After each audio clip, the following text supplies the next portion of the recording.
Tell that nigga Jesus.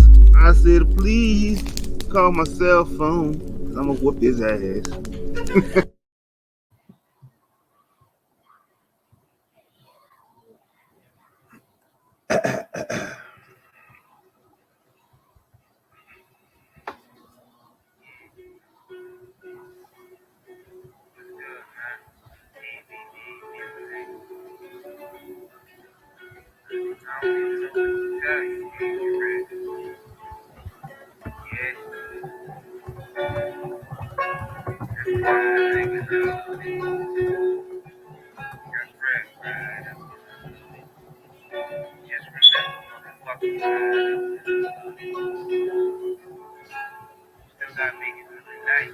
Nigga, night vision. It helped me see you as a joke. Nigga, night vision. Like I see you through the scope. So I'm giving it my all. Cause shit ain't life-giving. You can see it all clear in this world. It's night vision. Hey yo, I never been hit with a slug. Neither have you. But all of that could change for niggas out of the blue. 3 different people then picked you out of the group. I heard the same story 3 different times. Gotta be true. Construction ain't a part of my work. I let the hammer smoke. Attention is a sickness for death. Ain't got no antidote. Shit it get hectic for niggas. Watch when I let it go. Red dot. Won't miss nothing. Hit you from head to toe. You broke cause you lack the drive. Really, nigga, that's why you wasn't there from the start. When shit died, you act live. Niggas rather sit in a cell than watch it stack rise. The hood show you everything matters except our black lives. Bitten by the jaw of sin, only to be born again. Lifespan simmer down when the snake call you friend. All hail the king of Zamunda. That's what they calling him. I ain't got time to be talking. Let's bring the chorus in. Nigga, night vision. I can see you eyes closed. Kill these black rappers, fuck them all, die slow. Nigga, night vision. No longer open up my heart, so I'm always on point. I see perfect in the dark. Nigga, night vision. It helped me see you as a joke. Nigga, night vision. Like I see you through the scope, so I'm giving it my all. Cause shit ain't life-giving, you can see it all clear in this world through night vision. Walking past the metal detector, bringing the metal in. Niggas with they nose in my business, no longer meddling. The reason is a hole in your face, right where your melon is. Cause niggas don't think with they head, till there's a shell in it. Stupid niggas get it the worst. It be some clever shit.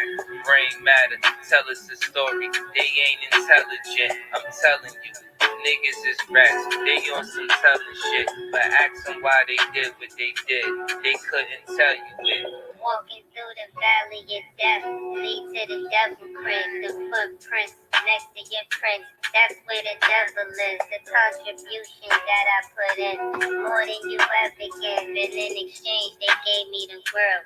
Here go the evidence. This bomb drop, niggas before become irrelevant. They energy gets siphoned away till they a skeleton. The minimum is all they can bear.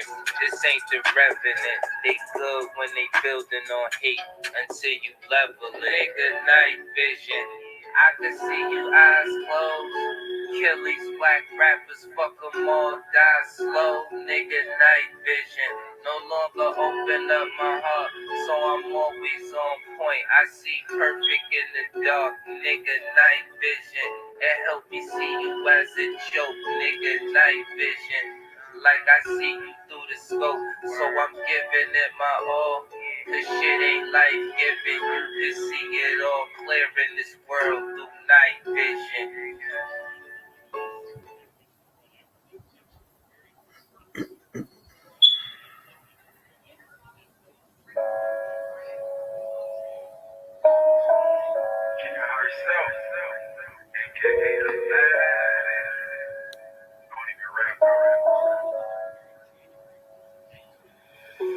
can't rap, not even a little bit. Niggas don't trap, not even a little bit. Niggas stay cap more than a little bit. Niggas not act, not even a little bit. Not even a little bit, not even a little bit. First of the line, wasn't even doing it. Seen them offline, wasn't really living it. Nah, can't rock, not even a little bit. Niggas can't rap, not even a little bit. Niggas don't trap, not even a little bit. Niggas stay cap more than a little bit. Niggas not act, not even a little bit. Not even a little bit, not even a little bit. First of the line, wasn't even doing it. Seen them offline, wasn't really living it. Nah, can't rock, not even a little bit. Kaboom, look who's in the room, like Dr. Doom with the static flow. About to go off on you niggas cause y'all don't deliver the proper status quo. About being trappers or rappers, that don't matter. I'm a killer with a natural flow. I'm not your average Joe, talking cars or clothes, or I'm out here fucking all the baddest hoes. This shit behind me like a ladder road. Now I'm on the road to show you lying ass niggas how to rap, not about trap, but to elevate, to be great and hit your souls. Turn to switch your rhymes up like an audible. I'm so tired you niggas lying like I don't know that you work at the grocery store and really don't got a chance to push that door. I got a lot on my mind, I don't got no time to hear y'all lines with fake shit. If you did that crime or did that time, bring clever lines that make sense. Some of y'all so basic, the auto tune be having y'all doom and y'all think it's greatness, but really your flow is copy and pasted.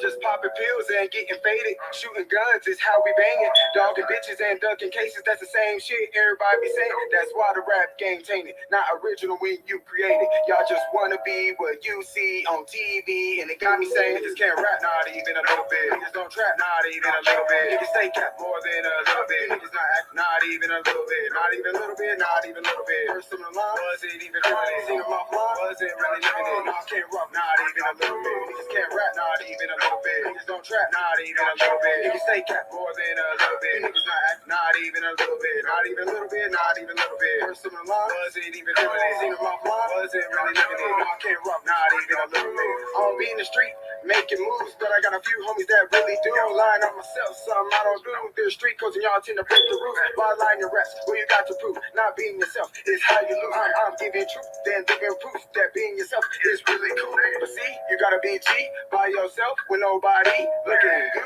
Ain't gotta be a thug to get it out the mud to turn into something. So I think it's time for y'all to quit fronting with the hustling. Cause even mainstream niggas ain't real. It's about time y'all enhance y'all skills. Rap about something that I can't feel. Gotta be from the heart and it gotta be real. That's for real. It's time to kill all mama rap cause I ain't feeling it. Whack ass lines ain't good for the spirit. I respect the ones that's living it, but not the ones that's pretending. Cause them niggas lame. Niggas can't rap, not even a little bit. Niggas don't trap, not even a little bit. Niggas stay cap more than a little bit. Niggas not act, not even a little bit. Not even a little bit, not even a little bit. First of the line, wasn't even doing it. Seen them offline, wasn't really living it. Nah, can't rock, not even a little bit. Niggas can't rap, not even a little bit. Niggas don't trap, not even a little bit. Niggas stay cap more than a little bit. Niggas not act, not even a little bit. Not even a little bit, not even a little bit. First of the line, wasn't even doing it. Seen them offline, wasn't really living it. Nah, can't rock, not even a little bit.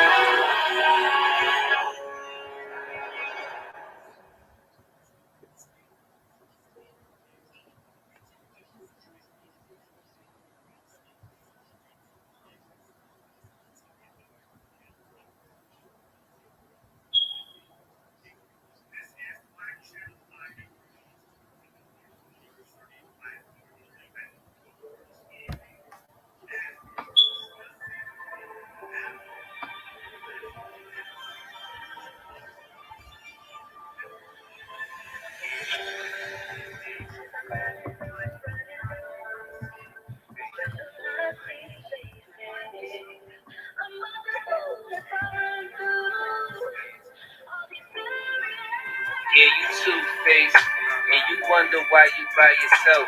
This ain't the same face you show with everybody else. I see you smiling, but you hiding something underneath. Your mask will probably peel off, you turn the other cheek. You two-faced, you took the trust a nigga gave you. Became the reason that the blessings never came through. Every dog has his due date. To say you sorry, man, it's too late. So keep it moving, you a two-figure. I just rolled the head crack, trying to get my bread back. Niggas having too much fun, I'm about to dead that. Niggas think this shit is a game. to the leg clap. I tried to keep the hunger suppressed, but niggas fed that. You don't want it pointed your way, then niggas step back. Tell me how sorry you is, and I respect that. It could go a long way, nigga, you better check that. I could make a theory of fact, go ahead and test that. Yeah, you thought of setting me up, somebody said that. Justified for killing you niggas, I won't regret that. DVD, Gods of Rain, I bought the set back. Clowns start crossing me right where they get left at. The money that you bragging about, tell them to bet that. And watch me bring more than life for any death match. I don't talk business with niggas, cause that's a bad trap. 5950 they lies, who got the best cat? Yeah, you two-faced, and you wonder why you by yourself. This ain't the same face you show with everybody else. I see you smiling, but you hiding something underneath. Your mask will probably peel off, you turn the other cheek. Two-faced, you took the trust a nigga gave you. Became the reason that them blessings never came through. Every dog has its due date. To say you sorry, man, it's too late. So keep it moving, you a two-faced. Two-faced, all you niggas, all you bitches, yeah, you two-faced. All you niggas, all you bitches, you been two-faced. Yeah, nigga, you been two-faced. Motherfucker, you was riding through my city streets looking for my enemies. Niggas violated first and they gon' pay the penalty. Being black in America, this what it did to me. Praying that they all die slow, I mean that literally. Being cool with loose ass niggas ain't did shit for me. When they tryna cover they lies before it get to me. Two-faced niggas ain't never who they pretend to be. Never was a friend of me, nigga, when you a friend of me. Yeah, you two-faced, and you wonder why you by yourself. This ain't the same face you show with everybody else. I see you smiling, but you hiding something underneath. Your mask will probably peel off, you turn the other cheek. Two-faced, you took the trust a nigga gave you. Became the reason that them blessings never came through. Every dog has its due date. To say you sorry, man, it's too late. So keep it moving, you a two-faced.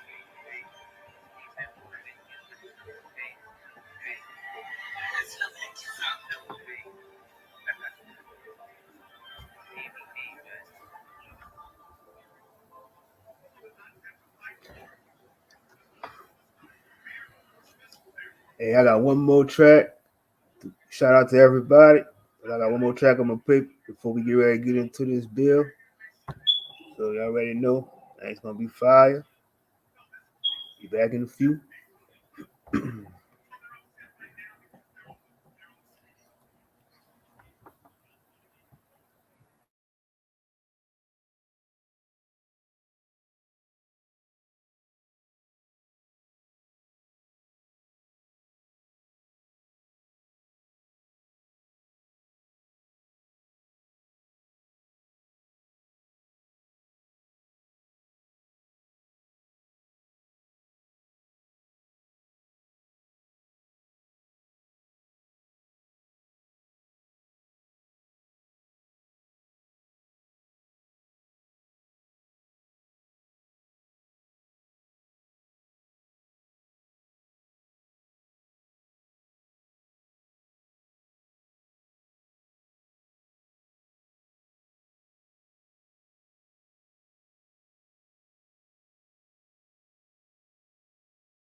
Yeah, I only keep the focus on me and the homies. People get into my circle just to try and be controlling. Expecting this and that when action to you isn't matched. Energies indifferent already, know where it's going. Not empathetic idiots, be living like a menace. Then it's all to kill you, they call me Mr. I Will Son. Anyone who tries to step into my lane, gonna find a way and major pain. My comment won't say welcome. Who you trying to fool? Get on my good side. Pulled up with the BS thinking that it's time to slide. Cause in their eyes, forgiveness has been a fault of mine. Crazy that they claim there's always one guy that I fall aside. So to end who only walks a line with one thought of mine. Doing what I'm told, little do they know that I did this on my own. I don't follow what both others chose to drive. Think I'm not the coon, got instinct, they also spreading lies. Trying to break me down like chasing unicorns. No matter what's in my way, I won't lose focus. You can cast a spell and pray that the magic helps. Still won't fall for that hocus pocus. Jedi crystal side, now see the real inside my mind. This way too hard to lose my focus. As long as I'm alive and well, I keep standing for myself. So don't go asking where I go. Mindset invincible, fear down invisible. Insult intentional with end goals to interval. Since the young age, I thought that I was indigo. To the principle for no intervals. To the need to spin my soul to get a bit of dough. My focus is why they're bitter so. But I hate on a winner though. It's not thing doing it can change you, but I'm conflict to ridicule. No longer falling for it, does it mean I'm for it? It seems like it's not important. See, according to the sources, it makes more sense to focus on myself instead of get eruption into the drama. Even though this is a controversial genre, I won't dishonor some no one because they trying to bother me, claiming that the music out of class. If I really care, yeah, not a bit. What's astonishing is all these people I'm honest with acknowledging, but won't work out with the problem as they attempt to abolish it. Just to sound like kids arguing over who gets to sit on the open seat of the swing. Yeah, when it comes to me, trying to break me down like chasing unicorns. No matter what's in my way, I won't lose focus.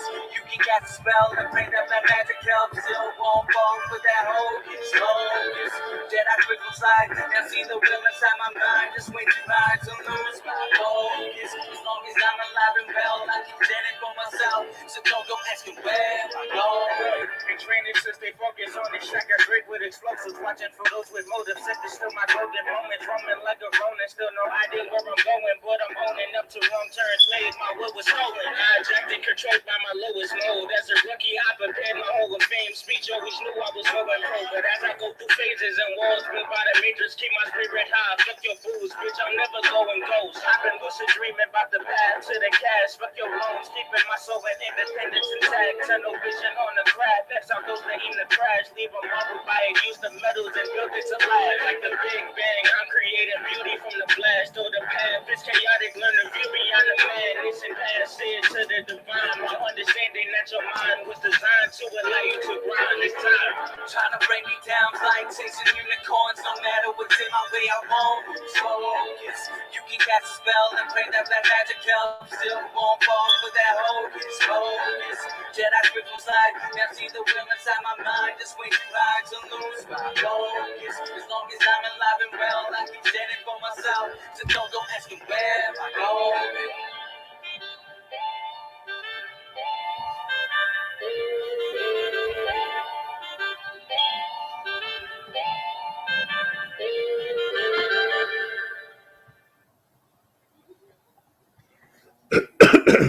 excuse me. welcome, everybody, to Law and Order Bill. And tonight's theme is we're gonna be talking about it's wartime, being that it's time to get our shit together. It's time, for us not to be afraid of this indoctrination shit. Try to get our paperwork and everything together for those who don't know. So tonight we're gonna really go deep into this, and you're gonna learn some new things. And so, like I said, some people who don't know how to write to do the things for the system, you're gonna learn how to do that too. So before we get into it, I just want to say shout out to everybody again for coming through. Salute to the TSL family as always. Have a safe trip and everything. Y'all out there cutting up in Florida, doing y'all thing. And shout out to everybody. As always coming through, showing love always. But so first thing I want to talk about is a lot of stuff people talking about. You feel like you can't find your way around these loopholes and shit that is in the system. Because a lot of people don't know what to do. You sometimes a lot of people fall under pressure. They're just confused and everything. But like I said, you gotta just know your laws, and don't let these people try to make you feel bad. That's what they trying to do, make you give up and everything. So I got I think I got my boy RU. He's gonna come. Shout out to you. I'm gonna send a link down in a few. And I got I know Zo Hustle, he's gonna come up too. But you know how we always do, so it's open for everybody else too to come through. So like I said, I just want to go and give y'all a brief brief of what we're going to be talking about. Not to learn how to talk to the office, these police and stuff. And basically just don't get caught up in this system, what they're trying to put on us right now. I mean, I know right now, this shit is beyond just the paperwork and shit, because it's like, we really fighting a physical and a spiritual battle. But at the end of the day, like they said, when the smoke clears, we still gotta be on status on our paperwork and shit like that too. So I'm just gonna about to drop the link in the chat right quick.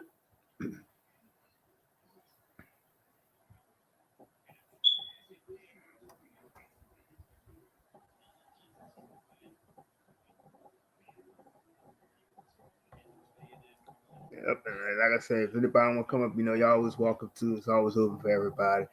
But so basically, you know, it's a lot of violations of what they're doing to us, especially like when they send these bills out to us and things like that, talking about you owe a debt and knowing that you don't owe a debt to anything according to the Constitution.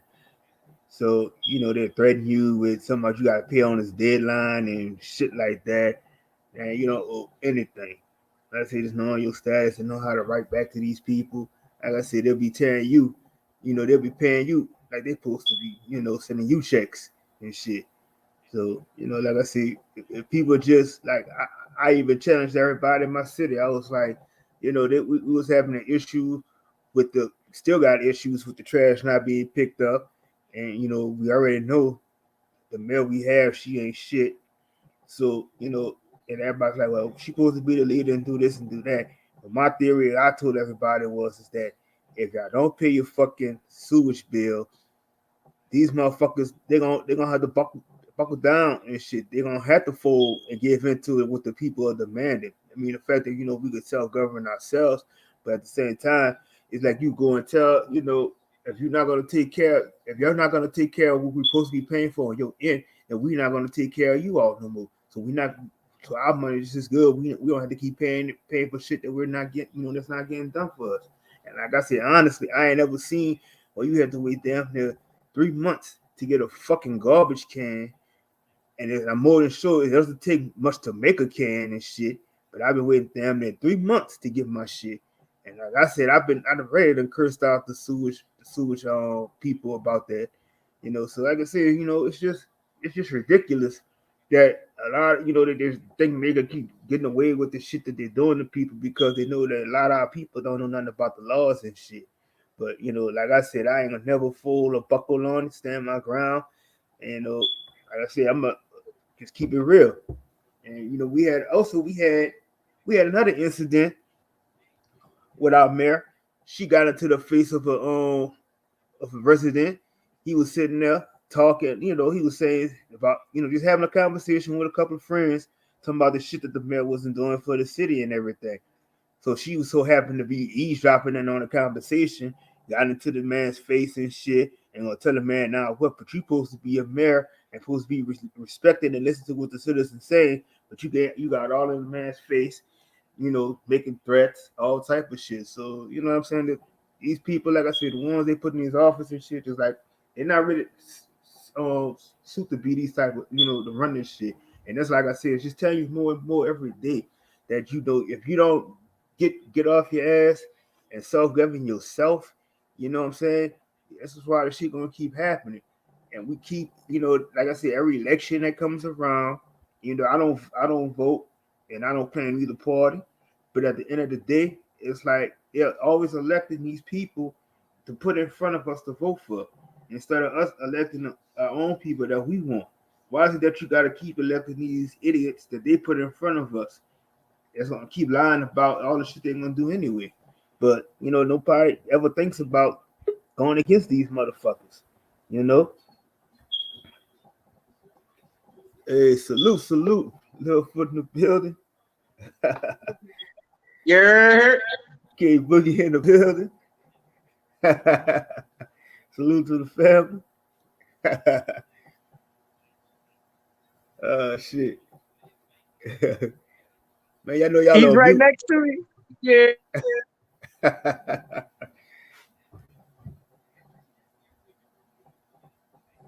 Man, K Boogie and Ralph, y'all on mute.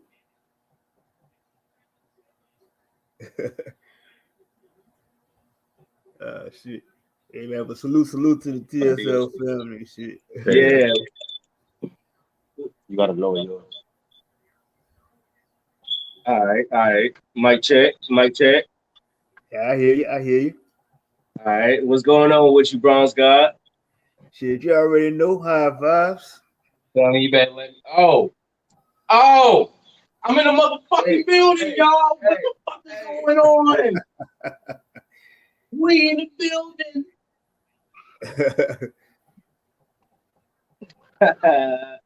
We have to come crash the panel real quick. Shit, I already know, man. What's in that bottle though? He's also known as Super Sensei, not Silent Sensei, since he ain't saying shit. Turn your volume up on your phone. My shit's all the way up. Oh, turn your mic on. Yeah, turn your mic on. Mic check. Shit, I'm gonna show my video now. Yeah. What it do, Bronze God? Shit, y'all already know family high vibes. Yes, sir. Oh, the vibes is high? Yes, like sir. us? I was just pissed off a little bit earlier, about the shit been going on, this shit in my city. Yeah, man. That's what's up. Now you got to tell me, do you got the purple, the orange, the green, the blue, the oregano, or the peach hair grease and do rag? What color you got on tonight? What's going on? I need to know your temperature, family. Shit, you already see the color of the chair right there? That's the green right there. So I got the green grease on lock. Yes, sir. Hey, that's what's up.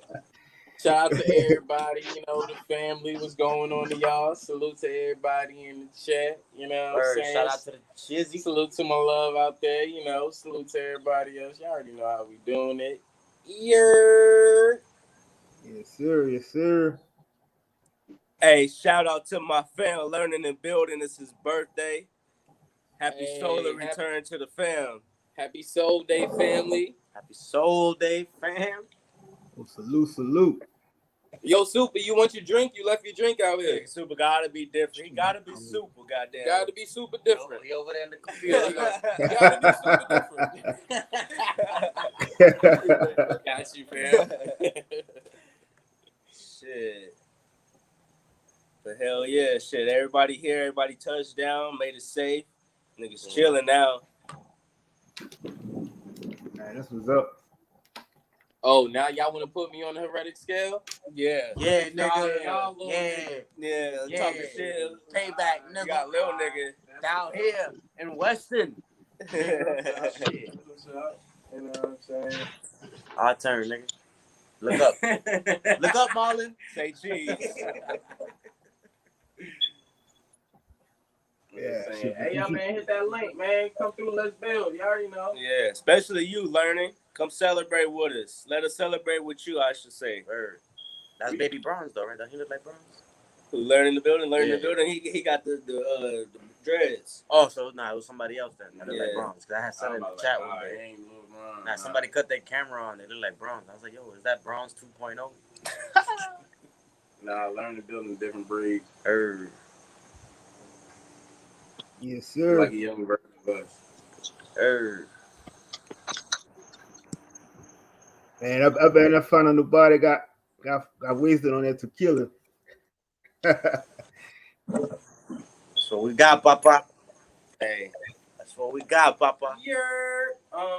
Can I get some more of that, sir? Sure. In there? Yes, sir. Yeah, salute. Yeah, but we about to go into this Law and Order bill. I got my nigga year ball on the panel. Wow, she say, is it Balance Truth's birthday? I don't know why Sister Alma said happy birthday to Balance Truth, but that kind of confused me because we were saying happy birthday to Learning Building. Yeah, I think it's Learning the Building birthday today. Hey, we got another one. We got to, and like that, Timmy said, right.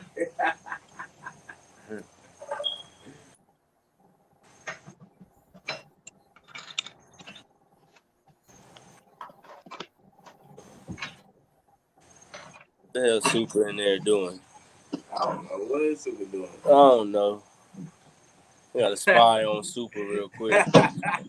Sitting there looking like Yeah, a creep. Super Don't faded. fall asleep, Super, nigga. We don't come in there and put some Casamigos down your mouth. You gonna have a sleep shot, nigga. You gonna call that the sleep shot.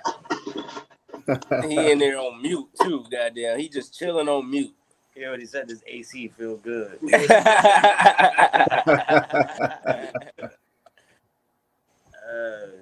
Shit. Yes, nigga.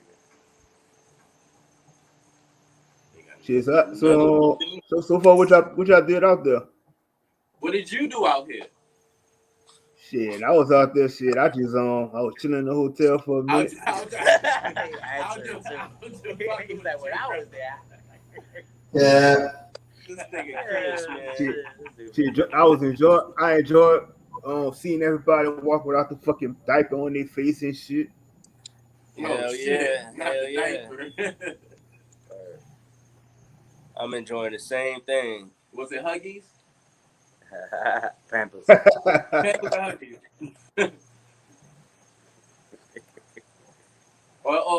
or did they have the Johnson and Johnson? Shit.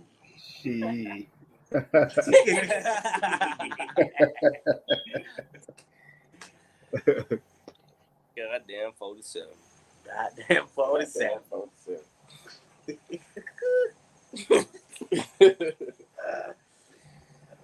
Y'all want to tweet from me?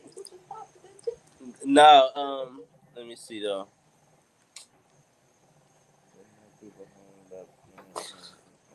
Shut the fuck up.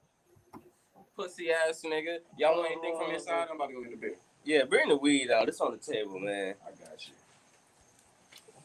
Oh man. We got a fraud in the chat. We gotta put some smoke out here. We gotta smoke the nigga out real quick. Oh man. He roll up one. Like I said on my Facebook, only hurt dogs cry. Airport. Hey, I see you, Sherelle. Ain't nobody even cooked yet. We finna get started though. We got a whole damn furnished kitchen, our apartment here with a whole kitchen, everything. So we finna throw down. I think everybody gonna take turns and make something. That was the plan, but we gonna see if we stick to that. But shit, we just been eating out the last couple days. Ralph done put us on a couple good spots. They got some good food out here. I ain't gonna lie. Mm-hmm. I ain't gonna lie. Yeah, they got where I was at, they had this barbecue place. That shit was nice too. A who place? They had a barbecue place where I was staying at. Oh, they had yeah. some good shit. I mean, shit, nigga, you can't eat seafood. You better enjoy that barbecue down there. That barbecue. Barbecue. Make you want to slap your barbecue.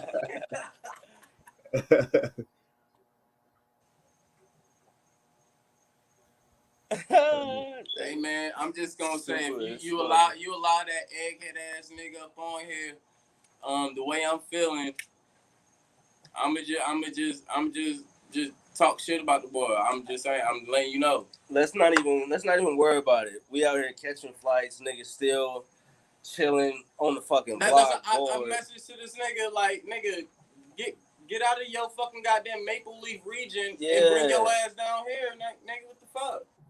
Let's not even give them our energy. You feel me? You right. Thank you for balancing me. Cause man, dudes don't deserve it. That's for real. That part. This nigga Super Sad got some leftover lasagna and soup. True that. He about to get into it. This nigga. You got the munchies already. Oh, I fucked up at that restaurant, bro. But I ain't gonna say nothing. I went to what they call it still? Publix? Yep. We were just there. What'd you call it? What'd you call it? No, but he called it something else. What you call it? No, you. Me, Publix. But you said it was something else. You said it was like Publix or some shit like Publix. that. Yeah, that shit Yeah, remind that's me. where we just got our bottles and shit from. That was the first fucking grocery store I had went to in Atlanta, and me, my brother, and my sister stole a whole bunch of candy. My mom was like, "We're so embarrassed. They don't do that." No, we don't do that. We thought the shit was free because, bitch, how do y'all have a whole fucking 6 fucking container thing of candies and you just gotta grab it, put it in the bag, and bring it back to the fucking cash register, but you don't tell the kids that shit. Kids see some open fucking hand candy. Nah, nigga, we don't grab that shit and eat that shit, nigga. We was going down aisle fucking 12, eating fucking goddamn toffee fucking candy, bro. Like, toffee had nothing to do with aisle 12. That's what all the I bread fucking was love at. this dude. Like, it smell like candy down here.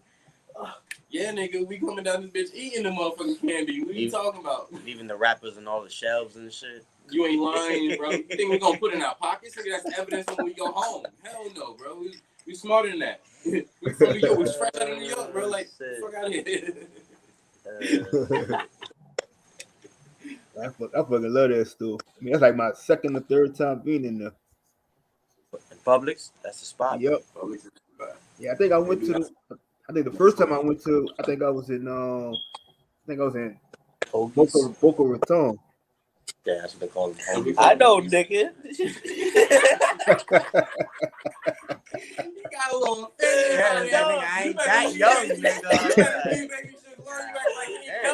You act like he catch the flight to the East Coast, nigga. You better No, I was I at was the just saying. goons on me.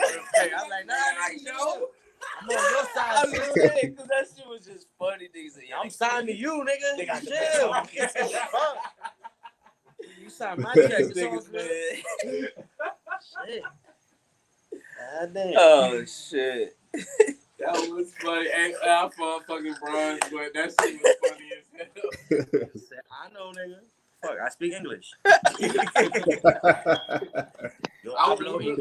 still talking about Publix. I was talking about the hoagies in Publix, and K. Smith said hoagies.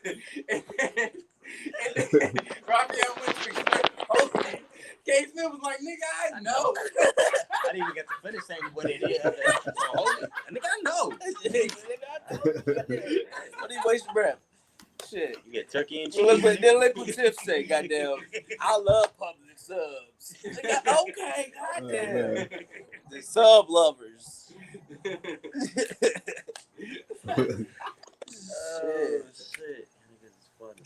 I told you, Bronze, the longer you wait, the more lit we gonna be. Right. Yeah, I wouldn't expect nothing different. Right?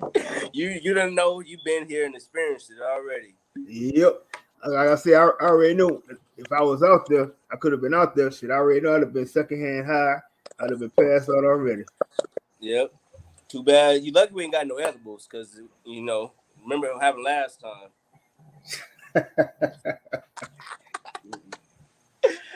Nah, you definitely would have got a second hand. You would have been fucked up, nigga. Shit, I remember me and cousin was laid the fuck out. You mad, nigga. You mad, nigga. I'm sorry, not y'all. She know who I'm talking to. Don't worry about it. She know. Yeah, Brownsburg, we're all in the same house right now. We're just all using our phones. We're all using our phones, you know what I'm saying? Like, cool you like know, that. You know, we good, like we up on technology, unlike some people that don't know you know, blood type. Anyway, we cool like that. We good like that, you know what I'm saying? Y'all see me 3 times, you know what I'm saying? See me 3 times. You might hit me 4, you know what I'm saying? But see me 3 times right now, you know what I'm saying? Whoa. Whoa. Whoa. Whoa. We here. Whoa. Who's she talking to? Whoa. Who's she talking to? Oh, you know who we know who she talking to. Oh, the crybaby ass motherfucker. That crack boy. Oh, crybaby ass motherfucker. The Canadian Jamaican crack boy. My fault. Y'all said don't get the energy. I'm sorry, y'all. My bad. I'm sorry. I apologize. I am sorry. I believe what. I Hey, told shout you out I'm to my open. Let's do it. shout out to my nigga. Are you? You can hear me? Yeah, yeah. Salute, man. What's going on, everybody? Y'all What's good? good, Rue? What's going on? Chilling, chilling, man. Shout out to everybody on the panel in the chat. You know what I mean? For the invite and all that. Thank you. Most Yeah. definitely, most definitely. How your day going today, man? Can't complain, man. Just taking it easy. You know what I'm saying? That's what's up. Yeah. I had to jump on this panel, man. You know, Bronze God let me know he's doing that Law and Order building. I've been sort of going through the motions because I didn't switch my status back in like 2019. So I've been just studying law and figuring shit out the hard way. So, you know what I mean? Just came on to add my 2 cents where I can. You feel me? That's Hell what's up. yeah, that's what's up, man. What's up? Salute Yeah, to you yeah. for that. No, Yeah, no definitely, and doubt, you man. could help. You could help us and teach us a few things about that as well. Exactly. Yeah, man, it's definitely, each one teach one because, end of the Exactly. day, it's like this is a path that we got to pretty much establish. It's not like the government could pretty much create the systems that we need for us. We got to do it, you know what I mean? So we got to be on top of our game as far as knowing what the laws is and knowing the parameters we could work within to be able to keep it moving, you feel me? I want to be in the chat. Yeah. As fuck. Yeah, most definitely. I feel that. Hell yeah, Yeah, definitely, yeah. bro. Definitely. And it's always good to know somebody who's gone through that experience versus just watching niggas on YouTube. This is what Yeah, you gotta yeah. do. That's what you gotta do. Because you don't get you don't get that real one-on-one information of the loops and what's gonna happen. You just get the steps of what to do versus what the hell's gonna happen when you do it. Factory. And then there's studying and learning, what you can, whether it's through books and online, and then there's actually applying it and seeing how that turns out, you know what I'm saying? As far as like if you're dealing with the courts or you writing letters and all that. So, what we learn and practice is much different when you're trying to actually enforce it, you know what I mean? So that's pretty much where it's gonna make the difference, you know what I'm saying, as far as when you actually laying it down, what's gonna be working and what don't work. You feel me? Most definitely. Uh, Trial and error at that point. exactly, 100%. So, I mean, I sort of went through my little bumps on the road, sort of learned the different things. It hasn't necessarily been the smoothest process, but it's definitely been an enlightening one, an eye opening on to it. It's sort of just building as you go along, and then sort of bringing people on, and everybody could bring in their 2 cents to the game, and then just build off of that. You know what I mean? So, definitely here for that. Facts. Facts. Hell yeah. Straight up. I'm actually interested, if you don't mind. I'm not sure if that's already what you came to do, but I'm open to hear. I'm interested in hearing a little bit about your process and Co- the process that you went through, because Copy. it's so many different so-called processes and right ways to do it. But I know it's only really about probably two different ways that you could probably go about it and get it done the right, legit way. Right. Yeah, no, definitely. I mean, for the most part, like I said, I've been on this path since maybe about 2018. You know what I'm saying?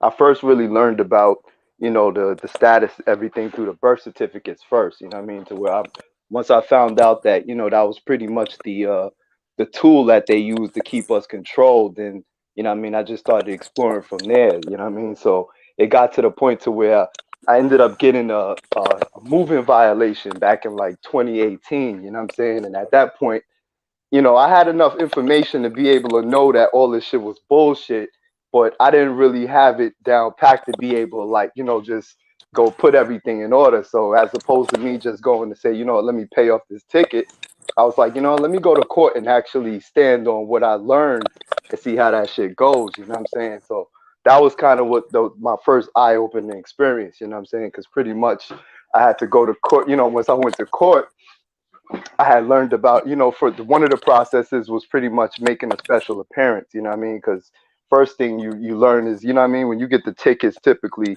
they'll create the summons, you know what I'm saying? So once I started researching, did a little knowledge on the summons, you realize like all of the language they pretty much use to trap you, you know what I'm saying? So I go to court and I'm facing with the judge and they pretty much trying to question me on like the government name, you know what I'm saying? So I'm challenging them like, yo, that's not me, that's a corporation, blah blah blah. So it ended up turning into like a war of words between me and the judge to where I knew enough information at the time to where I couldn't, I was pretty much standing my ground to where the judge couldn't proceed, but at the same time I didn't have all the information to be able to solidify it at the time. So he was like pretty much challenging me, like, oh, if you're not who you say you are you a lawyer? You know what I'm saying? So I'm in there like, nah, I'm not a lawyer. I actually don't need to be a lawyer to be able to refute the charges. And the name is not me. This is actually a corporation. I'm a natural Yeah. person. I'm Can I Aborigine, ask you a blah, blah, question? blah. Yeah, Can yeah, I ask you a question? yeah. In the beginning, when you swore in, did you swear in? Nah. So initially, when I first even got to the courtroom, they asked me like, "Yo, are you here for a summons?" And I'm like, "Nah, I'm actually here for a special appearance." Because if you look up the legal terminology for special appearance, that's pretty much that's the terminology you use if you're going to actually challenge the court, where you're not going there as a subject. You know what I'm saying? Right. So, Yeah. yeah, yeah, so I went there and I'm like, nah, I'm actually here to challenge the charges that's placed against me. I'm here by special clearance, whatever, whatever. So they like, all right, cool. You know what I mean? So the judge ended up calling, my government name. So I didn't raise my hand. I didn't say it was me. I just walked up to the panel and it's like, I'm here to challenge the charges that's placed against the government name. So they're like, oh, okay, well, is this you? And I'm like, no, that's not me. Actually, it's not even a real person. That's a corporation that's being used, what I'm saying, to turn me into a subject, and I'm not a subject. So he tried to run game on me on some, oh, well, if you're not a lawyer, or are you a lawyer? You know what I mean? So they pretty much try to run the legalese word game to see how much information you actually know. You know what I'm saying? Mhm. So at the time, I didn't really know, like, I didn't have everything down packed, but I knew enough to be able to stand on the jurisdictional claim, because pretty much if they can't prove jurisdiction, then they can't move forward with the case. You know what I'm saying? So it got to the point where he pretty much was like, well, you know what? Since this is not really going anywhere, then we'll just, he dead ass just told the bailiff to escort me out. You know what I'm saying? Because I was shutting him down to where I was challenging the jurisdictional claims of everything he was introducing, but he couldn't be able to pass the ruling. So being at the ticket that I was fighting, it was really for the license. He was like, well, since that person is not here, then you know what, we'll just, we can't really move forward with this case. So bailiff just, escort him out. So at the time, what I didn't know is, what I should have did is I should have went on the record to let it know that since they can't proceed, then they can't actually pass a ruling, and to put it on the record to dismiss the charges. But like I said, I didn't have all of the verbiage down pack at the time, so I was just like, you know what, since he ain't proceeding, then fuck it, I'm out. You know what I'm saying? So what that pretty much resulted to was they just pretty much like revoke the driver's license that I was using. Like, all right, well, you just got to pay a restoration fee to restore the license. But the crazy shit was that my license was already expiring, so it was like there wasn't really anything they did. It was just the license was expiring. They just sent me a letter if I wanted to renew the shit. But by this time I already knew, like, you know what I mean, if if I'm changing my status and I'm falling in alignment with my aboriginal status, I don't need a driver's license. So it was pretty much just a done deal. So from there I was like, you know what, if I'm not going to be using my driver's license no more, then I got to get my paperwork together, so that way I have my own form of identification to stand on if I'm ever challenged, whatnot. So that pretty much just sent me on the journey there to where just researching, getting all my shit together. You know what I mean? I ended up aligning with different Aborigines where, I got aligned with a nation, you know what I'm saying, where it's actually a group of different individuals from different states, but, we pretty much put together our own documentation and paperwork. And that's pretty much what I've been using as my own form of ID for, to the time being. So, but like I said, it's just an uphill journey where you pretty much learn and incorporate more things as you go along. You know what I'm saying? But it's just interesting to see how once you actually start enforcing different rights and challenging it, how you see how, different people, it's like it's almost like a mind game, because you might run into three different people, and you might find one that knows it, one that's unfamiliar but kind of gets an idea, and then one that actually is trying to like stop you from going through that process. You know what I'm saying? So it's just interesting seeing how all the shit plays out. But it's definitely just a war of information at the end of the day. Because the only thing they could do is pretty much try to assume that you belong to them. You know what I'm saying? So it's on us to be able to have the contradictory information to be able to like, nah, that's not what it is. This is what it is. You know what I'm saying? So the burden of proof is where the power lies, because they're always gonna assume the claim like, oh, this is what you got to do, and you belong to me, X, Y, Z. But once you present the the information that challenges that, if they can't actually prove that or go beyond that, then they caught dead to rights. You know what I'm saying? So they can't really move forward from it. You know what I'm saying? So from that ticket, I ended up fighting like three different lawsuits from like credit cards, because I'm pretty much just you know pretty much started challenging credit cards. Um, the landlord that I used to that paid for this building, I pretty much cut him out the deal. Like I sent him a letter, let him know like, listen, I'm actually correcting my status. So according to the laws, I don't have to pay you as a tenant because I'll no longer fall under that category. You know what I'm saying? He was salty at first, tried to illegally serve me to try to get me evicted. So I ended up writing a letter to the court, letting the court know like, listen, I already let him know that my status was officially changed. So he's pretty much trying to impose on my natural rights. So if the court tries to, if they even try to have the hearing to entertain what he's doing, then they'll be complicit with it. You know what I'm saying? So the court ended up falling back. So now the landlord, every time I see him, it's like he be asking me like, damn, so you ain't gonna pay me, you know what I mean? Because he tried to force his hand and ended up losing type of shit. You know what I'm saying? So it's just a lot of different journeys you end up going across once you actually start standing on it, like, nah, I'm actually not complying with this shit. You know what I'm saying? So it's just interesting. You know what I'm saying? Hell yeah. Yeah, you could tell them too about that shit about the police and shit, cause like everybody always calling the police officer when they get stopped by him or some shit, but knowing that he's not no elected official. Oh yeah, I mean, you mean as far as like the with the driver's license or just in general? Just in general. Oh yeah, because I mean, for the most part, they're really public servants. You know what I'm saying? All their authority comes from them. Like pretty much, they put as far as us, because technically, the United States and the United States government, they're only technically supposed to enforce those laws against their citizens. And so what happened is, for anyone that's aboriginal to the land, or if you have birthrights to the land, we're technically not supposed to fall within that system. So the birth certificates is what they pretty much was using to to make us subjects of their system. So once you actually separate officially, like go on record to where you, because the thing is, if your only form of ID is like a state ID or a driver's license or whatever, then they're gonna use that as a pretty much as joinder to be able to be like, well, if this is how you identify, then technically you belong to us type of shit. So as soon as you have your own forms to be able to challenge this shit, it's a completely different story. Now it becomes a war of who knows more of the law and which laws actually supersede. You know what I'm saying?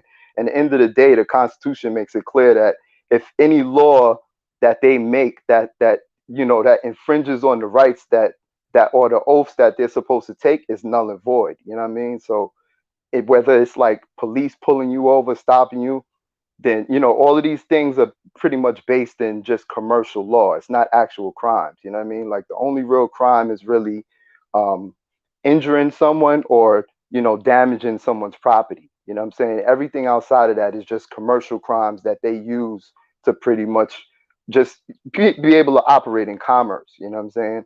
So it's just all predicated on whether if you don't know it or what status you fall in. You know what I'm saying?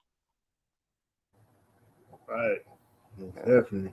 And it's like, I think too, I think another thing is too when they pull you over, just in general too, it's like when they ask you for your information and shit, and you supposed to get their information. So if you like, I'm supposed to know your home address, et cetera, et cetera. If you ask me on my information, Oh yeah, like the first thing, to be honest, like when they pull you over, who you are is irrelevant. The only thing they want is the driver's license, because the driver's license is the only thing that they could regulate. You know what I'm saying? So like whether it's a speeding ticket, whether it's like a legal U-turn, all that shit is just commercial crimes that's tied to the driver's license. Because regardless of the class of the driver's license, it's considered to be a commercial driver. You know what I mean? So if you had just a regular driver's license, and according to the law, you're operating from commerce. So it's like they treating everybody like as if they're Lyft drivers. You know what I'm saying? So that's the only way they could be like, you know what, you were speeding. You know what I'm saying? Because it's like if you're not operating, if you're not making money, using your car, then technically you don't need a driver's license because that's the only thing it's really used for. So when you get stopped by the police, the first thing they say is driver's license because that's the only way they'll have any reason to stop you.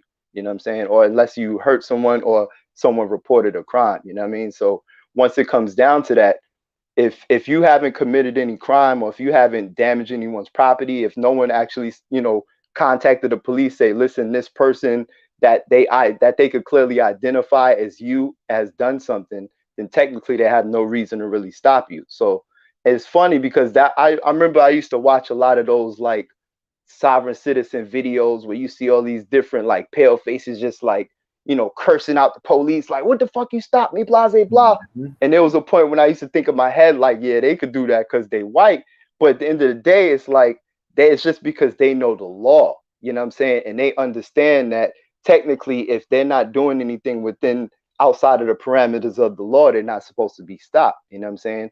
And so because for the most part, everyone gets pulled into that birth certificate from the jump, then they automatically assume like, you know what, you belong to us, so we have a reason to stop you. You know what I'm saying? So once you're able to actually present, or if you have anything to be able to prove otherwise, then it's a completely different situation when they stop you. You know what I'm saying? To where now you could question them like, okay, what did you pull me over for? What is the crime that I committed, or who did I hurt, or who reported me? You know what I'm saying? Because if no one reported that you hurt them and you ain't injured nobody, then technically you didn't do anything wrong. You know what I'm saying? If you speeding and you didn't crash and you didn't hurt anybody, then you didn't do anything wrong. You feel me? So that's how you're in a position now to be like, okay, what did you stop me for? Because they're supposed to have reasonable, articulable suspicion to be able to stop you, meaning that they have to see you in the process of actually committing a crime in order to be able to ask you for any form of ID or anything to that degree. You know what I'm saying? So it's just a lot of little tricks that they use to be able to pretend like they have authority when they don't.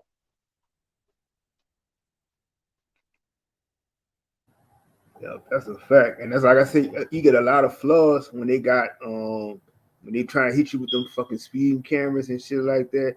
And by default, that shit could never be accurate, and that's why Yeah.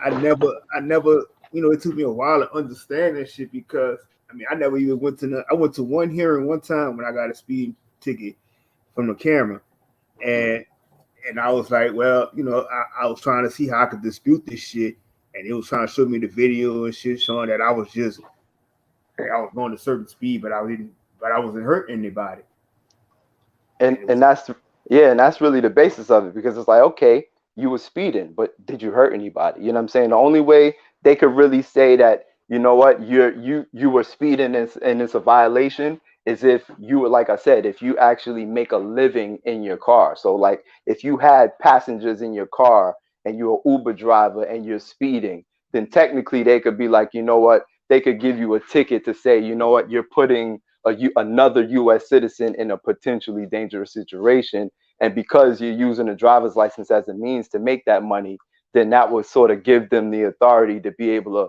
to regulate how you operate in that car. But outside of that, it's like, okay, if I'm just traveling, I'm by myself, or even if I'm just with my family or whatever the case may be, and there's a red light camera that stops you, you didn't hurt anybody and you're not making money while you're traveling. So technically it doesn't apply. You know what I'm saying? So the basis is really just letting them know, like, listen, I wasn't actually operating from commerce when this alleged offense took place, and I didn't hurt anybody. Nobody reported to say that I put them in danger, so there should be no charges and no penalties incurred. You see what I'm saying? So it's just a lot of fucking tricky wordplay that they'll use to try to make you feel like you have an obligation to them type of shit. You know what I'm saying? big, yeah, big facts. Because like I said, it's like even when you try to, some people try to go, they'll try to buy that prepaid legal shit, and like, oh, I'm gonna have the lawyer and them do that shit for me. But when I learned how that shit operated, Cause I had them take care of a lot of tickets, but at the same time, it's like I could have done this shit myself because that's all they was doing, which is basically saying, same shit that you just said that we could just go and do, So, Exactly. so you just paying somebody, to be the in between, but you could be just doing that shit yourself, knowing your laws and everything like that. Right. Yeah, especially, like the prepaid, exactly for the prepaid legals, but even for the lawyers, like the lawyers, that's another trap in itself because the lawyers, they even though they represent citizens, their first oath is to the government. You know what I'm saying? So their deal, even from the time they get their job, their goal is to find out how to be able to get a deal for the state. You know what I'm saying? Like they all fall under the legal terminology is called corpus secundum, and that's pretty much like second body of law. So like they don't have any oath to the actual people. They have an oath to the state. So like if you go to them, they now become the new form of connecting you to the courts. You know what I'm saying? So like for instance, if you look up the legal terminology for represent, we would say the word represent, but in the legal field, it's actually representing because it's like they're offering you up. It's like they're offering you up to the state. So that's why when you go to them, 9 times out of 10, they're gonna try to find a deal for the state and something that you can maybe a deal with. So they'll either try to get you like plea or they'll try to get like a reduced payment, but they're always gonna try to get something that benefits the state because their first oath is to the state. It's not to the people. You know what I'm saying? Where most people think a lawyer is actually designed to protect you and help your rights, but they actually just they allow you to be forced under their jurisdiction because if you're not representing yourself, then you're pretty much looked at as a ward of the state because you're not you if you don't know the law to be able to stand on your own grounds, then you fall subject to the actual state. You know what I mean? So it's like you lose your right to defend yourself if you're paying for the state to defend you. You see what I'm saying? So that's why it's important for us to be able to understand how these things operate so we could be able to operate within our own capacity and defend ourselves without having to lose our rights to, whether it's paying to the state or using the wrong terminology or just being incompetent. You know what I'm saying? I think we had a question in the chat by Rob. He said, "Is anybody familiar with Alfonso? I can't pronounce his last name with Fagio, something like that." Okay. Nah, I can't say I'm familiar with it. I mean, if anyone is, feel free to sort of let me know. You know what I mean? Then Alphonse. she Gio. literally further be What's like, good, all right, Rashard? well, What's the deal, Brody? let me talk to him. Da, da, da. Salute to the fam. What's good? What good, y'all? Yeah, Loose man, gunner shit. Rashad. That Over here Rashad. kicking in the shit. Hell yeah. Oh, hold on. Let me. Hey, let me man. Say, man. say, man. The family's here, man. Say, man. We here, man. Son of Rashad. What it is? AT Alien? What up, man? And you do know that. Yeah, Littlefoot. And his feet is little. His feet little as fuck, bro. But his feet cute as fuck, bro. His feet cute as fuck. Bro. His shit is so small you can't even call it little. It's cute as fuck. You got me. Yeah. This nigga really got some cute feet. I swear, like his dress shoes look like the shoes you would buy for your son. Damn. That's how cute they are. I'm like, oh shit, yeah. Get him, boy.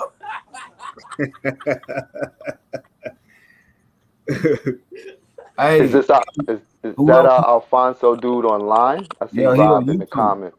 Oh, Yeah, okay. he a YouTuber, bro. Okay. He's like a lawyer or like what's his position in teaching it? That's my first time hearing about it. All right.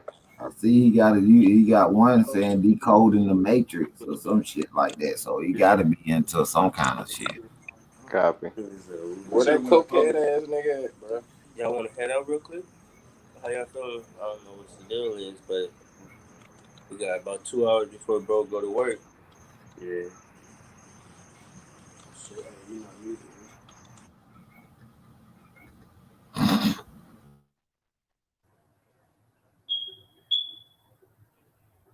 That should be crazy though. Like a lot of niggas just be like, man, I got pulled over, and then like they just did this and did this, but at the same time, it's like you panic and you don't know, what I'm saying.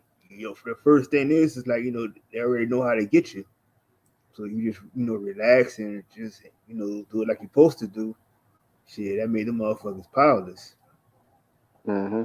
I mean, that's pretty much that's why they want to condition everyone to think that you have to go to a lawyer in order to, what I'm saying, in order to have, to be protected. Because as soon as you go to a lawyer, you pretty much lose your right to defend yourself. So that way you're pretty much losing your ability to challenge whatever it is they're presenting if you're going through a lawyer to get it done. You know what I'm saying? But Mm-hmm. lo and behold, anyone could pretty much operate. It's kind of like, anyone has the right to defend themselves. You know what I'm saying? Whether it's on a personal basis or if it's in legal capacity. You know what I'm saying? So it's like if you're walking down the street and somebody stepped on your foot, you don't got to go to a lawyer to be like, yo, this person did some shit wrong to me and I need to work it out. You know what I mean? It's the same thing with the law. So if they hit you or they throw some type of charge at you, like, oh, you were doing this or you were doing right or doing that, you have the right to be able to challenge it on your own accord. You know what I'm saying? So it's just a matter of understanding what the laws are to be able to know where you have your rights secured at. You know what I'm saying? So they want us to think that, oh, you can't go in a courtroom and defend yourself unless you're a lawyer or unless you paid someone to go do it for you, and that's just a total misconception. You know what I'm saying? Exactly. And like I said, I mean, I don't mind the fact that sometimes you can use a little land, air, and water, on Mm-hmm. the side sometimes. But at the same time, like I said, it's like a lot of stuff you just basically look up yourself and read and understand Mm-hmm. the shit. How to talk to the judge, knowing that the judge is supposed to work for you, Mm-hmm. and it's just a simple shit. And these lawyers and shit, they knew that shit. They knew, as soon as you go, they going to take that oath and all that other shit. They already know. So it's like Mm-hmm. they try to hide behind a little British bar exam and shit like that. But Mm-hmm. everybody knows what they do, and some shit that they can't they can't say because all them go hang out on the golf course and shit like that, making decisions on who's gonna go to jail and shit. So like to me, I might even when you got election time, and they'll say, oh, you got to be the quarter, the judge got to be the quarter to try to throw this amount of niggas in jail, or they got to have since somebody pick court fines and shit like that. Because I remember I was when I had a case for a misdemeanor or some shit, but they had me come in there, and I couldn't even like get a chance to really plead the case or new shit. But it was like, well, the judge ready to say that he gonna make you just pay this certain amount, and you expunge, you get this shit expunged and shit. But that's when I learned, even when they say that word expunge, that's a lie too. So I'm so glad I got to the point now where I'm kind of like understanding things a little way better. Instead of like how I used to fold and be like, oh, okay, so I'm gonna just go this way and not ask no questions because you ask your parents and shit like that, and they just tell you, oh, go ahead, just go ahead and pay this shit, but never knowing that you don't have to pay shit. You supposed to Mm-hmm. have everything supposed to work in your favor, not half the time, full to all the time. Yep. Like the courts is really only supposed to, they're supposed to handle disputes between parties, but they're not supposed to be controlling and telling you what you can and can't do, all these other things. That's where the law comes in. You know what I'm saying? So they'll try to step in, and technically, all judges are practicing from the bench, which is illegal. You know what I'm saying? They're not like if you go in for a ticket, the judge is not supposed to be like, well, you were speeding this day, so how much can you pay? Because they wasn't there. You know what I'm saying? And then the police they pretend to be like, to be like, oh, well, I stopped him for this XYZ, but they don't even have the authority either because the police are not supposed to be competent fact witnesses. You know what I'm saying? They're supposed to be the ones that they handle the issues that someone else calls. So the police should only be involved if another person or another citizen is to say, hey, this person did XYZ to me. Then the police supposed to come in and mitigate that situation, but they're not supposed to be taking upon themselves to be like, oh, well, I saw you speeding and I'm the witness to see that you was running the light. And then you have the judge on top of that saying, well, since the police is saying you speeding, then you're supposed to pay this ticket. That's a conflict of interest because everybody is working against the person, and it's not supposed to be like that. You know what I'm saying? They're supposed to be neutral mitigators, and you have the whatever the injured party or the the whoever's making the complaint, they're supposed to be able to debate their situation with the person they're accusing, and then the judge is supposed to review it from a legal perspective. But the judge is not supposed to be the ones telling you, oh, you broke this crime and you violated this law, and the police is backing them up. Then you got lawyers backing up the police and the judge. So it's literally they have all this the chips stacked against the regular person that's just coming in to defend himself, and that's where it all becomes unlawful at the end of the day. Hell yeah. Yeah, exactly. Sherelle said the courts are just there to play the middleman. Exactly. They're not supposed to be the ones telling you what crimes you committed when they wasn't there. You know what I'm saying? So if someone didn't report you, or if you didn't hurt nobody, well, everything else is just, you know what I'm saying, it's just them trying to impose. And it's really from a position of commerce end of the day. They all just operating from commerce just to keep their money in rotation. You know what I'm saying?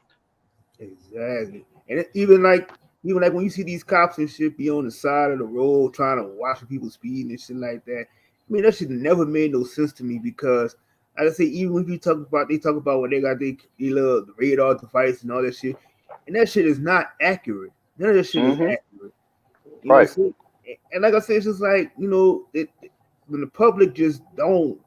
I'm like, man, it should just like you make me pull my skin off because it's like the shit just be like, I don't understand how people just don't see this as how you cannot question these cops on shit.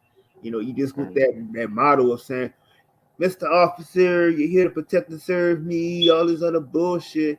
You know what I'm saying? But these motherfuckers ain't got no kind of power like that. You know what I'm saying? None. Like I just like I'm saying, it's just beyond to me. I don't get it. And they're literally just public servants that's overstepping their boundaries because they're not getting checked. You know what I'm saying? They did a hell of a job conditioning, you know what I'm saying, the general consensus to think that they have an authority that they don't really have. You know what I'm saying? So until we start stepping in our proper capacity to hold them accountable, they're just going to keep running loose. You know what I'm saying? So that's why when once I started to learn that, I'm like, listen, man, there's no way I could just continue to pretend like I don't know. Like, I'd rather go through my bumps in the road challenging this shit than to pretend like this shit is real. You know what I'm saying? And the more I go through it, the more you get proven right. You know what I'm saying? As long as you sticking to the actual laws and not getting caught up in all of the misinformation that they put out. You know what I'm Big facts. Big fucking facts. As I said, I'm just it's like and then like to be honest, they're not even there to really help dispute any arguments and things like that either. It's like what I'm saying. They just there to protect the 33rd degree order of all masons and shit. That's all they're used for. They're not used for saying? anything else. And because Right. like I'm gonna even tell you like what happened. We had I think it was like maybe a month or two ago, and the shit seemed to me it was already seemed like it was something fishy. It was a setup because they had these two cops from here, and they went on a trip to Houston, and I guess it was with a few of we got the Zulu club and shit that's down here, the bunch of Mm-hmm. Pan African niggas. That took me a Okay. while to figure that shit out too. Mm-hmm. but Yeah. I would just say, well, it's not really more about holding anybody accountable. mhm, If you know who did some shit, you know who did some shit. Holding somebody accountable is still not doing nothing for you or doing nothing for anybody else or anything else, because you still got females that's running around here on this plane with boyfriends that's doing them wrong, or husbands that's doing them wrong, and holding them accountable, and they still doing them wrong. mhm, Just like our government, Mm-hmm. we hold them accountable, and they still doing us wrong. So it's not about accountability. mhm, We put, to be honest, we're actually putting more into accountability than the actual fight itself. Copy. And you know what I think that's too, right. because a big part of it is really the position of who's holding them accountable. You know what I mean? So for instance, like if you get pulled over and you're going to fight a ticket, when you go there, they're gonna want to know who you are. So if the only thing that you could produce as far as who you are comes from them, then they're still gonna have the upper hand to be able to not have to obligate, not be obligated to honor it. You see what I'm saying? So like that was the important. That's why that was one of the things that made me say, you know what, I actually gotta go through the process and change my actual status and identity so that way I can, see it firsthand what their excuses is going to be once this situation is different. You know what I mean? And like I said, the terms and conditions changes when your status changes. But if the person that's making the claim is still coming from a position of being under them, But they technically don't have to honor it at all. They could but make but whatever excuses that falls within their statutes and limitations, as opposed to them honoring this but, actual but, laws that but limit them.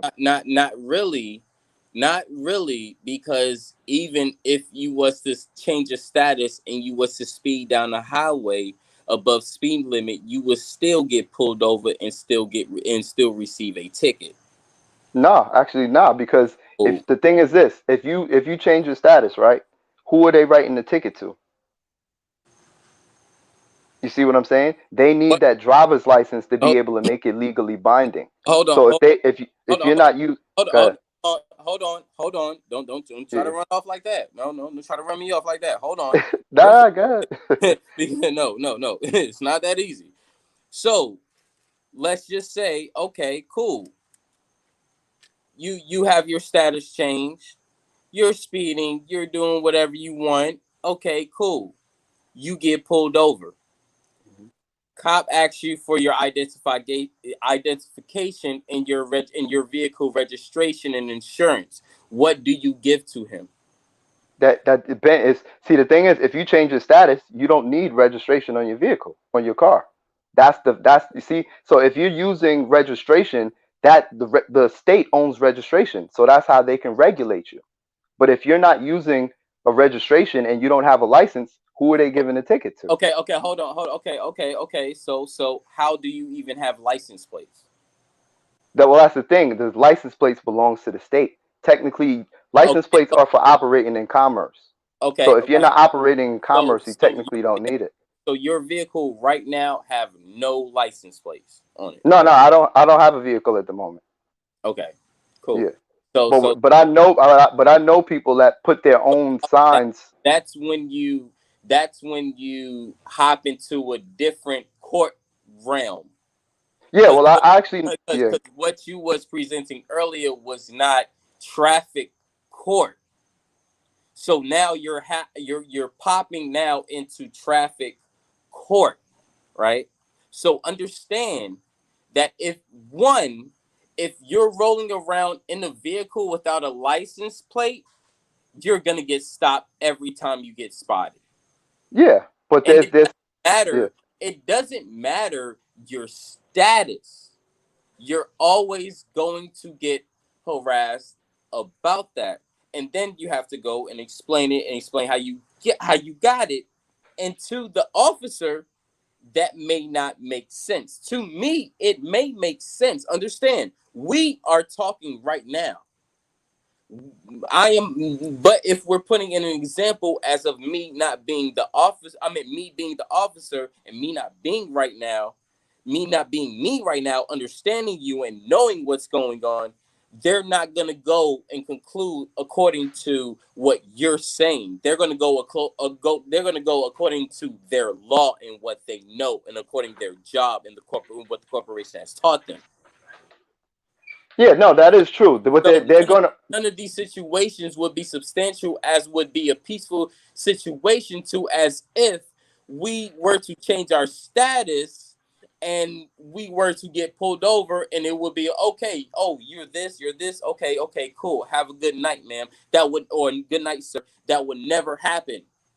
No, I wouldn't say So never. The thing is that exactly. it's the process. Changing your status is just one step. I'm not It's talking not about like I'm not talking about the process of changing your status. I'm not talking about that. I'm not talking about that. I'm talking about in the action of getting pulled over by an officer under the jurisdiction that you are not under since your status is changed. Do you understand what I'm saying? Yeah, and so what I'm Okay. Okay, right. so since you're still on the land of the people that make the law and jurisdiction of the land, if you break the law, you will still fall according to the law. Do you understand of breaking jurisdiction? Do you understand that how that falls, right? But that's an actual misconception because they don't actually make the laws here. You see, the thing is that they can only make laws for their citizens. They don't make the laws for anyone that exists on this land. So what the thing is that the problem that most people make is that they're not actually making proactive steps in order to They avoid these things. So they just don't make just to get laws. They don't make laws for the economy. they So make so laws for so The so United States is a somebody corporation. caught. So when somebody would get caught with armed robbery, they don't get charged with armed assault and robbery. But that's a crime no matter how you cut it. They didn't make that But up. That's the reality. So okay, regardless, still breaking the law. This is right, what I'm saying. but It's breaking commercial, the law. But hold on. Who yeah. made that law? Not the robbers didn't make that No, law. Who made the no, law? Because no, we but didn't make the law. robbery and traffic is two completely. Did So it? robbery is a crime. Traffic is a commercial crime. It's not the same. It's not the same thing. So they can enforce commercial crimes on their citizens. Well, But if you're not their citizen, they can't enforce commercial crimes on you. The thing is that people don't understand the steps in order. they can. Actually, they can. If you're Asian and you're still not a non-citizen and you speed past a red light, that goddamn Asian can receive a ticket for a red light and have to pay that motherfucking goddamn citation. And if And they I'll don't, tell they will go into further penalties. I know this because I live in California. Even when I first lived in California, I lived with a family of Viets that right. who still wasn't a citizen, and But still had to but go under law of paying a ticket or something, or law of something that they broke. This is what I'm man, saying. There's no way that you're not gonna be here watch. and Let say, me. okay, hold on. Let me finish. Let me All finish. right. There's no way that you're still gonna be in this country, operate under the accordance of a law, break the law, and just be let go without something or nothing. Unless you're in partner with those people up there. But we're not talking about those people up there. We're talking about regular class citizens. Right, but there's no such thing as regular class citizens. It all depends on who you are. So, Okay, for okay, we're example, talking about the let me people. Okay, okay, we're talking let me about the build people of the economy. let me Of address the what you recently economy. said before you go forward. Let me address what you recently said. You spoke about Vietnamese people, right? If they get stopped and they run a red light, they're gonna have to pay a ticket. You know why? Because the only reason they are here is because the United States allowed them to be here as immigrants from another country. But when you have birthrights to the land and you are not within their jurisdiction, they can't enforce. They can try to enforce it, but it's up to you to understand where your jurisdiction falls to be able to challenge it. So it Okay, doesn't mean that they can't say, you know what, you're not supposed to, but it's up to you to know the laws to be able to challenge it and stand on it. So a Vietnamese person cannot take the same steps as someone who has birthrights to the land who was here before the United States was operating. okay, You see, the okay. jurisdiction is completely So different. who have their rights to the birthland right now? That's breaking all the laws and getting over with and getting away with it right now. No Please. one's breaking the laws. The thing is No, this: okay, is okay. So this there's is what I'm. commercial crimes. There's Okay, commercial no. crimes You answered it. You don't have to explain. You answered it. I'm just asking for a simple answer. Just a simple answer. You don't have to go into a story. Simple answer. You said nobody is right. because Oh, you're not understanding hold the on. You said difference. The nobody. law the law is the police, they Oh my enforce god. statutes. Statutes are not law. So no one is supposed No, to we're break the not talking law. about But statues. We're not talking about yes, statues. if you get pulled over for speeding, they're enforcing statutes. They're not enforcing law. Actually, they're not enforcing statues. 100%. A red light is a commercial crime, and that's a statute. That's not a law. Law is based around the supreme law of the I never said Constitution, which they're traffic obligated law to. what was a law, but the thing is, what the thing is, you're trying to say what is not law, and you're adding law into the words of even traffic law. So you're actually misconception yourself and everybody else, because if it's not law, you wouldn't have the law word inside of it. So obviously it's some type of law that if would you don't abide by, you still have to pay some type of penalty It for it. Meaning it that depends. It maybe a depends on the Thursday, or maybe it may be a fucking goddamn ticket or citation, which is the same thing. We don't care, I'm just saying. but it So depend. no, But that's there's no first of all, there's no way, because you're not passing by the law, breaking the law, or doing whatever you want to do every fucking day. You're still abiding by the law. right, but which law is makes the Exactly. difference? Which laws Exactly. it makes the difference? The United States has their laws, which are statutes, and then there is the supreme law, which is based around natural rights, and that's completely different thing. So that's what I'm saying. If you're mixing up to say if you get pulled over for speeding, that's a commercial charge. That's a statute. That's not based in the supreme laws that's based around the Not Constitution. saying So it's law. Did you just hear what I just said? You brung law into traffic law. I didn't say traffic law. It's traffic law. I'm going off of what you said. Now, do no, you I want said what I do? No, yeah, because no, the laws of the United States I are can't. statutes. It's not the No, same as the again, supreme law. the thing. Okay. Hold on. I'm going to talk again. Can I please talk without you interrupting me? Yeah, go ahead. Okay. Cool. Awesome. We're not. Nothing is bad. We're not. There's no bad juju. Then bam. Okay. Cool. Yeah, it's all good. We all So good. he bring law into traffic.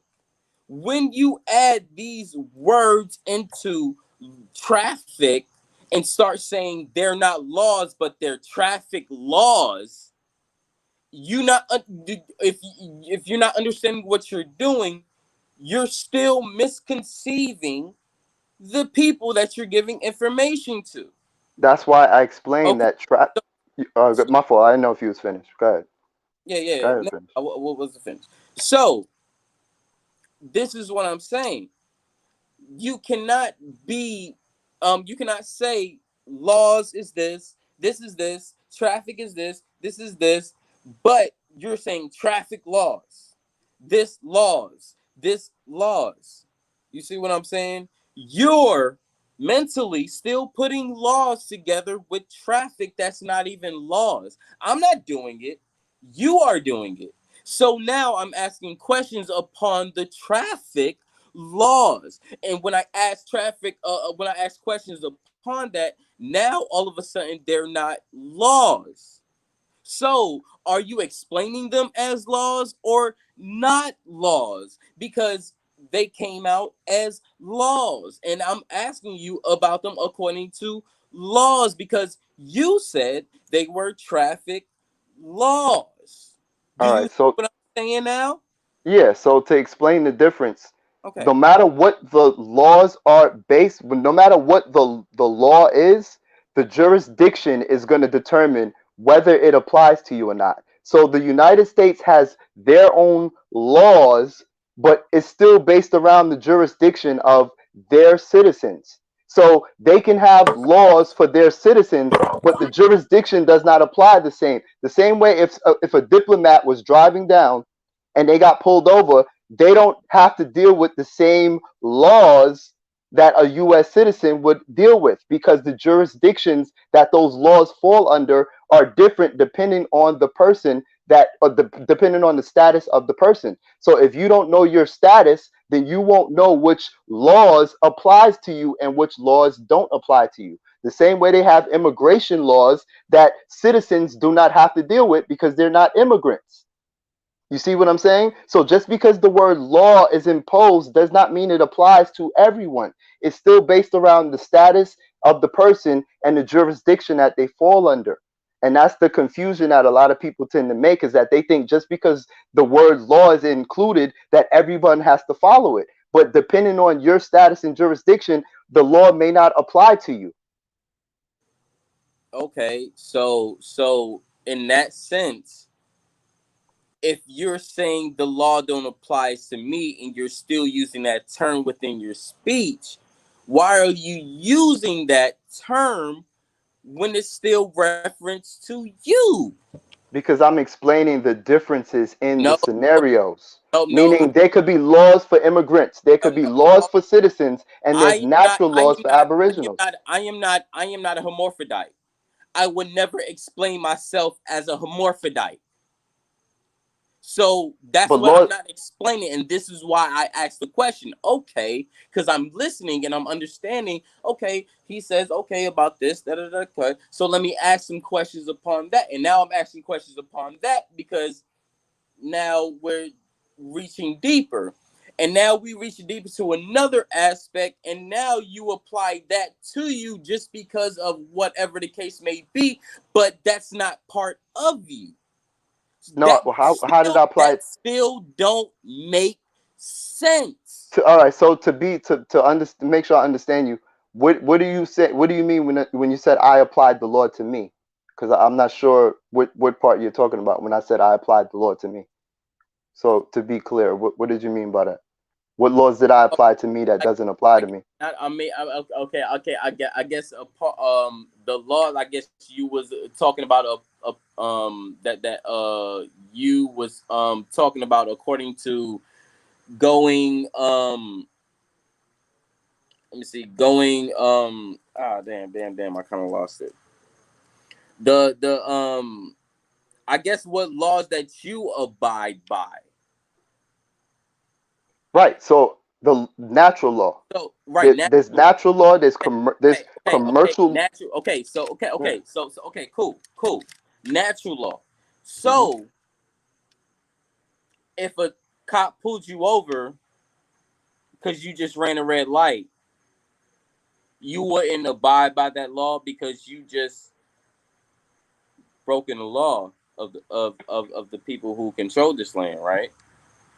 So you wouldn't pay that, you wouldn't attend to that, you wouldn't give them your ID, you wouldn't say hey okay or receive the ticket, you So just like, like let us know how the situation would actually play out because right. we So situations play out and if anybody want to tell us anything of something like this and it's really peaceful then we're really not going to go by it because we really don't see that and we really don't experience that ourselves. right, because for the most part, everyone is conditioned to have a driver's license, a registration, and everything that tells you you belong to the United States. So when they stop you, the police have every reason to believe you are part of the United States because you have everything that says you're part of the United I'm not States. talking But about a person to the United States, I'm talking about to a person like you. okay, so if I get pulled over for a red light, the first thing I'm going to ask is, did I hurt anyone or injure anyone? Because if that's not the case, there's no crime because I'm not operating from commerce. So me running a red light would not apply. But as long as I'm not doing it in a matter, so for instance, I'm not gonna just run a red light because it's not important for me. But the thing is this, I'm not gonna unintentionally. It's running a red light is kind of like just Saying running that across the street, you huh? ran a red light out of Or even spite speeding. on Let's the just say speeding, red for example. If I was caught speeding, right, oh my and I god. get pulled over, what I would tell the cop is I haven't hurt anyone and I haven't injured anyone and I'm not operating from commerce. So what am I being stopped for? So that would get you out of a red light ticket. What what ticket will they write? They can only That write will tickets get you for out their of a red light ticket. You right. You ran need to, a red light. The situation but is now you're trying to incorporate the situation. The situation no, is not this, what you're this going to reincorporate. The no, situation is it's not just saying that you intended. It's just saying you ran a red light.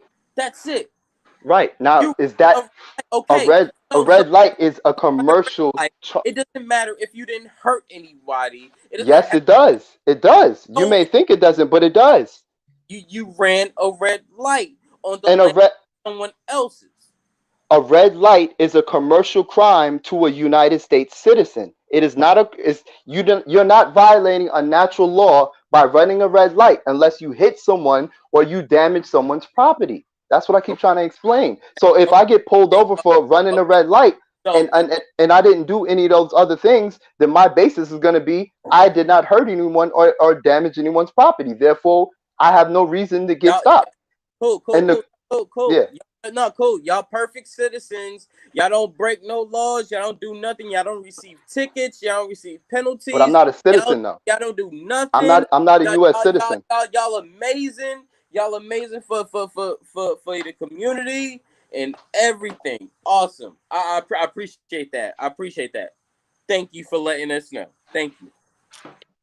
I'm not a U.S. citizen though, so that's the I difference. never said anything about a U.S. citizen. So even why are you even adding to that? I'm not a No, U.S. you I'm said not I'm a even citizen. representing myself as a U.S. citizen. So what are you talking about? No, no, no. You just said that you're a citizen that doesn't break any laws, and I just said Oh, that I'm not a no, citizen. no. I said say you're a person that don't break any law or anything. It doesn't No, even you matter said if you're citizen.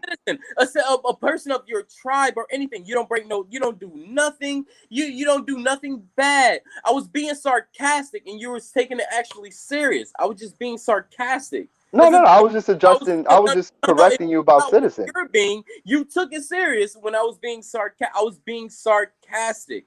That's it. Copy, yeah. But I was just correcting that part. It's not. It's not. You It's don't not have like I to was correct. taking it You serious, don't so have I to had an correct issue with when I it. wasn't being factual. You don't have to correct. Copy. That's the point. Well, this is the thing: is that I'm gonna take your words for what you say. I'm not gonna assume you meant No, something no, else if you you're said not. it. I mean, it doesn't mean I feel a way about it. It's You're all not. good. It's not. It's You're not a not. problem. Because if you think that you can break a law on this land and get away with it, and tell me the situation of how it happened, and you just screwed away with it from a ticket that you just ran a red light from with the goddamn cop that's fiending and looking to goddamn get money off of that ticket because that give them extra money, then you really not saying anything substantial to something that I actually know and I've been living all my life since the childhood. Here All right. So let me in, ask you a question. Do you? in this land, like no, So let no. me ask you a I question. Do you still don't, have I don't want a to go driver's back and license? forth. I don't want to go to back and forth because this is not a battle. This is It's not a not back and forth. We're battle. building. This no It's no not. no. It's we're Hold on. building. Can I finish talking? It's Can not a I finish battle. talking? Can I finish talking? God We're damn. going back and forth. I Can don't know I why finish you. fucking I don't know talking? why you getting so emotional. We're just having a I'm just conversation, asking, bro. can I? Because you keep cutting me off, and I'm asking, can I finish talking? When you talk, I'll just sit there. I'll let you talk. So I'm asking, can I talk? That's why it's not emotional. I'm asking, can I talk? And you're not letting me talk, but you're sitting there asking me questions and responding to me and saying this and saying that and saying that. But you're not even letting me talk. What do you mean? We've So been this, building. so this is, I don't so get it. this is why I'm saying, okay, let's just end this. You know what I'm saying? You cool. You got what you got going on, and that's cool. High frequencies to that. I'm not downing any part of you or what you're saying or taking anything away from that. I'm actually congratulating that. But if you won't let me talk, you won't even know that. No, I'm letting you talk. I'm hearing Oh, you, then bro. now That's how I'm building off of you. cut me off again. You cut me off again. So okay, cool. Like, what? Like Exactly. you're just going off on a Right. tangent. You're not really saying Right. anything. Like you're Right. talking, but you're not saying anything. We're building. Not That's saying it. we're Yeah, like you. how we're building if I'm not saying nothing. No, what I'm saying is you're going off on a tangent. Like you're saying the I'm same not going things off over and over. So I'm building up. So I'm about. just I'm replying ending to it it. off on a peaceful note. What is wrong with your brain, dude? And I'm peaceful. So I don't know what you're talking about, No, you're not peaceful. No, bro. you're not. You're telling Okay. me I'm doing this, and I'm like, no, I'm not doing that. I'm letting you know what I'm doing, and you're still deriving from what I said I'm doing, and you still not even letting me talk. What the fuck? But I don't want to steer the bill. Whatever, say whatever. Bam. Everybody, cool. Salute to y'all. I'm gonna have my motherfucking time with the fam, with the bros. Salute to the bro, whatever he's doing. I hope he's accomplishing things and can bring y'all the information to do the same thing. Because if y'all not able to do the same thing, that would just be a waste of time. And we just did this for no fucking reason. Anyway, be I mean, safe, the y'all. people You that already could know use the what it is. You information gotta go gonna to be able buy to use it. y'all. You already know what it is. TSL. Peace. Much love, Peace. Chris. Yeah, you know what I mean? Just ignorance of the law is no excuse. So it's regardless of whether, it sounds right or whether it's something people are familiar with, the law is the law. So I'm just speaking from a position of what the law is in the jurisdiction. It's not about how I feel about it. How I feel is irrelevant. I'm just speaking to what it is and how things are. You know what I mean? Based around my experiences and those around me that are also doing the same thing. So I mean, it's not really a argument. I'm just giving information now. Whether people choose to use it or not, that's on them. You know what I'm saying? That's what I said. It's not nothing personal because I'm gonna be doing me regardless. So whether people could use the information or not, that's up to the next individual. So I don't feel no type of way. I don't have no hard feelings. It's nothing. We just building, and it's gonna go how it goes, regardless. You feel me? Yeah. I mean, like I said, it's just however, I think like learning said we should just really dismantle this law, regardless. Yeah, But like I said, I like to use that when I learned that the term what it meant really meant being land, air, and water. You know, that's why I got like a better understanding of that shit. But I mean, like I said, it's like to be honest, that's all they have left. Is to say they stand on this law this and law that. But at the end of the day, like I said, once all that shit is taken away, you know, then it's like, oh shit, everybody fools. and people got to understand the reason, the main reason that everyone has been reclassified to be called black citizens is so we can fall under their jurisdiction of law. So those of us who've actually gone through the process to remove ourselves from that jurisdiction of law, we're speaking to our direct experience. It's not hearsay, it's not hypothetical. These are things that actually take place whether people choose to acknowledge it or not. So that's the only position we speaking from. If you look up even the etymology of traffic, it tells you it's commerce. So to say someone's running a red light, if you haven't hurt anyone, that's a commercial charge. It has nothing to do with natural law because no one's being accosted, no one's being infringed, their rights are being infringed upon. It's more of a safety aspect. And that's why I said I'm not just gonna go running red lights because you could actually get into an accident by running red lights. But if you are a safe driver, or if you in a position, if there's no one on the road and you're speeding and a cop pulls you over, what is the danger? Who are you hurting? So, especially if you're in a position where you don't have any, where you've disconnected yourself from under their jurisdiction, all they could do is they could just question you, but they can't write you up. I mean, worst case scenario, if you run into a belligerent cop, you can get unlawfully detained, but they could do that no matter what the situation. But the difference is, if you unlawfully detained and you're no longer under their jurisdiction, you now have a direct position to be able to hold them accountable. Now, whether you choose to go along and sue them for them violating your natural rights, that's a big difference. But if you're a U.S. citizen and they pull you over under those same conditions, you have but so many options because you're using identification that ties back to them. So they have actual evidence to try to hold against you to say that according to you using the state ID, you have to follow these regulations. So once that's removed, it's a completely different conversation. But you will only know that if you go through the process of separating yourself. So if you're only speaking from a position of having a driver's license, everything you're speaking is hypothetical at that moment because you haven't been able to prove it because the only forms of identification you have still says that you belong to the state.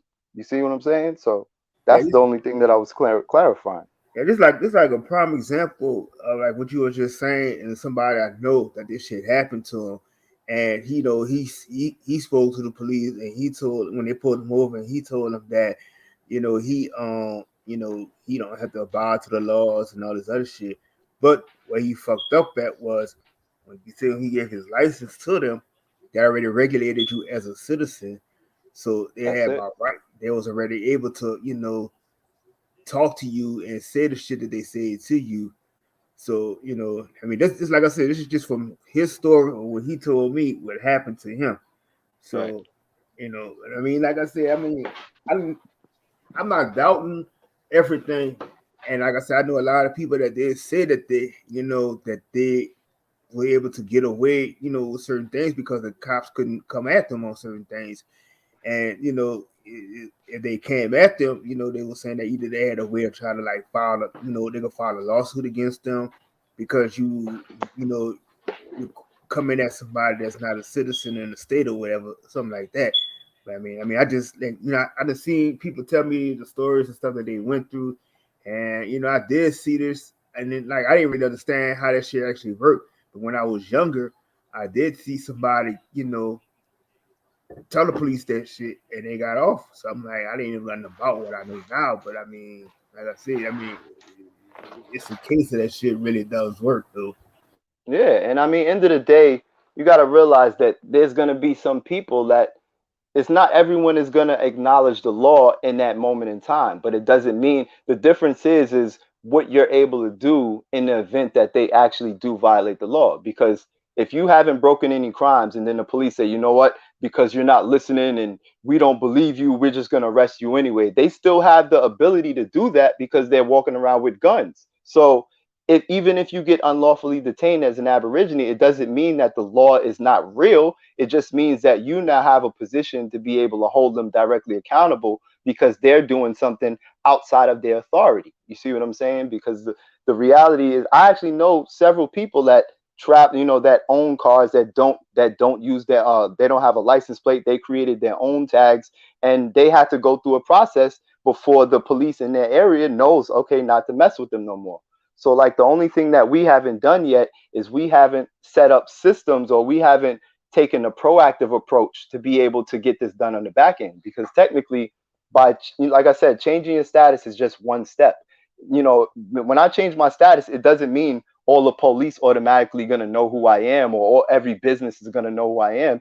It's up to me to actually take what I know and go to the state government, or go to the local, the local municipalities, and start informing them of who I am. You see what I'm saying? To where you could set up a meeting with whatever your local authority is, let them know, listen, I'm actually operating as an Aboriginal, for where I fall under natural law. I'm no longer a United States citizen. Therefore, if I'm traveling in this area, the police commissioner needs to know that, or inform their officers that if they see me traveling, this is what I'm going to present, so they know that I don't fall in the same category as everyone else. But most people, they just change, they'll just have, papers that they, found from online, or they'll just have little fragments of the law that they can't fully articulate, to where you're coming from a more reactive approach from a proactive approach. And so it's better to be proactive, to where once you change your status, you take the initiative and set up meetings with the local governments, to let them know that this is how you're going to be operating in these areas, so that way they are aware. You know what I mean? So now if you have people from each different area, say if there's a bunch of Aboriginals that change their status in New Orleans and New York and Pennsylvania, now the authorities in these areas are going to know how to engage those in those areas that's not within their jurisdiction. So now when you're traveling amongst these different areas, if you get pulled over, if I go travel out to New Orleans, and you already established your presence with the local government, so they know that Aboriginals are operating in your area, when I travel out there, if I don't got plates on and they pull me over, then it's a matter of just having a conversation, because they already been informed that, what, Aboriginals actually don't need license plates. They don't need driver's license, so and so and so forth. But if you just think that changing your status is automatically going to change everything, you're going to learn the hard way. You see what I'm saying? So that's what I said. It's about learning and taking things across the road, because at the end of the day, the jurisdiction that the United States has is only within their realm. So if we're going to be enforcing our natural rights, they can't determine what that is going to be. So we have to actually go to them and let them know how to engage us, so that way they know not to infringe on our rights. You see what I'm saying? Because police, they don't know, they don't follow natural law. They only follow statutory law. So you have to inform them, like, listen, if y'all try to enforce statutory law against me, y'all are gonna now be risk facing charges, because you're not in a position to do so. You see what I'm saying? So that it's only because we're in this grassroots level where people are recently coming into this information and enforcing it. Of course, there's going to be a lot of bumps along the road, because not too many people have been, put on notice and made aware. But the more people start doing it, it's going to be inevitable for the police to be able to have to honor it, because you're going to have a bigger presence, to where if they get in lawsuits every other week because they're pulling over different Aboriginals who don't have ID, and they're trying to force them into the system anyway, that's pretty much forced assimilation. You know, and there's literal laws that state that the United States are not supposed to force assimilate any indigenous habitant. But you can't be an indigenous habitant if you're walking around with a state ID. You see what I'm saying? So that's it's all one system feeds the other. So as long as you fall into one system, then every other system is gonna end up pulling you in. But the moment you step out, it's up to you to start changing and putting systems in place so that way you can operate within your natural capacity. You know what I'm saying? Facts. And my thing is too, it's like I think a lot of us what we need to do is too, is just that we need to really start sitting in these meetings and shit that goes on when they got these public, just these regular meetings that goes on in the city with these officials and things like that. You know, that's what I think what we fell short at for a lot of people in our community is that a lot of for the ones who don't know anything about this, and I know there's a lot of people that's out there watching it, but it's like they if we will actually sit in these meetings and we could sit there and discuss some things like this, even though I know they don't even want us to know nothing about being Aboriginal and shit like that. But I mean, it makes a difference when people start to realize this shit because, like I said, as long as you don't know shit, you're gonna keep holding this over your head. Right. And and in a way, like I said, it's like the whole status to me is it's just self governing yourself. I mean, I don't know if everybody else can see this shit, but I mean, from what I'm looking at, how all this shit is going on in this world right now, it's basically telling you that you got to fend how you got to fend for yourself on every level. It's like you can't go run into a mayor, you can't run to the government, all these other people no more because they're not doing shit for you anyway. So it's like if you don't know how to defend yourself, the most important thing, you're not going to get nowhere. And that's why everybody's still kind of like I'm saying, like a lot of people are just stuck in these when this stuff is going on, they stuck and don't know what to do. But when you Hmm. start thinking, you see how, I could have done this shit all alone. I don't Right. even needed this person to look out for me. That's why I say you need to put like start building things even in the trust fund. You get your car, put that shit in the trust fund. Do shit like that. You know what I'm saying? You keeping all this shit within you, your family and stuff like that. You like, nobody can take nothing from you.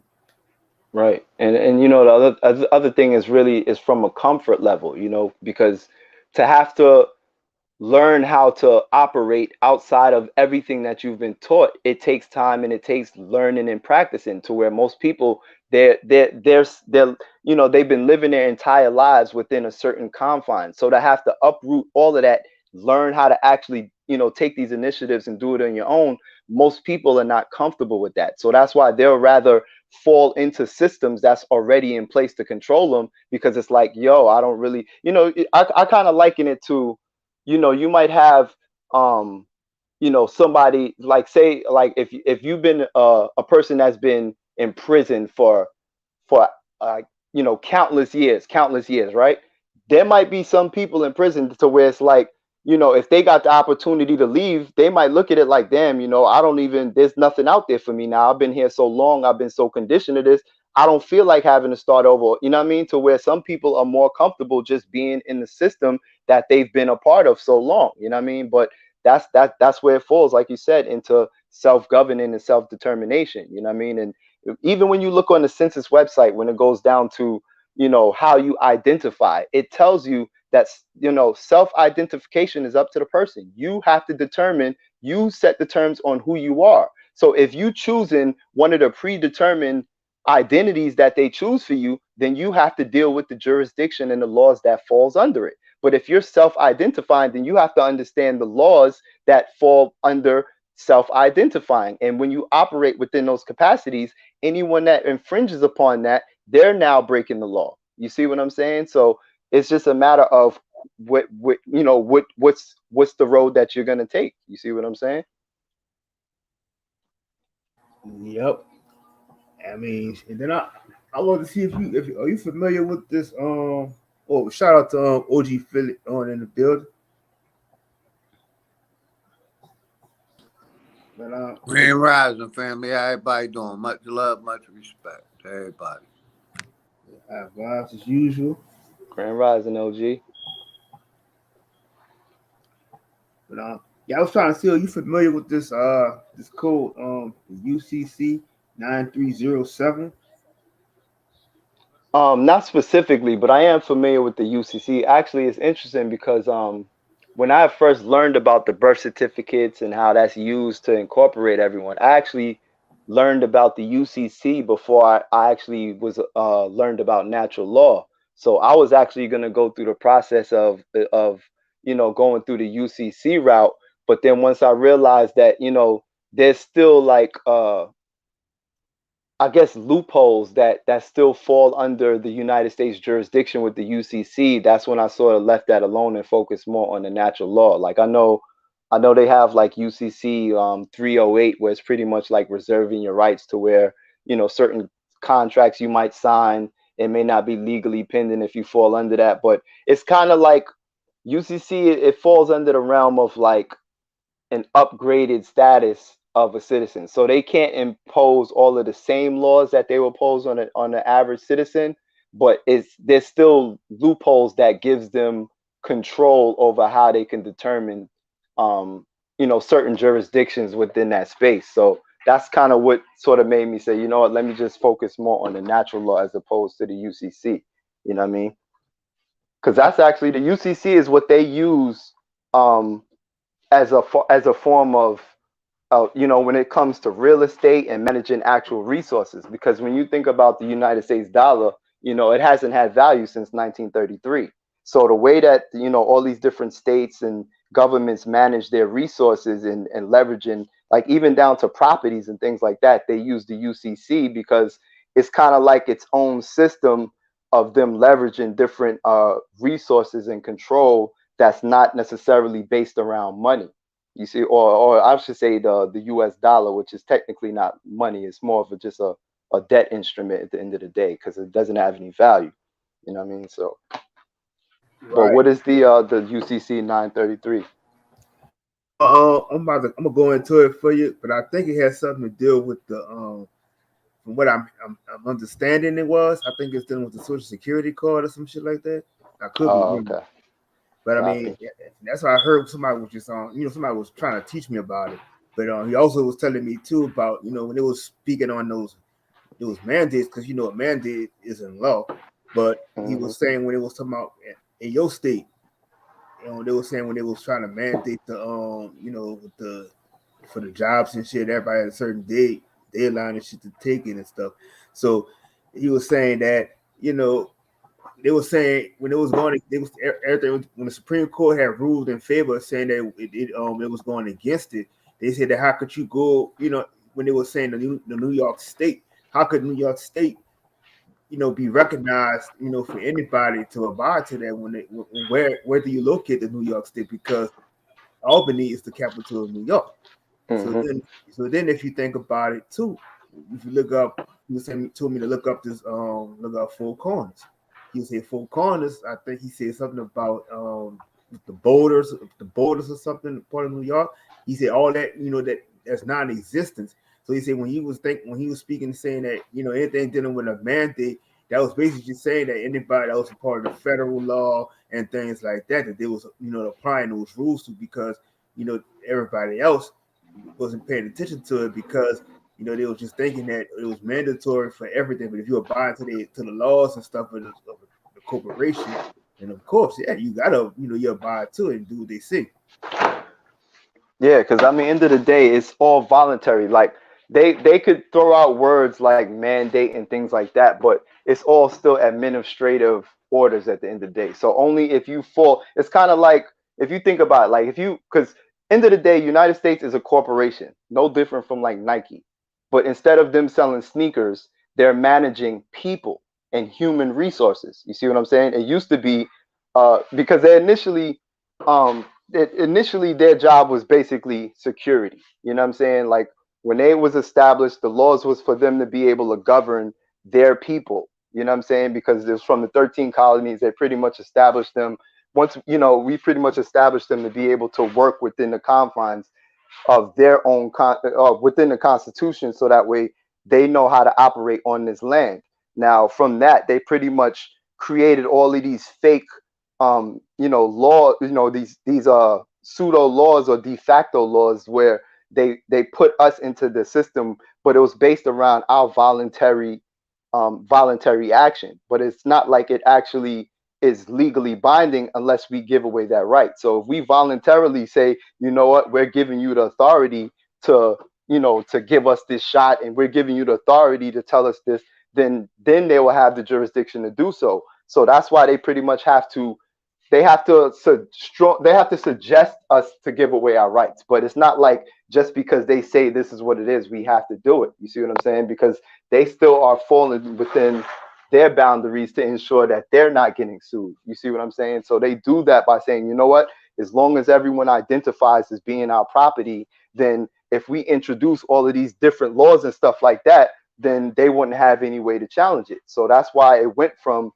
in the Constitution where it states Indians not taxed, it goes to now you have the Indian Citizenship Act. You see what I'm saying? To where they created laws for so-called citizens, Indian citizens, to be a part of their system to where they assume control. You see what I'm saying? Like it started with the Title 25, with the establishment of the 5 tribes, because those 5 tribes was pretty much created to be able to put indigenous people under their system, and that's why they started it by putting all those $5 Indians as to run those systems. So now anyone that identifies as so-called Indian, they'll be like, oh, okay, well, are you a Native American? Because they have all of these laws that they created for so-called Native Americans to be considered as, to be looked at or treated as they have some form of sovereignty when they really don't. You see what I'm saying? So it's all based around the idea. It's like a mirrored image of what they do. It's like, you're born, your mother gives you a name. You go to the hospital, they create a corporate contract based around your name. So you're walking around using the name that your mother gave you, but the government is saying, "Oh yeah, we're going to use this business called your name."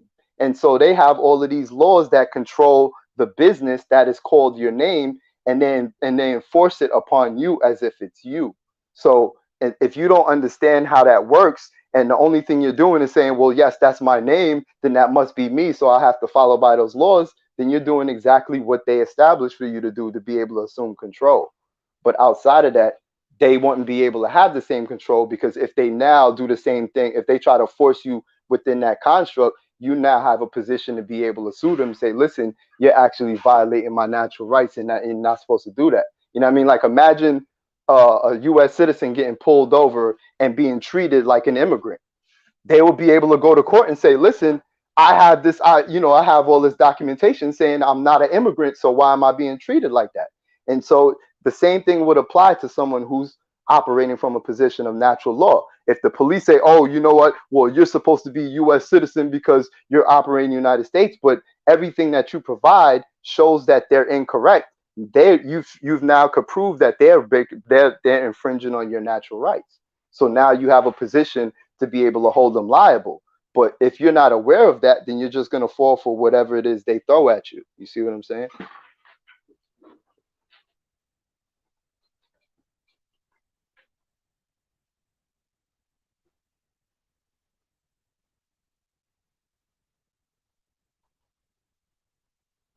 Four corners immigration law.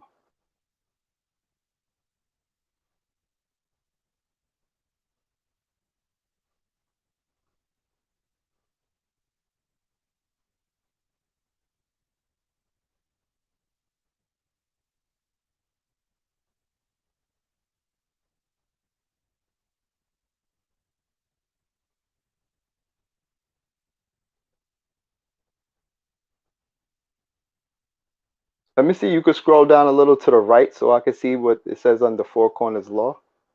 Oh wait, actually no, actually it's on the other side.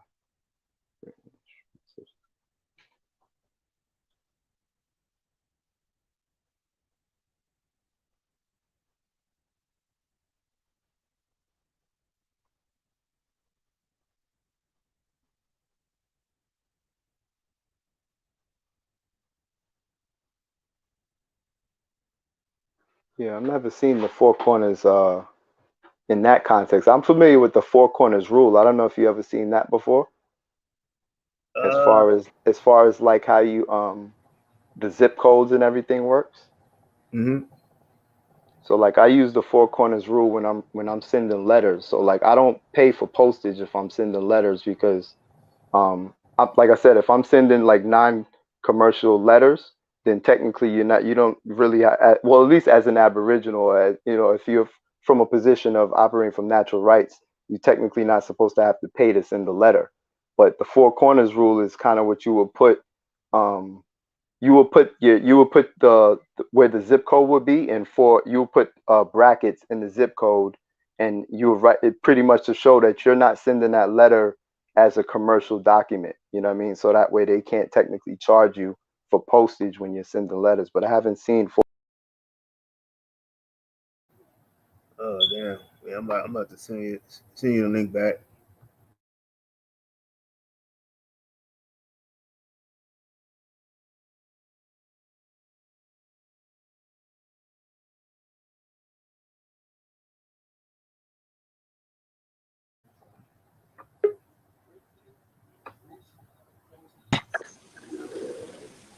See, like now we gotta talk about this because the air. I don't know what tribe you talking about, but if you're talking about the Iroquois tribe that had the first constitution of the New England, which was New York, well now you're talking about Iroquois tribe, which is my tribe.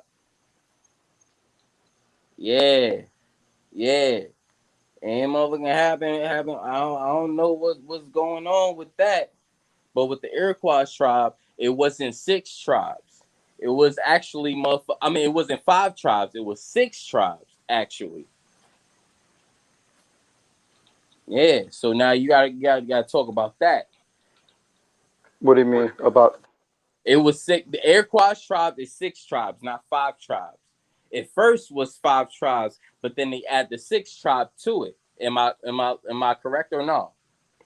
I'm not familiar with from that perspective. I do know that the five tribes, those are actually federally regulated tribes. So they don't actually I'm not talking about federal because federal is not native. Federal is but not native. Federal is European according to the Queen's rule. So I'm talking about according to the rule before they even came over here, because how they even came according to the Constitution is because we have already had a constitution here with the Iroquois tribe, which was six tribes of New York, the six tribes of New York, right? well, I mean, technically, the tribes wasn't created until they started using these corporate constructs, as they wasn't No, calling them. actually, tribes were the only difference was in a European tribe. Tribes were family. Tribes weren't people. If you Over look up when the they def, when they came over here, tribes were actually people, all right, so and you they see how weren't families. And this was what the families was trying to do during that rule of New England. The reason why New England is what? New York, Philadelphia, New Hampshire, Boston. What else? Like, come on, let's go. We already know what's going on right now. I'm not sure So the we still point have that to you're understand alluding what. to. Uh, hold on, my fault. Go ahead, my fault. I'm sorry for cutting you off. My bad. Go ahead. No, no, I just said I wasn't sure the point that you were trying to make. So I mean, you could elaborate. Yeah. So I was saying a point of the establishment that we're upon with the tribes, because with the tribes you said there was five tribes. Da da da da. No, you're wrong. There were six tribes. There were five tribes at a point, but then they added the six tribes, or made the land of the air, what made the whole tribe of the Iroquois, right? Am I Well, lying or not? no, well, the Iroquois was actually a confederacy of nations. They were not called tribes. That's what I'm No, trying to no, say. actually, they were called tribes. They were actually the five tribes of New York. What are you talking about? That's what I'm saying. Five tribes. The five tribes are federally recognized. Federally recognized I'm not talking means about federal. You're talking about federal because you're still adding the European faction to it, and I'm not which adding the are European faction to it. so So which can we get on the faction that the non-European is on? Which 5 tribes are you talking about? So we make sure we're on the same page. Wow. Oh my God. Because you saying the 5 tribes, and when I'm telling you the five recognized tribes, Like you didn't even tell them what the 5 tribes was called, and I came on and give you the tribes of the name was called the Iroquois, which is actually my tribe, which is actually 6 tribes, and you're asking me to add the fucking names on it, and you never gave nobody the name, but you gave them tribes, and now you're trying to say that they're not tribes. what I'm saying is the 5 recognized tribes that I know of are federally regulated. So if you're talking about a different 5, We're not talking about federal. That's the thing. so You're right, talking so about if federal. The thing is so when so the name thing the is 5 like you tribes. So the name the thing 5 tribes so we could be on the the same tribe, page. none of the tribes are federal. That's the thing. So name the 5 You're not tribes understanding so what I I'm could understand what you're talking about. brother. You're not understanding what I'm saying. I'm The asking you to tribe that name the 5 tribes. can I finish? Can I finish? Can I finish? Feel I'm just free. asking. I finish. Feel free. The tribe that we're talking about, that is the tribes of New York, that the Constitution actually was brought off of, is not is not what we think of.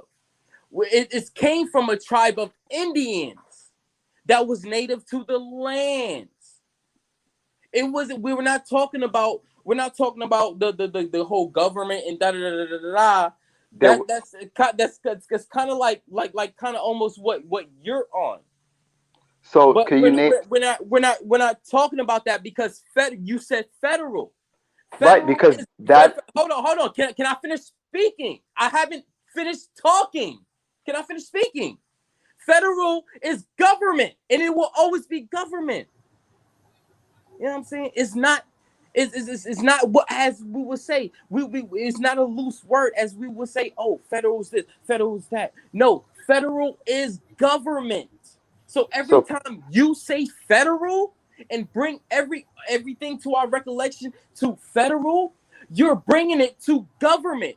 And what I'm doing is not bringing it to government because it wasn't government before the fucking goddamn federal came in with the tribes because the tribes were never federal.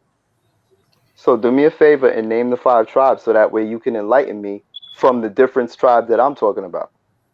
Hey, What are the 5 tribes? hey, Chris, is this on what I'm showing right here? Is this part of what you was talking about though?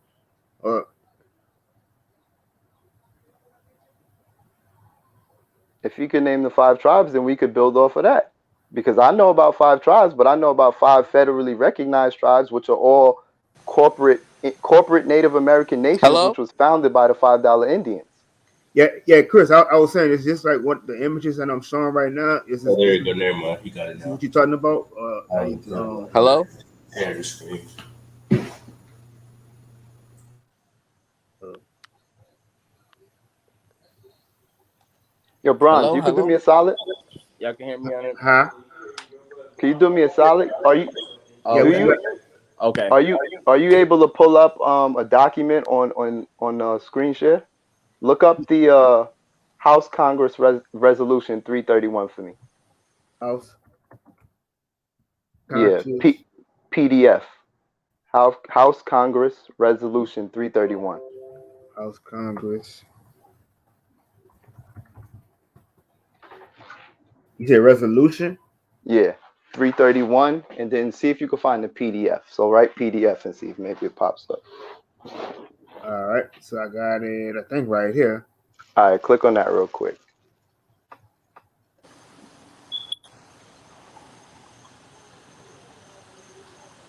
All right, you look at the second All right, you see this the second paragraph? Okay, right up here. Where? Y'all hear me? It's at the top right now. Mm-hmm. Scroll up. Nah, that's not it. Okay. Scroll up. Let me see the heading of the document.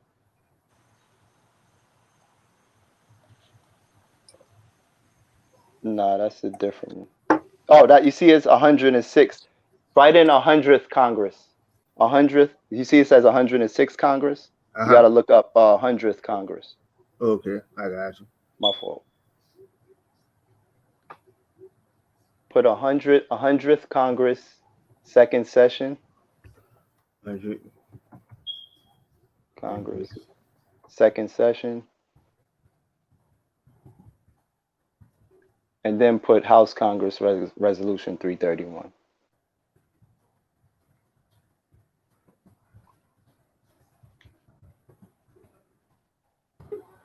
All right, see if you get the PDF. Yep. All right. Got somebody just came on the panel. Chris just came back. Copy. All right. Y'all hear me? Yeah, you good? All right. So you said this Y'all one right? still hear me? Y'all Yeah, still hear me? as long as it's a PDF. I'm trying to, because the actual on the government website it's a little convoluted, but the PDF is more clean cut to be able to navigate. Yeah, this I think this might be it though. 'Cause it's like, Yeah, click on it and see.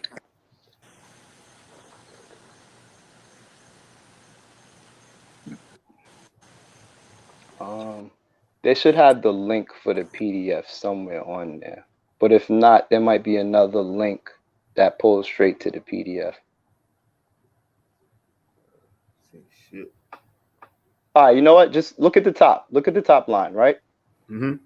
A concurrent resolution to acknowledge the contribution of the Iroquois Confederacy of Nations, not tribes, to the development of the United States Constitution. So that's why I said when he says the sixth tribe is Iroquois, I don't know what he's talking about because that's an actual congressional record. That's law right there. So that's not some pseudo document. That's a government website that tells you the Confederacy of Nations developed the Constitution, not a sixth tribe called the Iroquois. The 5 recognized tribes are all corporate constructs, and that's why they use the $5 Indians What to were the pretty 5 much tribes? What was the 5 tribes? usurp. What was the 5 tribes? The 5 recognized tribes were created to usurp our What birthrights were and give it to that, $5 that Indians. wasn't my question. My question was what were the 5 tribes? The Cherokee, the Choctaw, you know those 5 too, the Chickasaw, those nations, they use $5 Indians to establish those corporate nations to take our birthrights and our power. That's why those reservations, you will have a actual small amount of actual Aboriginals, and it's a majority of Native Americans, which are really just Europeans. So the Iroquois Confederacy of Nations is who I can't developed the do this United States because I'm Constitution. flopping between fucking goddamn windows and shit. He's wrong. He's What do wrong. you? So what is that document? Literally. It's not You about got me. like the So shock prove the. twice, the all this other shit. Like that's we don't So recognize those as one of the so 5 tribes. so What is he so talking what do about? you He's see? still talking federal. What do you He's see on the still talking screen? government.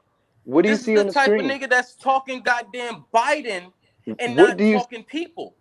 That is a record. That's proof. The fuck is we talking about? That's the United States admitting What the that fuck? the Confederacy of Nations. You see how you're not letting me speak now. You see that? Choctaw? You see What that? the fuck are you talking about? You see how you're We not letting talking me about speak now. Iroquois. You're naming tribes that's not even a part of the Iroquois. What are you talking about? I told you that. I told you the Chicken, 5 recognized tribes are not Iroquois. He says something. I don't know what the fuck he's talking about, bro. Like You're he's trying to talking about argue some me, shit. but And argue the he's naming website. these tribes that's not even a tribe of fucking Iroquois. You know what I'm saying? So I'm I just like, what told the you they're fuck are you not talking Iroquois. about? You're bringing I up a mean, moot point. I never said the he Iroquois. named one. He said Cherokee. That was the best thing that he named. But everything he named other than that was nothing even on our list. What What are you list? talking about? Look at the screen. Are you looking at the screen? It says Iroquois Confederacy of I don't Nations. It don't care say about his Iroquois screen. tribe. His screen is That's not my family. that, What are you talking about? that's the His point. screen is not my family. I And don't that's care the about his point. screen. I'm dealing with the facts. I don't deal with No, how you're I not feel dealing with about no it. damn facts. You That said Choctaw, all this other fucking shit that had nothing to do with the fucking Iroquois fucking tribe. What are you talking about? We're talking about New York. Where are you right now? if you listen to what I said, I never said the Choctaw were part of the 5 nations. You were the one saying it's the Exactly. 6th But tribe. that's what we're talking about right now, and you're speaking on that.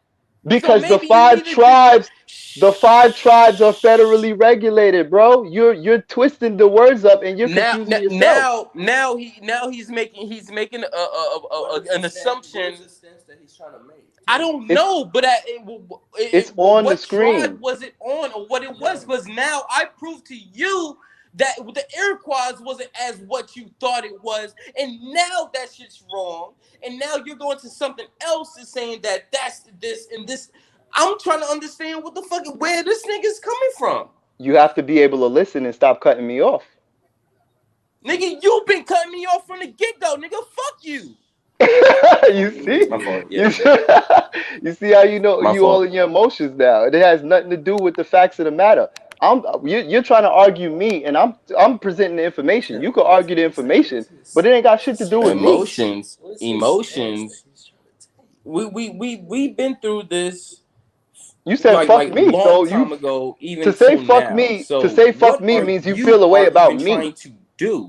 To, What information to are you trying to bring to us or anything? Because this is supposed to be you trying to bring information to the people, but now you directed it at somebody that is you can't really come across like that. So like, what are you actually doing for the people? Not for me, for the you're people. you're trying to debate me, and I'm presenting the information. You could debate the I information all just you I want, but just you gave saying him a fuck me debate. like I wrote I this didn't shit. even get a stance. I'm just showing you I what asked it him what is. is he doing for the people, and he still bring it on the debate on the point me and him. I said, what I'm is he doing showing for the people, not information. even I'm for saying we could me? focus And on the he's info. still bringing me up. You saying fuck me, So and I'm but saying let's build I'm on the emotional. information.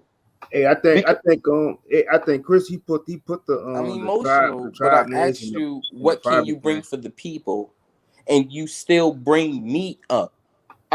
what do you mean? I just put information on the screen, and you said fuck me, so you making it about me, No, and no, I'm it has talking about nothing to do with information. me. I'm talking about a point of moving forward from now to forward. So as we see that, what information are you bringing to the people that has nothing to do with me, nothing to do with anybody else? What are you doing for the people? I'm bringing information, and the information that you're saying, whatever the hell you It saying still about has to it. do So with I me, don't. guys. It still have to do. Okay, guys, I gotta leave because apparently I am a distraction to this. Because every time I'm here, people always gotta mention me, even if I don't mention me. Okay, so guys, maybe that'll make him a little bit more comfortable on your panel, Bronze. I'm gonna just leave off so he can, see what he can do for the people. Because if you didn't know, I actually do things for the people way more than what you maybe can actually do right now. So your best Way chance is more than I actually could maybe maybe to do. get with me and see how I can actually connect with the people. But since you don't want to do that, I'm gonna leave you to do with exactly what you want to do. So you know what? You, Go ahead and do what you want to do. Peace, bro. you had an opportunity to build with me, but you talking about some other shit. I'm talking about information, and you trying to argue the information and making it about me. I didn't write none of that shit. I'm just presenting it based around how it's been able to be utilized through my own experiences and experiences of people I know. So whether or not you're aware of it or whatever you're doing is a completely separate case. You making an argument where there is none. I'm not debating you. I'm bringing up information that anyone could read and build off of. So for you to be arguing to me as if I wrote it, it's going to beyond the point. You but I think he put the tribes in the private section. Cayuga. Right. So these some of those were nations. Not see if you look up the word the legal definition of tribe, that's a corporate construct. They were not calling themselves the Cayuga tribe and the Cherokee tribe and the Huron tribe.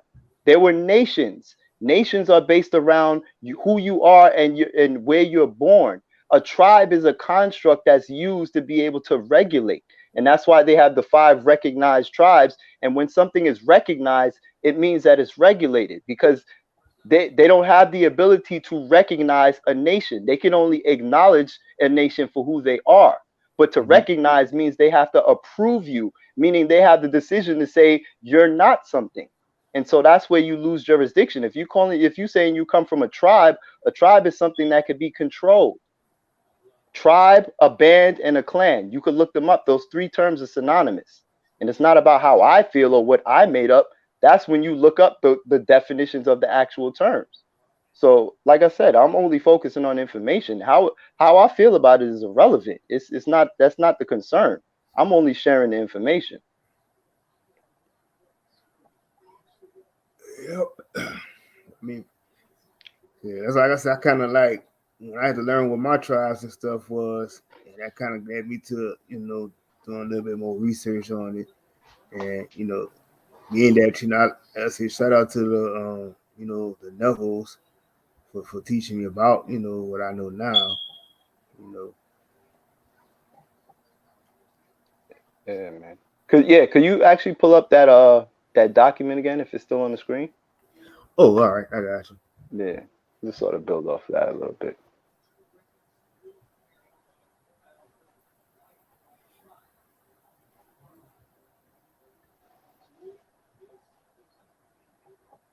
All right, this one right Yeah, here, right? so again, like I said, this is actually you can see it's on the congress.gov website because this is a congressional record. So this is the United States going on record to acknowledge that the Iroquois Confederacy of Nations developed the Constitution to reaffirm the government to government relationship between Indian tribes and the United States establishing the Constitution. Now, Mm-hmm. if you look up the definition of Indian tribes, I mean, I don't know if you could pull it up now, but there's Yeah, I two could definitions. yeah, I could open up another window. Yeah. If you pull up, run a search for John Bouvier's Law Dictionary. Okay, you say John Bouvier, and that's Bou. Uva. Yeah, Bouvier. B-O. Oh no, with a B. Sorry. B-O. Bouvier. Oh, Bouvier, right Yeah. here. Kennedy. Law diction. Nah, John Bouvier's Law Dictionary. Oh, okay. Yeah. So anyone that in their spare time, if they want to go pull this up, but pretty much this is the dictionary that defines all the terms that's used in the Constitution. Because when you're dealing with law, actually, there's like a actual org website. Yeah, that's that one. So this defines all of the terms that's used in the dictionary. Because when you're dealing with law, you can't just use a word interchangeably. They have different definitions depending on the jurisdiction that it's in. So if you're reading the Constitution and you're trying to figure out what these words mean, you can't look up Merriam-Webster's dictionary to define those words. You have Mm-hmm. to actually reference the dictionary that was created to define those terms. The same way if I was to draw up a contract, right? And Mm-hmm. this goes into contract law.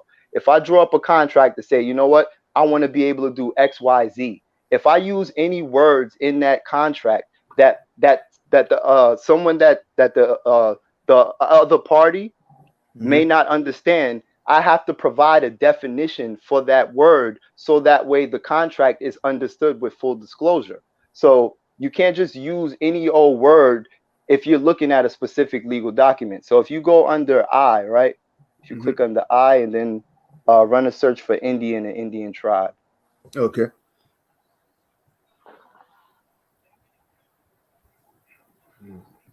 Yeah, so you could do like Control F and just run a search for Indian. Oh, okay.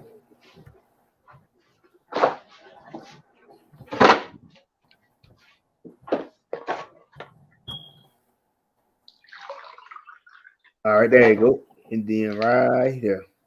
Boom. So now when you look up the definition of Indians, right? The first Mm-hmm. thing you see is the Aborigines of this country are so called. That's the first definition of Indians. So when they use Indians in the Constitution, they're talking about the Aborigines of the country, not the Native Americans. Now, if you go to the second definition, it says, in general, Indians have no political rights in the United States. That does not mean America, because the United States is the corporation. Mm-hmm. America is the land, and the people that are tied to the land are the Americans. If you're talking about political rights in the United States, you're talking about the actual corporation. That's why it Mm-hmm. says Indians cannot vote at the general elections for officers nor hold office because it's a separate jurisdiction. We have our own, we're supposed to be establishing our own government in our own nations. So we have no business trying to be elected in another corporation that governs other people outside of who we are. Cause it, So cause that's just sort of like almost like breaking up a treason because you can't play both sides. You got to either be you with this or you with that. exactly. It's like McDonald's, but it's like if you're a CEO for McDonald's, but you're trying to get a job at Burger King. It's Mm-hmm. like you can't, you know what I'm saying? It's like it's not going to be the same rules apply. So that's why it says under Indian tribe, hold on. It says uh such a tribe, right? Situated Mm-hmm. within the boundaries of a state. So this is talking about the second. So the first definition of Indian tribes, right? It says a separate and distinct community or body of the Aboriginal Indian race of men found in the United States, even though technically America, not the United States. Mm-hmm. So they're talking about then that goes in alignment with the first definition of Indians, which is the Aborigines of the country. Mm-hmm. So one definition of Indian tribe is a separate and distinct community of our people when we're self-identifying. Now, when you look Mm-hmm. at the second definition of Indian tribe, it says such a tribe situated within the boundaries of a state, meaning you're falling within the boundaries of their jurisdiction, because a state is not the land. The state is on paper. So what they call the territory of a state only exists on paper. And it says, and exercising the powers of government and sovereignty under the national government, but it's Mm-hmm. deemed politically a state. That is a government, but it's not deemed a foreign state. So watch, right? It Mm-hmm. says, it is rather a domestic dependent nation, and that's separate from the first the definition, which says a separate and distinct community. So one of the definitions is a separate and distinct community, and the other definition of Indian tribe is I think it might have lost it a little bit. Scroll back up. Oh, all right. Yeah, and the second definition says such a tribe is a domestic dependent nation, which is such a tribe may properly be deemed in a state of pupillage as a ward to a guardian. So if you fall under the second definition of Indian tribe, then you are fall within the realms of the state of pupillage. And pupillage just means you belong to the state. And that's why those Native American reservations, they could say they're practicing sovereignty as long as they're on their little reservations because they are domestic dependent nations. They're dependent on the United States in order to exist. Whereas our classification is a separate and distinct community or body, which is separate from that jurisdiction. So if you was to go in the courtroom and say you are part of an Indian tribe, if you're not making that distinction, then you best believe that the state is going to try to impose that you are part of their government. The same way if you get pulled over Right. in the car, they're going to try to impose that you're a United States citizen that's supposed to have a driver's license. But it's up to you to know who you are to be able to enforce the laws and say, no, I'm actually don't fall under that category. I fall under this category. And the law is the law. So regardless of whether the police may feel a way about it, if they actually act on that and infringe on your rights, you're now in a position to hold them liable because they're violating your natural right to be a separate and distinct community. You see what I'm saying? So that's why I technically don't use the word Indian tribe because it's too easy for them to try to impose that their definition of what an Indian tribe is, as opposed to you saying, no, I'm actually part of my own separate, distinct nation. You see what I'm saying? That's a fact. Cause like I'm gonna say this because even like we got this area called Grand Isle, and it's still ran by these $5 Indians and shit. But Hmm. when they have elections and things like that, it's never reported. It's always, and they're going to talk to the chief of that island. But it's like I said, it's like they don't have it. You don't know anything about the elections and things like that because they don't have to report that shit. Being a part of being as a citizen. So Right. that's only left to be discussed amongst the tribals that's there. So Mm. But even Right. still, that's why I look at it though, and I'm like, they sitting on stolen land anyway, and that's why, like I say, it's like that land, that all that land has been destroyed from this recent hurricane because it's just basically telling you, the ancestors basically tell you, sorry, get y'all asses off of that and give it back to the true indigenous people. Natural order, man. Because anything that's acquired in that in that fraudulent matter, it's only a matter of time before it corrects itself. You see what I'm saying? And it's just a matter of time before we learn what the hell they was doing to us, and now we're at the point to where the tables are starting to turn. So no Mm-hmm. matter how much they want to try to assume like they control this land or they own this land, all of these things are just fictions that is on a ticking time scale. You know what I'm saying? It's just a matter of time before we were all going to wake up anyway and start enforcing our rights. You know what I'm saying? So that's Mm-hmm. why they create all of these different constructs to throw us off. So that way it's like, damn, you know what? If I'm not a US citizen, they have all these other constructs that people could fall under, which would separate you from identifying with your your natural state. Where, if you fall under being if you're religious and you're a member of the church, the churches are basically religious organizations that are established by the United States. So you can't claim to be an Aboriginal or operate within your natural capacity if you're identifying with a construct that the United States owns.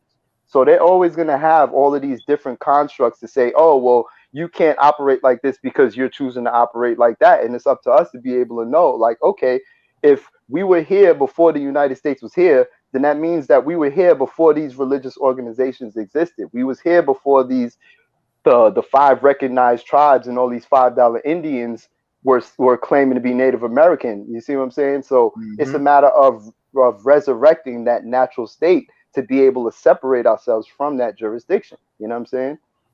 And I think what the thing was is I think it was easy for them to just go and use that term of being a Indians when they use that term because knowing the fact that they were just immigrants to the land.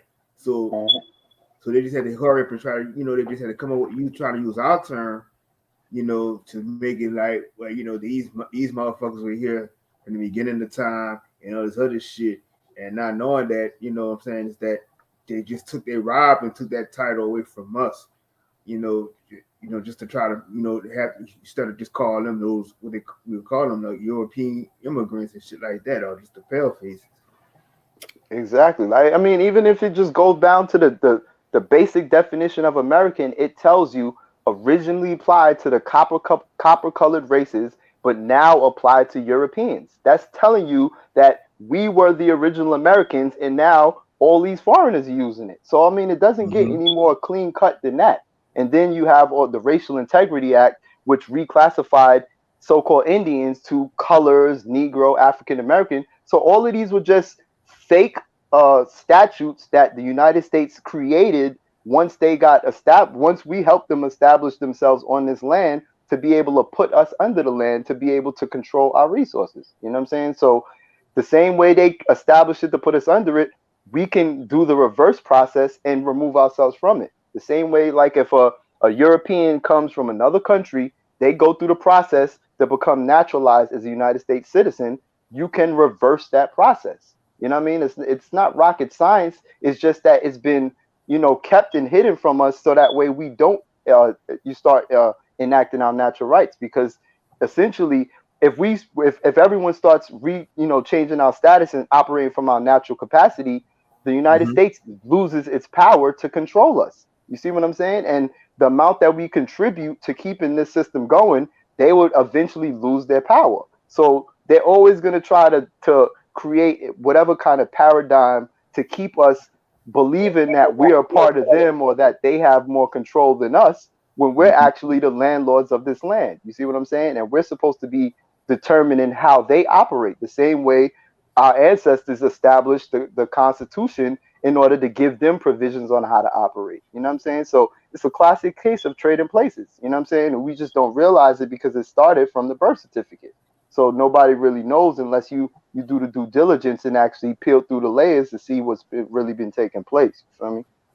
Yeah, that's a fact. And it's like, like I was telling people, when we had these discussions, and I was telling people about the difference, how the lands and states and stuff was all set up.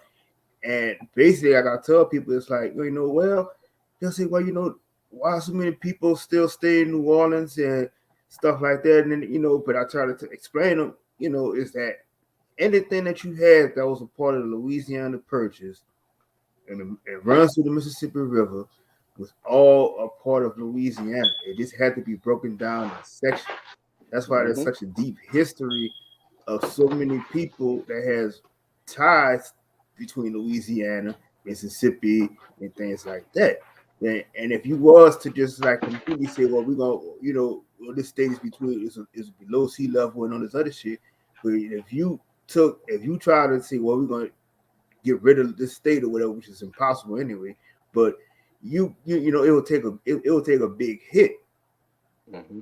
in in the Constitution and stuff like that. But to understand this, the point I'm making is that that this state itself has so much deep ties between the from the north to the Midwest, even the West Coast and shit. So people need to do more of their research on why a lot of these states are placed the way they were placed. But most of the time, like I said, I'll say like the Midwest, what we call it, I'm gonna call it the twin states and stuff. I just think honestly, like I said, they just had to make those up, just to make a cross between, from the north and the south.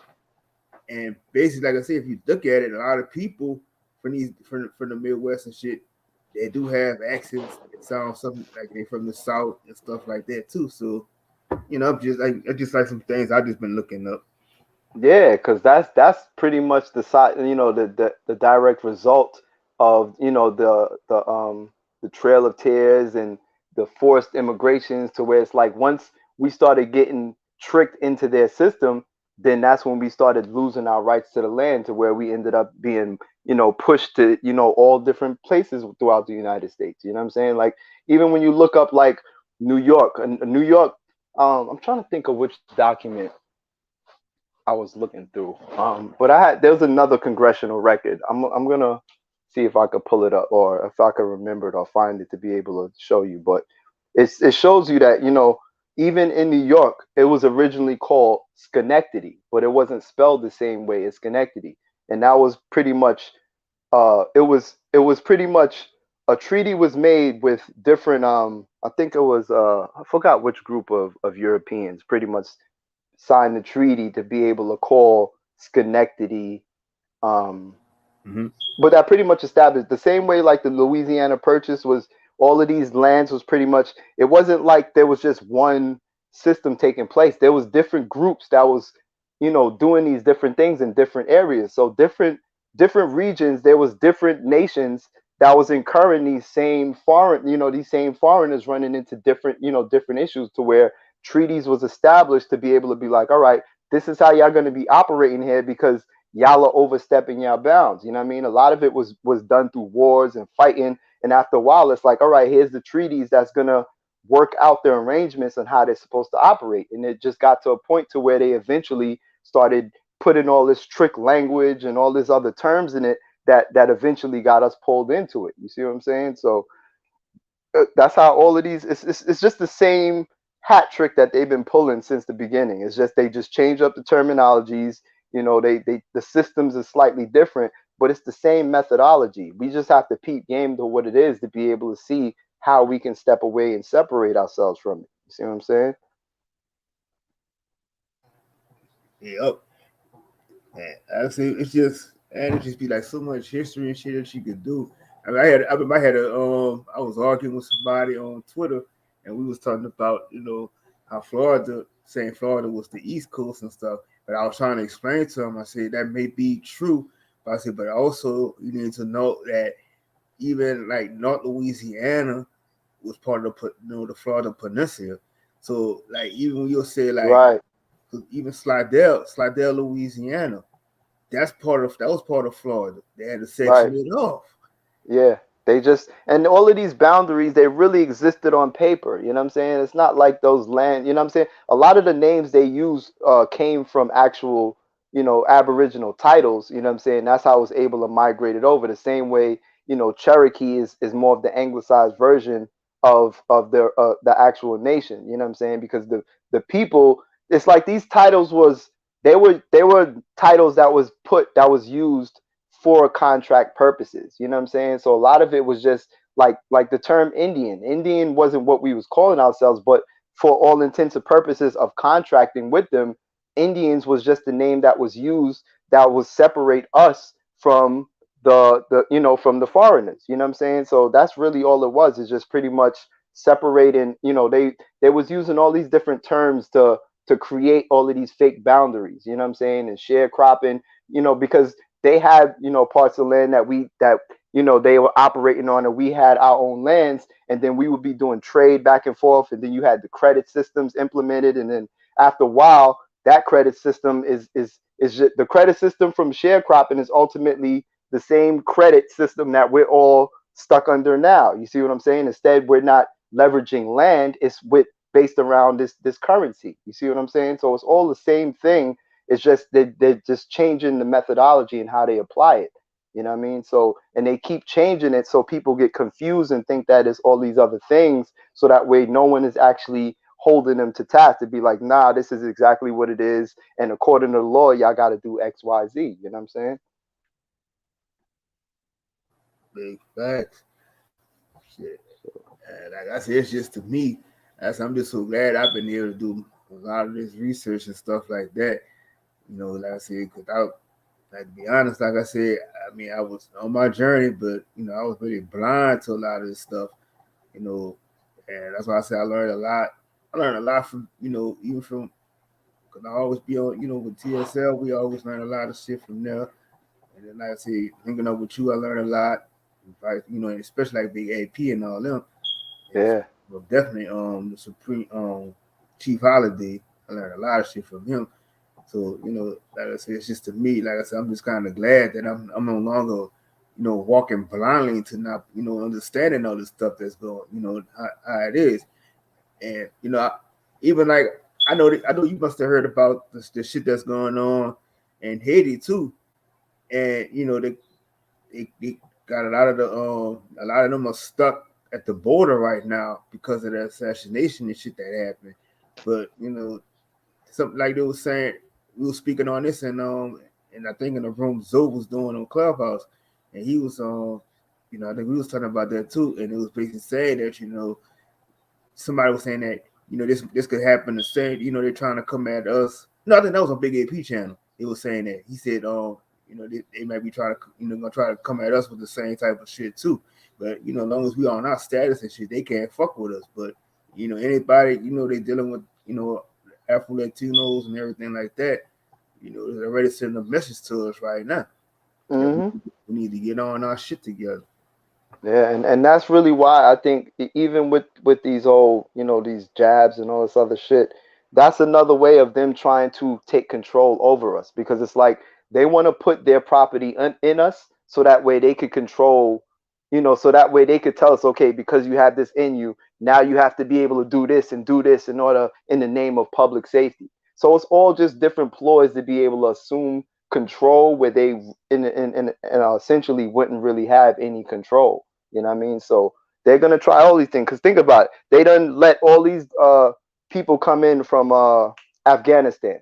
They wasn't talking about no, about possibly if they were sick, none of these things. But then you have all these issues about whether you want to let some of the Haitians come in, from the problems they're having. You know what I mean? So they're picking and choosing where they want to fuck people over, because end of the day, Haiti is a part of America. It's not, it's technically, not part of the United States, but it's still part of America. So the Haitian people, they still have rights to America's resources more than someone from Afghanistan. You know what I mean? So they use all of these corporate constructs to be able to say, oh, well, technically you are a subject of the government. So we can tell you whether you can't come here or you can't come, or who can and can't come. You know what I mean? But really, that's not really their call to make. You know what I'm saying? Facts, and then it was kind of crazy too, because it was like the discussion we had last night, because we like I said, this is stemming from somebody made a title on Clubhouse, so she was basically saying talking about how the Afghans and stuff was being, was able to come in over the Haitians brothers and sisters. So, Mm-hmm. but they got out of control. It got to a point where we had a lot of the Haitians came on there. A lot of them were kind of like they asked, they were kind of respectful towards some of the topics and questions and stuff. But then they had a few of them that was on there, and they was kind of like full of resentment towards us. Mm-hmm. But we was all, we was just trying to understand where all the anger and stuff was coming from, because a lot of them believe that they still say that Africa is the homeland, but Africa isn't doing shit for them. You know what I'm saying? Mm-hmm. Like Africa wouldn't even want to welcome them in there, because the only parts of Africa, that's really have got a lot of money is either from Kenya and Nigeria and shit like that. But Mm-hmm. they really didn't want to. Like I'm saying, it's like we was like asking, like, if y'all love Africa so much, why they're not doing as much for y'all, but y'all come here and you'll get treated with respect and everything. But the conversation, we just had a few. It was just a few knuckleheads that was just that lacked the understanding of what of how the indigenous people are. And the shit that really tripped me out was he said some shit about that they were blaming the Haitians for AIDS and everything too. They called them they were calling them African booty scratchers and things like that. But like, to me, honestly, like I said, I never heard that shit ever to a Haitian growing up, because I know Louisiana and New Orleans, we have a huge population of Haitians, and I've been to school with a few of them. I never seen nobody even ever accuse a Haitian of having AIDS and call him an African booty scratcher. Mm-hmm. I said that was just something new to me. I never heard of that shit. Yeah, I mean, I think that kind of just ties into the indoctrination. You know what I mean? The same way you could have, a lot of people from here on the mainland that think they still come from Africa. You know what I mean? So there's a lot of, no matter where you go in the Americas, there's gonna be indigenous, inhabitants that still believe the narrative that's being pushed, but then there's gonna be still a lot of us that understand that we were here prior to all these constructs that came out here. You know what I'm saying? So it's just a matter of weeding out, or at least trying to, I mean, all we could do is really give them the information, whether they choose to, take heed or research it, or if they just want to argue from a place of ignorance, there's only but so much. But I tend to focus on the individuals that are actually willing to test it and look it up, as opposed to just arguing from a place of what they don't know. You know what I'm saying? Because like I said, like I wasn't born, I was indoctrinated, being born in New York, I was indoctrinated to a lot of the same messaging as well. So I understand how a person could be indoctrinated, but at the same time, it's like I understand that end of the day, it's up to the individual to really choose to question what they know, to at least look it up. You know what I mean? So that's kind of what allowed me to humble myself, to be like, you know what, before I stand on all this information, how can I test it and be able to determine what's true and from what's false? You know what I'm saying? And end of the day, when it comes to like different congressional records like the one I just showed you, you can take that into a court and pretty much debate, and you could challenge who you are using these congressional records, because this is actually coming from the horse's mouth. You know what I mean? You can't take a DNA test into a courtroom and say, "Oh, I'm from Africa, so I'm supposed to get land in Africa," or "I'm from here based around my DNA test." But you can use their own congressional records of them admitting who we are to say, according to y'all know who we are, so you got to acknowledge me for who I am.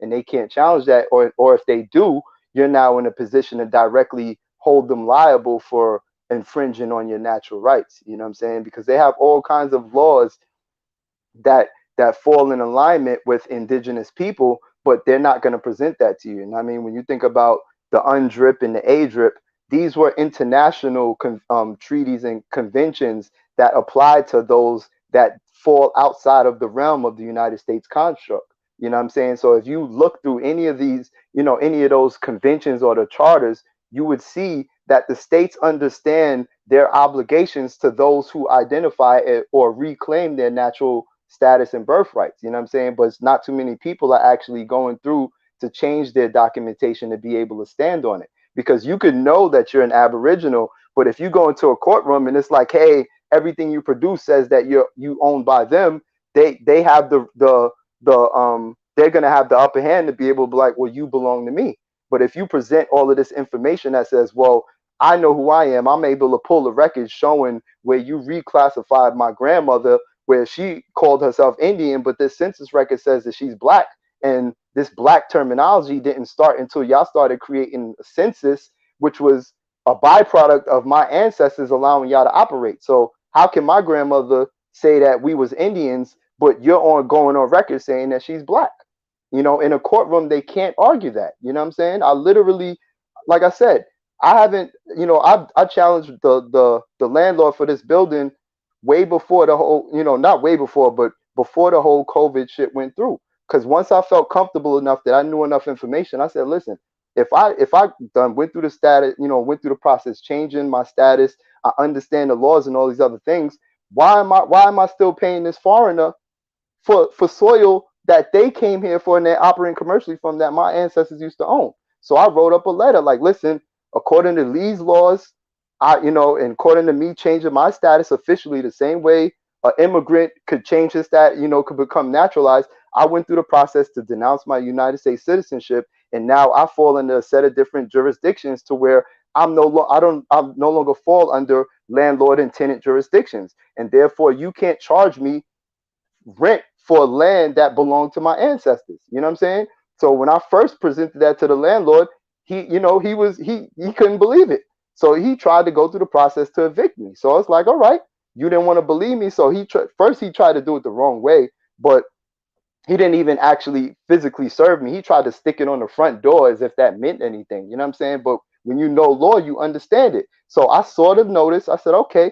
I found, I saw the court that he was trying to get it done through. I didn't take the letter. I drafted up my own documents to the court and let them know that I already informed this dude that I've already reclaimed my status as an Aboriginal inhabitant, and I have the right to live freely on my land, without being infringed upon. And he's disregarding that, and he's harassing me, telling me that I'm supposed to pay him rent when I'm no longer his tenant. Therefore, if the court tries to go through with a hearing or proceeding, they will be complicit in trying to infringe on my rights. And the court is very aware of their obligations to honor us as indigenous habitants. So they left that alone. So, from then on, he can't do anything. You see what I'm saying? So Mm-hmm. the laws, they understand the laws when you're in your proper capacity. You just have to be able to know the laws to be able to stand on it. You know what I'm saying? Yeah, most definitely. And I wanted to ask you this too, because it's like for instance, okay, so down here, we got a lot of people that they couldn't pay their rent, so they passed a federal law stating that they were sending money to the landlords and stuff like that for all the people that was possibly being evicted. But what happened is these landlords still was evicting these people out of their houses and stuff right now. And so my thing is, I know a lot of people in my city, they are clueless to the laws of everything.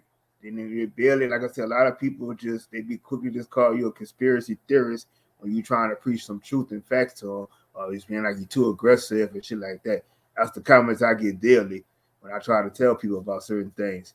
Mm-hmm. But the thing about it is that they don't even understand that your laws that you have, how you could sue the landlord for going against that. Because, like I said, if they passed a law, basically, if you still, like I said, if you still on their status as a citizen right now, but they passed that law stating that the owners can't evict you out of their house right now. You know what I'm saying? You have a right to just move your shit right back in there with no problems, and they can't even stop you from doing that.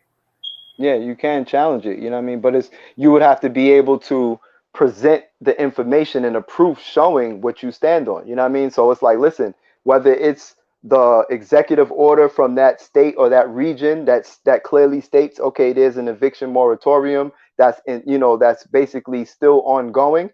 Once you're able to draft up a document saying, listen, this landlord is basically trying to evict me without regard to the current executive order that clearly states that we have the right to stay here without having to pay, then it becomes a matter of the law is the law. It don't matter how people feel about it. It don't matter if the landlord, he needs the money because he's suffering. The law, they don't care how you feel about it. Ignorance of the law is no excuse. So if they're saying, according to their words, that you can't be evicted because of the moratorium, then it's a matter of just drafting up that document, letting it be known, and then providing the proof. You know what I'm saying?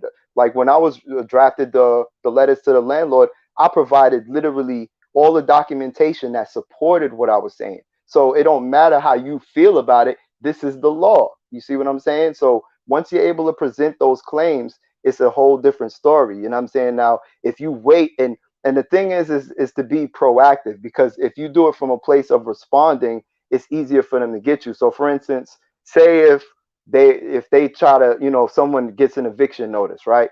And they don't write any letters, they don't do anything, and they just try to go up to court and plead a case based off of word of mouth, you're 9 times out of 10 gonna lose because first off, if you want to be able to state your case and make a motion in the court, you want to put it on the record prior to even being in the courtroom. A lot of times, if you're stating the basis of what's if you're challenging someone from basically like if you're challenging a charge that's being placed against you, right? And Mm-hmm. if you make that motion and put it on record prior to showing up in the court, a lot of times the courts, they will look at the document, see what you're providing, and if you're speaking from a place of law, there's a good chance that you wouldn't even have to go to court to defend it because they'll see, you know what?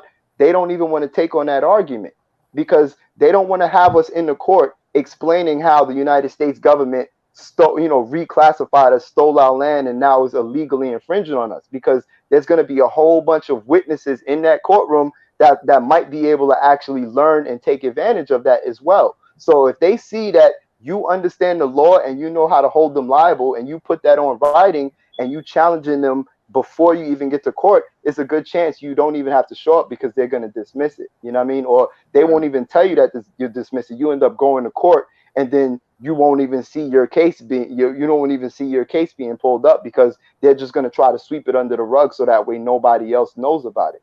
You know what I'm That's saying? So that's a fact.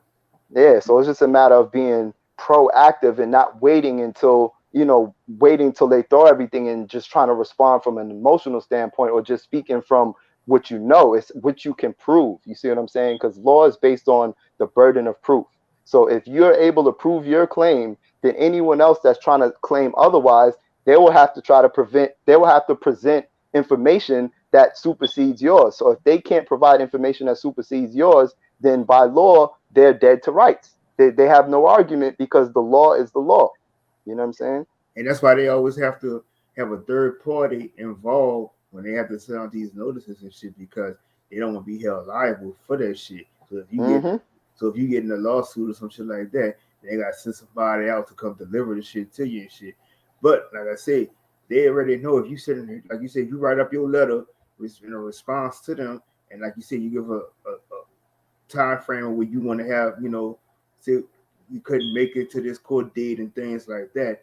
And then like they say you got I know that's some shit you was telling me about, and you write that case law what happened, and they gonna see that shit. So already as the judge already in his mind, he's thinking like, oh shit, I gotta come in a different approach because he knows the law and shit like that. So I'm like, okay, Right. so we probably not gonna waste too much time, even try to have him come in here, and we just try to find, just try to get away, we can get rid of him, some shit, some bullshit. 100%. And there's even also ways to sort of perfect your claims. You see what I'm saying? So like for instance, when when I think it was a bank was pretty much trying to take me to court for saying that they issued money to me and I didn't pay them back or whatever. So basically I drafted up a letter, addressed it to the court, letting them know, like, listen, according to law, the banks don't even have the authority to issue out money. So if you're claiming that you gave me money, you're admitting to violating the law because technically banks don't have money to loan. They can only give what people actually have within their own value. You see what I'm saying? So once I wrote that letter and sent it to the court, I got a response back from the clerk, and the clerk was saying, "Oh, we got your response, but you didn't pay the fee to file it, so you have to fill out this civil form and send in the filing fee." So that's another trick that they thought that I didn't understand the law. So I let it be. So I wrote another letter and let them know, like, first off, these civil forms, these civil forms fall under civil law, and that's outside of my jurisdiction. On top of the fact that as an Aboriginal, I don't have to submit or give you any form of payment because the currency that y'all use is part of your jurisdiction. So if y'all are trying to force me to do it, you'll be violating the clause that say that the in the Constitution that says that the recording of public acts is basically the deed of the state. It's not up to the person. So I sent that in as well, and they left the shit alone.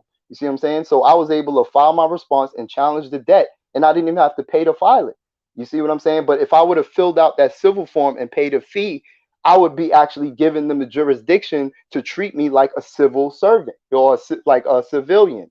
You see what I'm saying? So I'm not a civilian. I'm not a citizen. I'm none of these terms for them to impose these laws and say, oh, well, you have to fill out this civil form and send in a payment according to civil law. You see what I'm saying? To where I don't follow civil law, I follow natural law. And natural law don't say I have to pay you in order to challenge a debt. You see what I'm saying? So they're Right. always going to make the claim that you're supposed to do something. But if you understand your status and your jurisdiction and you're in your proper status, it's a matter of just letting them know that they're infringing on your rights by making the claim that you're supposed to be obligated to do these things that you're not. You see what I'm saying? Because even when you think about Mm-hmm. the term tax, like when you say Indians not taxed, a lot of people think that pertains to just not paying taxes. But the legal definition of tax is an obligation that's levied by the state. So if they say you're supposed to fill out a civil form, they're taxing you. If they say you're supposed to pay uh you're supposed to pay a filing fee, then they're trying to tax you because they're imposing an obligation which is levied by the state. And Indians not taxed in the Constitution means that if someone is identifying as an Indian, they're excluded from being taxed. You see what I'm saying? So it's up to you to know that, to be able to hold them to the law, because they're always going to make the claim that you fall within their level of control. You know what I'm saying? Yep. And that's another thing too is that how they try to get you is when they get you to come to court and say, oh, you gotta swear and put your hand on the Bible and shit. Like, I'm not putting my hand on none of that shit Mm-hmm. because that shit is, Yep. that shit doesn't hold standard to any truths or whatever, because the same people that put their hands on the shit, y'all lie every day. So how the fuck Mm-hmm. you tell me I gotta put my hand on something that holds no, what I'm saying, holds no truths to anything. Right. So, On top of the fact that, okay, what Bible, what religious doctrine does that Bible belong to? So how are you trying to mhm. have someone who's not a part of this religious doctrine swear on that religious doctrine? Wait, You wait, see wait, what I'm saying? hold on, and then the thing about it right there and now, it's just like, say for instance, if you go on that, your religion is not what of that Bible and shit right there, and that's right there where you could file. They got another infringement on you. You got another infringement on them because you trying to make me, if I whatever religion that I do believe in, so you just basically telling me to say fuck my religion and abide to your religion. Right. 100%. And even if they try to say, okay, you know what, you could bring your own terms, in order for you to properly, under according to law, to be able to be in a civil procedure, you have to be able to be amongst a jury of your peers. And why that's significant, because if you are an aboriginal, if you're operating within your proper status, right, your natural status, and Mm-hmm. someone tries to bring you to court for a non criminal charge, so like you didn't hurt anyone, you didn't injure anyone, right? You're basically supposed to sit, you're supposed to have a jury of your peers to be able to preside over you, not a jury of United States citizens that's not within your jurisdiction. So that would be a conflict of interest, because you're going to have a whole bunch of people that's not within your status trying to judge you based around laws that don't pertain to you.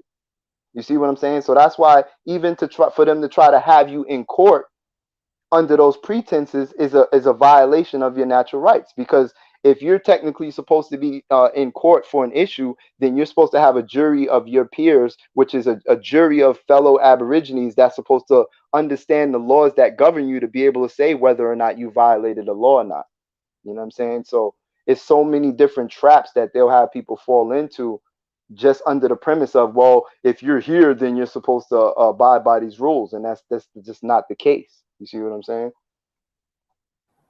Yeah, Like I even argued when I was in the court that time because I had looked at, I think they had the sign saying that, oh, you're not supposed to record, or you don't record in the courtroom, blah, blah, blah, or whatever.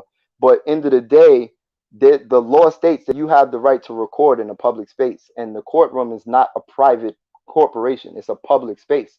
So technically, you have the right to record in a courtroom without them telling you not to. So when I went there, I saw the sign, and then I went to the clerk and I'm like, hey, like I see the sign that says that you can't record, you can't record in there, but this is actually a public space. And if there's cameras that's recording me, then I have the right to actually have my own documentation to be able to record.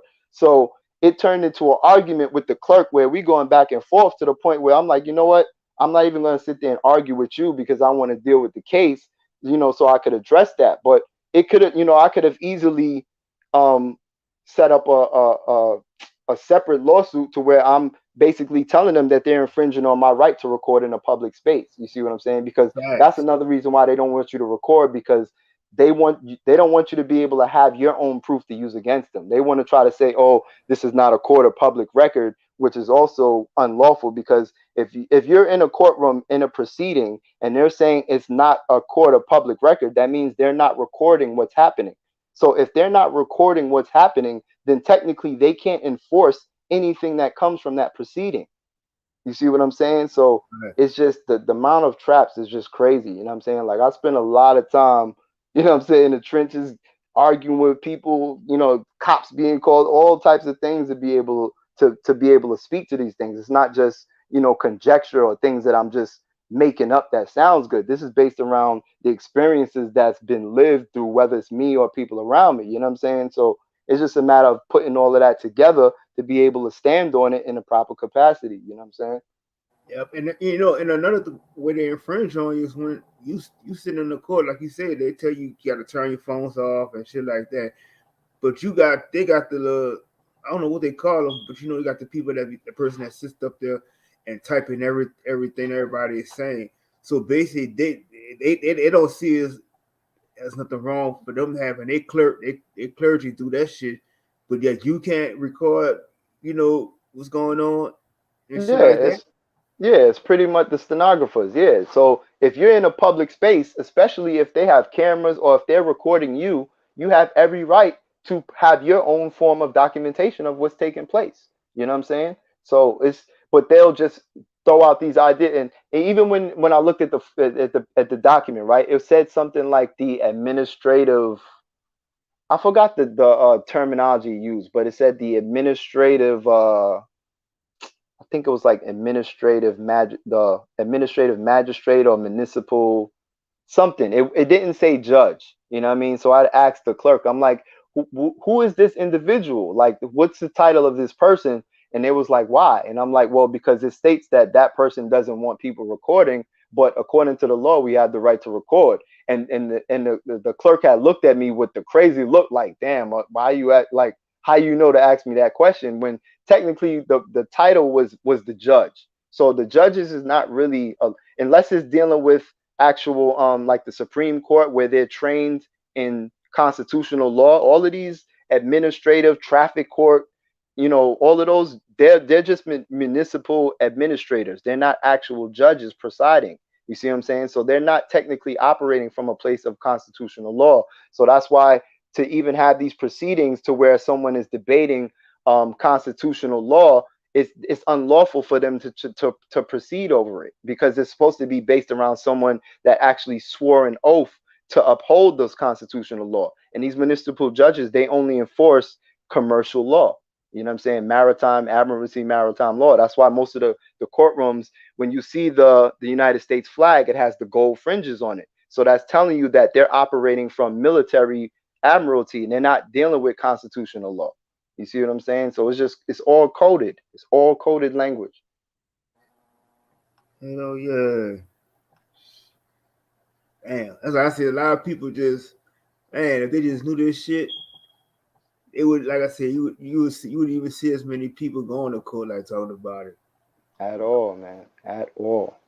'Cause But it's that, all based around, it's like, it's, it's hard to wrap your head around these ideas when from the time you were born everything is telling you this is the only option you have. You know what I'm saying? mhm, Like even one of my bros, I was chopping up with him because he's having issues with the job where, they trying to tell him if he don't get the jab, then, they're either gonna have to segregate him or he's gonna have to get tested every week type of business or whatever the case may be. So he was asking me as far as like what kind of different options he had. So he was telling me how one of his colleagues was trying to use like a religious exemption or whatever.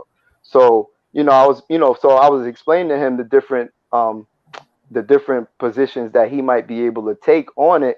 And it's interesting because when he spoke to the HR representative and was questioning him about it, the HR actually presented an option that they didn't present to the other one that was presenting the religious exemption. But the difference mhm, was is that his coworker that was taking the religious exemption, what happened was the HR told his coworker that you could either do religious or medical exemption. So so she chose religious, whereas he questioned the HR on the validity of these mandates, and then that's when the HR rep introduced, well, yeah, well, there's this option, and then there's a other option.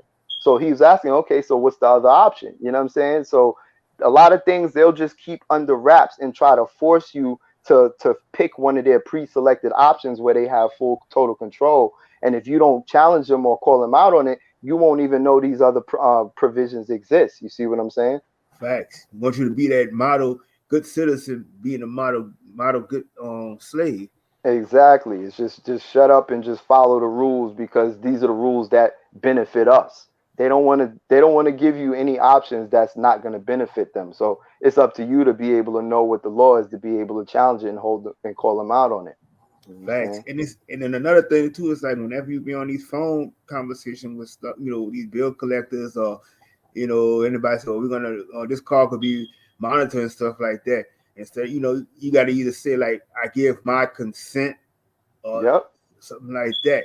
Because look, I had a conversation with a I had I was talking with my insurance company or whatever, and I gave them I was talking to them when they said this phone call is being recorded, blah blah blah, and I said I give my consent because I used to say, Mhm. like I said before, I knew how to speak the terms.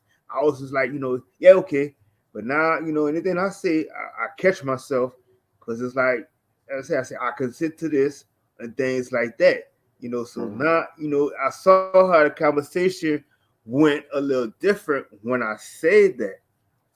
Right.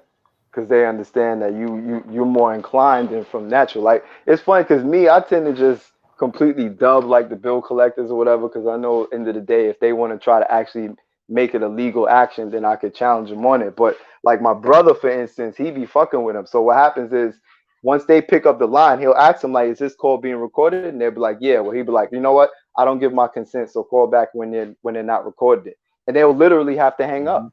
because if you don't give them consent, they can't proceed. You see what I'm saying? So Facts, it's like this shit is just so funny how once you realize this, it just completely changes the terms and conditions. You know what I'm saying? big facts. I was like, I'm gonna try that one time when I always get these spam callers calling for vehicle warranty and shit like that. So I'm gonna Hmm. switch it up on them one day, and I'm gonna just be like, well, this phone call is being recorded, and I don't give my consent. Right. I don't want to be recorded. So either Exactly. you could call back when it's not recorded, or we gotta go. And they can't proceed. They literally just gotta hang up because it's like they'll literally on. Because if it's recorded, then they're gonna be recording themselves basically going beyond your consent. So now you could literally hold them accountable and sue them and say, listen, I told them that I did not want to be recorded, and they still was trying to continue the conversation, even though I told them I did not give them consent. So they were violating my natural rights. You know what I'm saying? Hmm. So once they understand that, they're like, you know what, fuck it, let me just leave it alone. You know what I'm saying? Yep. And I think I spoke to you about this on a conversation we had I think a while back, and I was telling you I said, well, when it was how you handle the bill collectors and they try to send you these bills and stuff like that. So I know this one guy she went she set up her Lincoln account So Mm. anytime she had somebody call her from Chase or Capital One or some shit like that, she basically went to the CEO, found the CEO on Lincoln. She found his address and everything, sent the email to him stating that she don't owe a debt, and wrote the Constitution, legislation, and everything. So when she sent that letter to him, and next thing you know, like it took maybe a week or two, but then she got a letter stating that our debt was cleared, and they were supposed to, they had to pay her for for whatever they said that they were trying to charge her, and she started getting checks from there. Wow. Yep, because I mean, end of the day, a lot of times it's predicated on lie. You know what I mean? Especially if the debt is old and it was as soon as someone else buys the debt over, you're no longer liable to it. You know what I'm saying? So they could be Mm-hmm. like, oh, this you owe the debt from this original creditor. No, I don't, because if they're the original creditor, that means you satisfied the debt. So I'm no longer the party. I'm no longer liable to the debt if it's already been satisfied by you paying for it. So they'll buy the debt from someone else and try to say you owe me based around what you owe this person. But you never signed a contract with the person that's sending you this letter for debt collection. You feel what I'm saying? So it's like I never did any business with you for you to say I owe you. If I owed that other person and you bought the debt from them, that's you buying the debt from them. But I never made a deal with you. You know what I'm saying? Facts. So That's like with the student loans. Like niggas talking about, well, Biden say he forgive me for my student loans and all this other dumb shit. And y'all fucking stupid. Like the whole thing is that, like I said, all you do, like when I learned from what I'm learning now, you just had to go find a CEO for who's over this shit because they spread these student loans to all these different companies and shit. So you go find a CEO that sent that shit out to them. Like I say, you look up the legislation law for that. You write them a letter or email it, and you basically say that I don't owe debt to anything. And hmm like I say, for all this money that they say that you have to pay back, they'll be still making they'll be sending checks to you right. for that debt. Because I mean, the phrase that pays is, I think we was chopping up a little earlier about it, but it's the a promise to pay can never equate to an actual payment. You know what I mean? That's actual legal terminology, and it's relevant because the U.S. dollar is only it's worth a promise. You know what I'm saying? It's a promissory note at the end of the day. So someone is giving you a whole bunch of promises, and they're telling you you're supposed to pay them back. But it's like you didn't give me anything of value. So how can I give you back something of value when you never issued me nothing of value? You know what I'm saying? According to the Banking Act of 1933, all these dollars are worth nothing. So you can't tell me I got to pay you back something that's worth nothing. You know what I'm saying? They So it's fact. just like it's mind fuckery on a whole next level, man. And that's another thing too that I don't think a lot of people know is that you could also use the silver dollar, the silver mint. So you use Hmm that for as far as an exchange of debt and things like that. Even like hmm if you have mortgage and stuff like that, you can write your promissory letter up. But you also can offer, I can give you this silver, to try to pay off this debt and things like that. hmm So it's like we got a lot of options, but as I say, it just takes a lot of reading and the research, and you really will be surprised that that you really have more law, more rights than you actually think you have. hmm Yep. Yeah. I mean, the government is only supposed to operate within the confines of keeping the order that's maintained through the natural laws. They're not supposed to be like, oh, well, today we're making up this new fucking statute that you're supposed to follow this, that, and the third. It's like, all right, who came up with this idea and how does it benefit the people? You know what I mean? They make all these statutes that benefits them, but they're just an entity that's supposed to serve the public. So where does all of this control come from at the end of the day? You know what I mean? It's only if we voluntarily give them authority to do these things, then they're gonna feel like, you know what, we could do it. You know what I mean? I was telling another friend of mine, even because from even with when the mask mandate started, you know what I'm saying?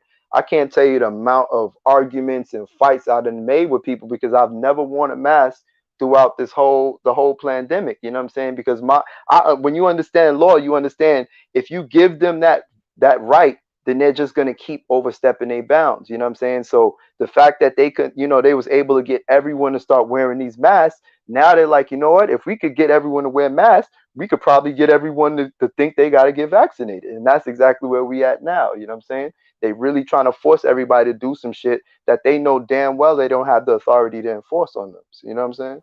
Facts. So, And another thing too was like I remember when I used to get these tickets and stuff, and you know, before I was in indoctrinated bullshit ass church and shit, but mm, I was sometimes I was told that like go ahead and give it to your pastor and let him go ahead and take care of it in the court and stuff like that. And I'm mm, like, well, okay. So, he said, well, okay, the ticket and shit was thrown out and this and that. But not knowing that, okay, well, I know all these, they part of the masonry shit too. But not knowing is that he could have taught us, basically saying is that if you know your status and shit like that, you can easily do that shit yourself. Instead of you mhm, just being like, well, I'm at my limit of what I can go do in the courts and shit. So you just kept that type of info to yourself, mhm, and not giving it to the people. And mhm, see, and that's what I say. That's the problems I have as far as me. Like I fucking hate religion and I hate these churches and shit. But at the same time, it's like I hate the fact that all these pastors are just taking money from the people, but they're not teaching them shit. Like these mhm, people don't know no kind of shit, and these pastors are the ones, like you said, the churches is the most closely to the law than anything. mhm. So it's Right. like it should really be teaching these people how to stand on their own, against this law and things like that, teaching law classes and stuff like that, instead of you just holding that to yourself. And you Mhm, know what I'm saying? It's like I wish I knew this shit some years ago, for the things that I did have to go through. But like now, like I said, it's no stopping me because, like I said, they can't go and fool me with their bullshit no more. mhm. Same here. I mean, even because the way I look at it, it's like I said, it's all the same methodology. It's just different systems that it's enforced. So it's like the churches being that they're religious organizations that's that's authorized through the United States government. They could risk losing federal aid or they could risk losing their license if they violate the terms of their agreement. The same way a doctor, if a doctor was to give you holistic advice, they could lose their ability to practice. So it's like they're not going to tell you, you know what? Instead of you having to take this prescription, you might be able to have some take some herbs and eat some natural fruits in order to heal whatever's going on with you. They can only recommend what they're licensed to teach, and those that break that mold, they're going to end up, possibly losing their ability to practice. So it's like we got to understand that all of these people that claim to help us, they're incentivized to keep us in the dark. You know what I'm saying? Now, it don't mean that you may not come across one that might just, slip you a line every once in a while to be like, you know what? This person actually gave me some helpful advice. But for the most part, they're all just doing what they're gonna do in order to be a part of that system. You know what I'm saying? So we gotta be the ones to be able to take it to the next step and be like, you know what? I could actually learn how to do this shit to where I don't need you. Because I mean, in the day, if people was able to start learning about the different ways they could heal themselves, then the doctors would go out of business. Because you're not gonna have people going up in the doctor's office because like, oh, I don't know what's wrong with me. This is happening, that is happening. If you know how to be able to heal yourself, you know what I'm saying? The same thing in the church. Right. If you understand where you come from and who you are, you'll realize I actually don't need to be in the church in order to be connected to something bigger than myself. You know what I'm saying? So. Facts. And like I said, I always go with reference back to like in the churches that I used to be a part of, and like I said, throughout this whole event when the disaster happened, and all the past, like I said, to me, I never understood was that I even made a post on my Instagram account, and I said, do any disaster, every disaster they have, you never see the church going all out this way to give support to all these members and stuff. All this Mhm. fucking money these people give to this church and shit, and when disasters and shit happen like that, you never see a church that say they cutting checks to give to the people. Because like Mhm. I said, you're bringing them. They already bringing the money to the bank, and you can't. The same bank that you can't even go to that bank and get a loan from. But that's Facts. your fucking money that you've been giving to them to put in there. But when Facts. you have shit like this happen, But even prior to it, there's never a disaster fund that they're doing within the churches because all they're doing is just taking money, making up all these different organizations and events and shit that they want you to pay money for. So Mhm. my challenge was that I said, so why is it that when you got disasters, there's no disaster fund, and none of these churches are going out their way to even give offered shelter or whatever to their members. You gotta wait. You tell these members that they gotta go and wait on the government to help provide for them, but at the same time, I'm giving all my fucking money to you to to take care of you. It's not taking care of this invincible man, but it's giving it to you. That you finna taking care of your family and shit with. If you want, what I'm saying? So it's like when these people out here, you got even the older people and shit. They don't have no money. Get to they have money to get to hotels, all type of shit. This is the type of shit that happened just recently from this hurricane. And it's Right. like I didn't see not one church in the community lift a hand out to these people for anything. It only started recently when they started seeing other places was like offering hot meals and things like that. And then some of these churches like, oh, okay, we're gonna start sending we're gonna do some hot meals for the people and shit. We got a Mhm. church that was like a $350 million church that was built on where I live at, and this fucking church didn't open the doors to none of these people. Damn. Ain't do You know. shit for these people. All You this know fucking money people have paid into this fucking church, they didn't give them shit. And the they're just amount sitting of there with the fucking security and everything around the church and shit. Like, you know what I'm saying? To me, that's a the amount fucking of joke. mhm. The amount of resources and things that money could have put towards as far as helping the collective, but it's just going towards one organization that's disconnected from being able to help everybody else. You know what I'm saying? It's just it's conflict of interest on every level. You know what I'm saying? We just got to peep the game to see like, why are we taking advice from the people that benefit from lying to us? You know what I'm saying? Exactly. Like I said, I'm just like me personally. Like I said, I'm just tired of dirty laundry and shit they be trying to hide from within my city. So it's like me, like I said, I got to the point now I just tell it like it is. Like I don't give a fuck. I'm gonna tell you all the shit that's going on and what these people been lying about and and been doing to the people for so long. And like I said, I do it daily. And what I'm saying? It's like it's just to me, it's just bullshit that a lot of these people are just so stuck, and don't believe in themselves and don't believe in, what I'm saying, believing that somebody gotta keep handing out things to them. But like I said, y'all will running to these fucking churches all the fucking time that ain't doing shit for you. But you get, like I said, I get texts and shit from my pastor, my former pastor telling me shit about, or the church had substantial damage and all this other shit and we fixing this up. But every time there's a disaster, something happening to that church, but they don't get the memo that, it's a reason why this shit is happening. But the same people, you still looking for the same amount of people that you couldn't even go out and do shit for the people, but you want them to come out there and help give assistance. And these people still got really their own houses and shit up, but you're not even offering. You didn't even offer these people anything, but you're gonna offer a fucking sermon on a fucking Facebook, stream and shit. It made no fucking sense to me. Like these Hmm. people need it. When the times like this is when you should be like, we're gonna have, give people food, things like that. Because you already, like I said, the church already getting a check from the government, so they know it's no way the church is ever broke. Yep. And they always be like, oh, we got limited funds and shit like that. That's bullshit. You Hmm. never limited funds when you're a fucking 501c ran by the government in the state. You're gonna always be paid. That's why they said the first thing that happened was when they had those different fields and shit. It was like, well, we're gonna have the churches and shit open up. Because they already knew that was already under the government mandate. They was gonna get funding for that shit. But Yep. these pastors was trying to lie like they wasn't getting nothing. Knowing damn well they was getting money. Just every time they kept recommending everybody go take a jab and shit, they was sending them checks. Hmm. That relief aid, that the relief aid that they giving all of these different organizations to so-called treat this damn pandemic is ridiculous. You know what I'm saying? It's like they'll have all the churches, the churches could go to the government for relief, but then the churches will tell the people they gotta pray to God for answers. You know what I'm saying? It's like the shit is a slap in the face.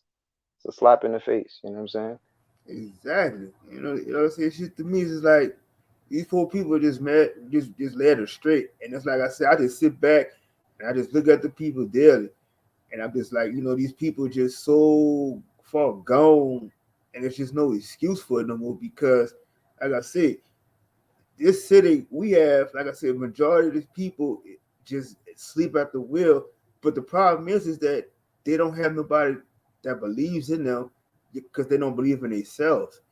Mm-hmm. So it's like you telling people these things, and it's like they kind of like, damn, I didn't know this actually happened, but they're just so stuck in the Right. mind frame that somebody else is gonna come and save them, and that's just like I said, that just came from when they was from their mom told them, dad told them, Mm-hmm. and it just kept going and going.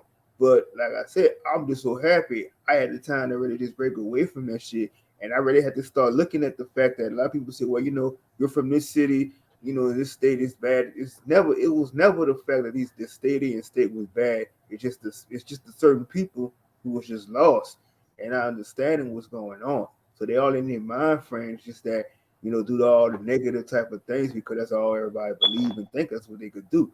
And they thinking like you say, oh, and you already know that the judges and shit getting paid off for this shit. It's like if there's no crime, there's no need for police and the judge. They're not getting Mm-hmm. paid nothing, and the lawyers. And Yep. I've been figured that shit out a long time ago because it's why is it that every year you have to post this certain amount of crimes that's happening. And to be honest, I've really never seen all these murders and shit that they say that actually happened because you don't they even had it, they got caught for lying about that shit. It was like they were manipulating the numbers and shit like that because they know if it's a certain amount of numbers, they're getting paid and getting bonuses off of this shit. Yep, 100%. And then they'll have the quotas too, to where it's like, you know what, if it's certain time of that year or that quarter, to where it's like, listen, we gotta generate more revenue.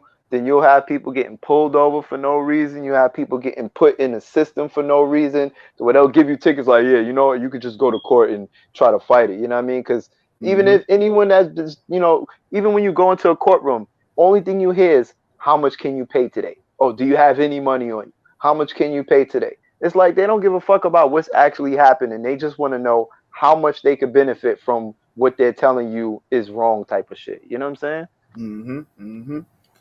And like I said, to me, like I said, when all these disasters are happening right now, like I said, they using their machines or whatever. But like I said, these ancestors is still taking control because when we had the storm hit, we had our courthouse building roof flew off. So it's like in a lot of places, like I said, it's just a lot of places, the rich areas and stuff. Anytime we've been having these disasters, this shit, these places have been getting hit, and it's like so all you hear on the news, like I barely watch this shit anyway, but you hear people crying about, oh, this is I don't know how I'm gonna come back, do this and blah blah blah. But those people be living this life of luxury type of, thinking that nothing gonna ever happen to them, and Mm-hmm. just trying to shit on everybody else, the people that the lower class type of people. But Mm-hmm. it's just basically showing you that, like they say, the bottom will finish first, and that's basically Yep. what's happening. Oh Everything's yeah. coming back in the reverse. So, I mean, like I said, I sit back, I watch all this shit unfold, and watch how it just unravels and see how everything is going. And like I said, I'm gonna go back to how the mayor of my city is, how incompetent she is, and you know what I'm saying. It's like even when we had this hard rock hotel that was building, it was supposed to be like at least I think a 5 or 6 story building.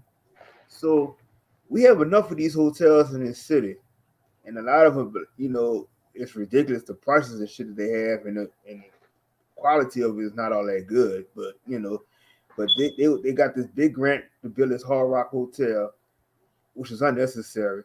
But to show you how this shit shouldn't have been where it was, this is when this shit collapsed. They was using cheap material and shit to try to, cover the shit up. Mm. They had a video showing when the shit collapsed, how the people was running out the building and shit. And this one part of part of the concrete fell on this man when he was trying to run to safety. He got crushed by it, and they lied and said, well, they only had like about maybe 20 something people that was dead inside the building.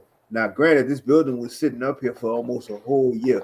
It was even running the Mardi Gras parades and shit right Mm. around that shit. and they still had dead bodies in there. They tried to even they had it on the news. They were showing live on the news. They was trying to get one of the towers off, and they used the crane. They was trying to use a bomb to blow it down. So the crane wound up falling in the middle of the street and caused more damage. Wow. And then what I'm saying, I found out I didn't even know, like, when it was one of my partners that I grew up with, he died inside the building. I Damn. had no clue. So I saw the news report about this shit, and then we had a picture. Like, somebody took a picture at night, and it was showing his ghost and a few other people ghosts that was in that haunting that building because their soul wasn't at rest because of what Mm. the man was doing. She was lying about something about, or they was gonna take care of it. It was like she kind of tried to throw the shit under the rug, and they got funding to try to get the shit taken down. And it just wasn't recently until this year till they started taking that shit down. We went almost a whole fucking year with the building still up there with the dead bodies and they're covered up with a tarp. Wow. That's fucking crazy. Yeah, That's it's like I crazy. said, it's like a lot of shit that goes on in this city. They try to hide it. They tell you that with the tourists and all this other shit. But like when you go deep down and look into everything that's going on, like I say, it's a lot of incompetence, a lot of crooks, all type of shit that's going on in this city. Mhm. I mean, the way I see things, man, it's like nature is always going to correct itself. The same way water always finds its level. You know what I'm saying? It may not be immediate. It may not be, you may not immediately see the reverse side of things, but anything that's done to go against nature, nature's going to find a way to correct itself. You know what I'm saying? So all of these things that they're doing that's fucked up is it don't matter how long it take us to get the shit together, but it's gonna correct itself one way or another. You know what I'm saying? So I'm just looking at it like, you know what, I'm gonna be part of that motherfucking correction. You know what I'm saying? Because this shit gotta stop for real.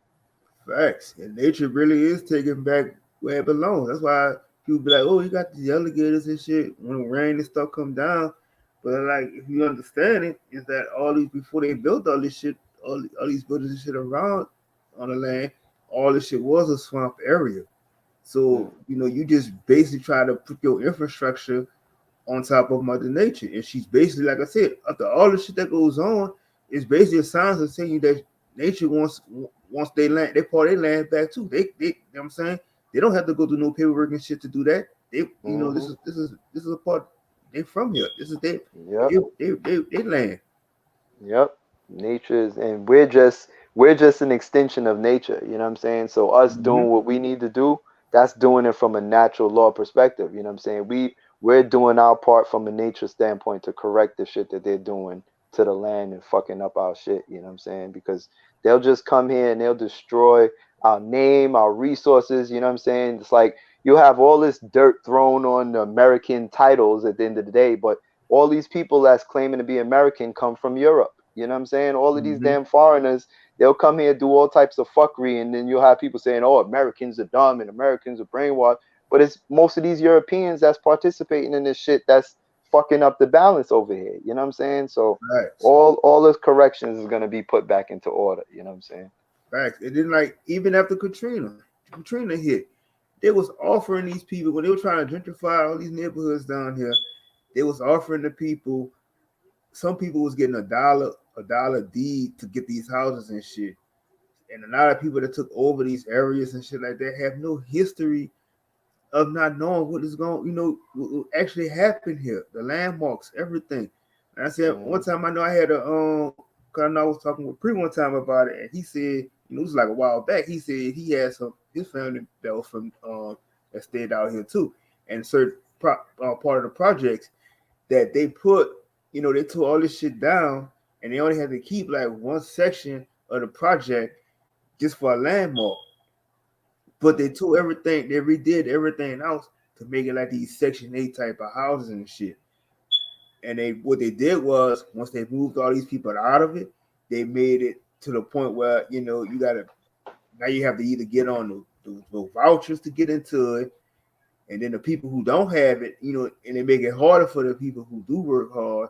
You got to go through a credit check, all this other bullshit, just to get in housing and shit, which actually makes no fucking sense.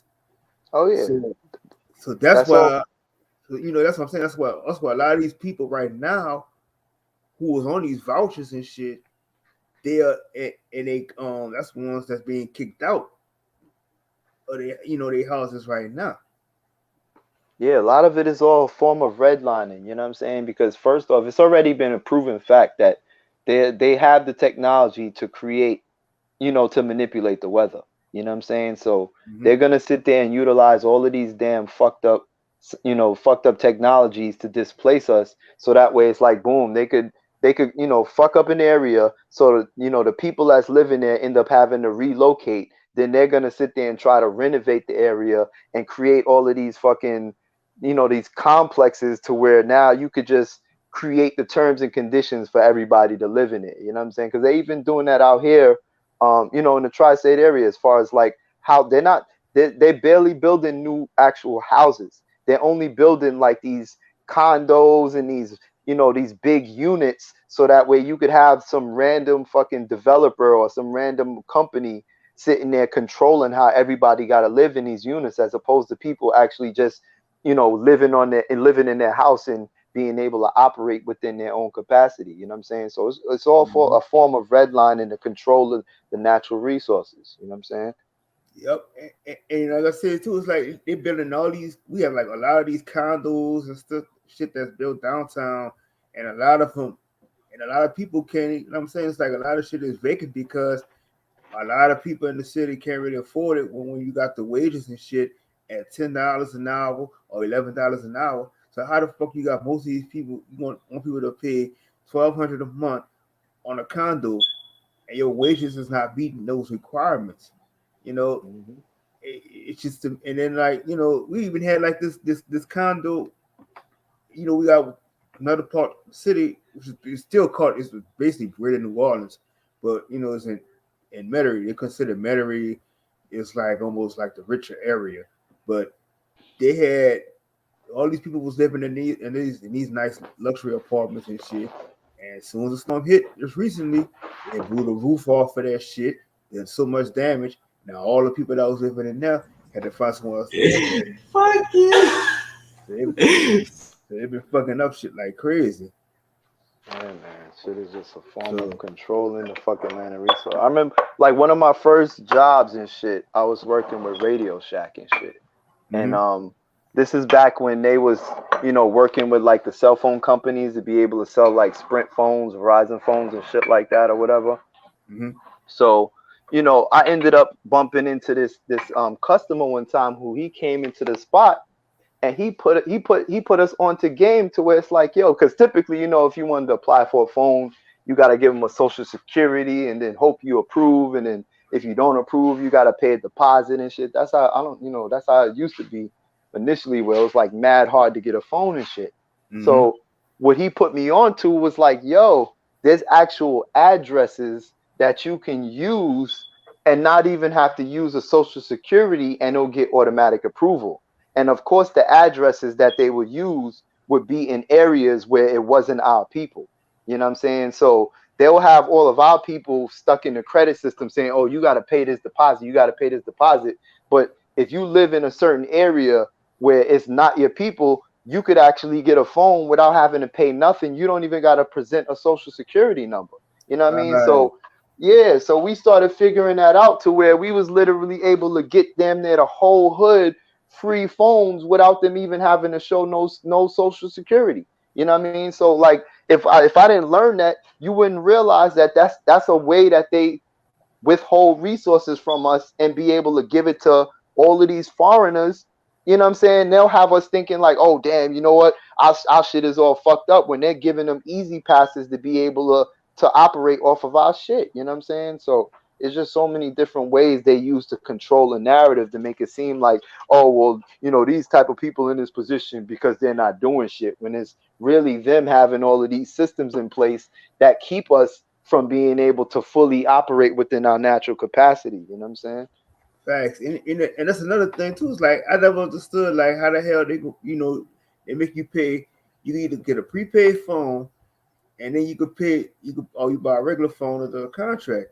But if you don't, but if you buy the phone out, you can still use the same phone and just put under a prepaid contract. So why spend all that money a month on the phone just because they say, oh, you gonna pay insurance and shit on that? But more likely, if you keep your phone in the case and shit, you're not gonna even have to worry about replacing the phone. You already wasted money from that shit. You know what I'm saying? This shit just like when you don't think Facts. about it, if they try to pay you with two options and they try to push the option of making you pay monthly towards them instead of just doing, like I say, just doing a regular buying your Get own your own shit. bill, buying your own little prepaid, load your card up and shit like that, and you Yep. good because you get the same damn features. Because now it's just they have the control to be able to tell you, oh, you know what, you got to pay this reconnection fee now because you didn't do this, and now there's a new, that now they're gonna raise the rates, and now they're gonna, what I mean, all this extra shit that just raises the stakes whenever they feel like it. You know what I'm saying? It's just their way of moving the goalposts. You know what I'm saying? To make it seem like everyone got equal opportunities when they know damn well that they're fucking withholding opportunities from certain groups and giving that to other groups. You know what I'm saying? Big facts. Shit, But that's why I yeah, said it's like, man, there just be so much shit. I swear, it's like I said, the shit running. I could just expose it. Fuck it, I'm just gonna keep exposing all this shit that go on in my city. yeah, real talk. I mean, keep it. it's kind of like bittersweet, you know what I'm saying? Because all of this fucking shit that's going on is hella unnecessary, but at the same time, it created the opportunity for a lot of people to wake up. You know what I'm saying? So, and I think Mm-hmm. the problem is you within the lot, within that population, you have a lot of people that don't want to wake up. You know what I'm saying? So that's Right. where it becomes like you end up fighting with people when it's like, listen, we all dealing with the same problems, so it don't make no sense fighting each other when we're not the ones creating these problems. You see what I'm saying? Mm-hmm.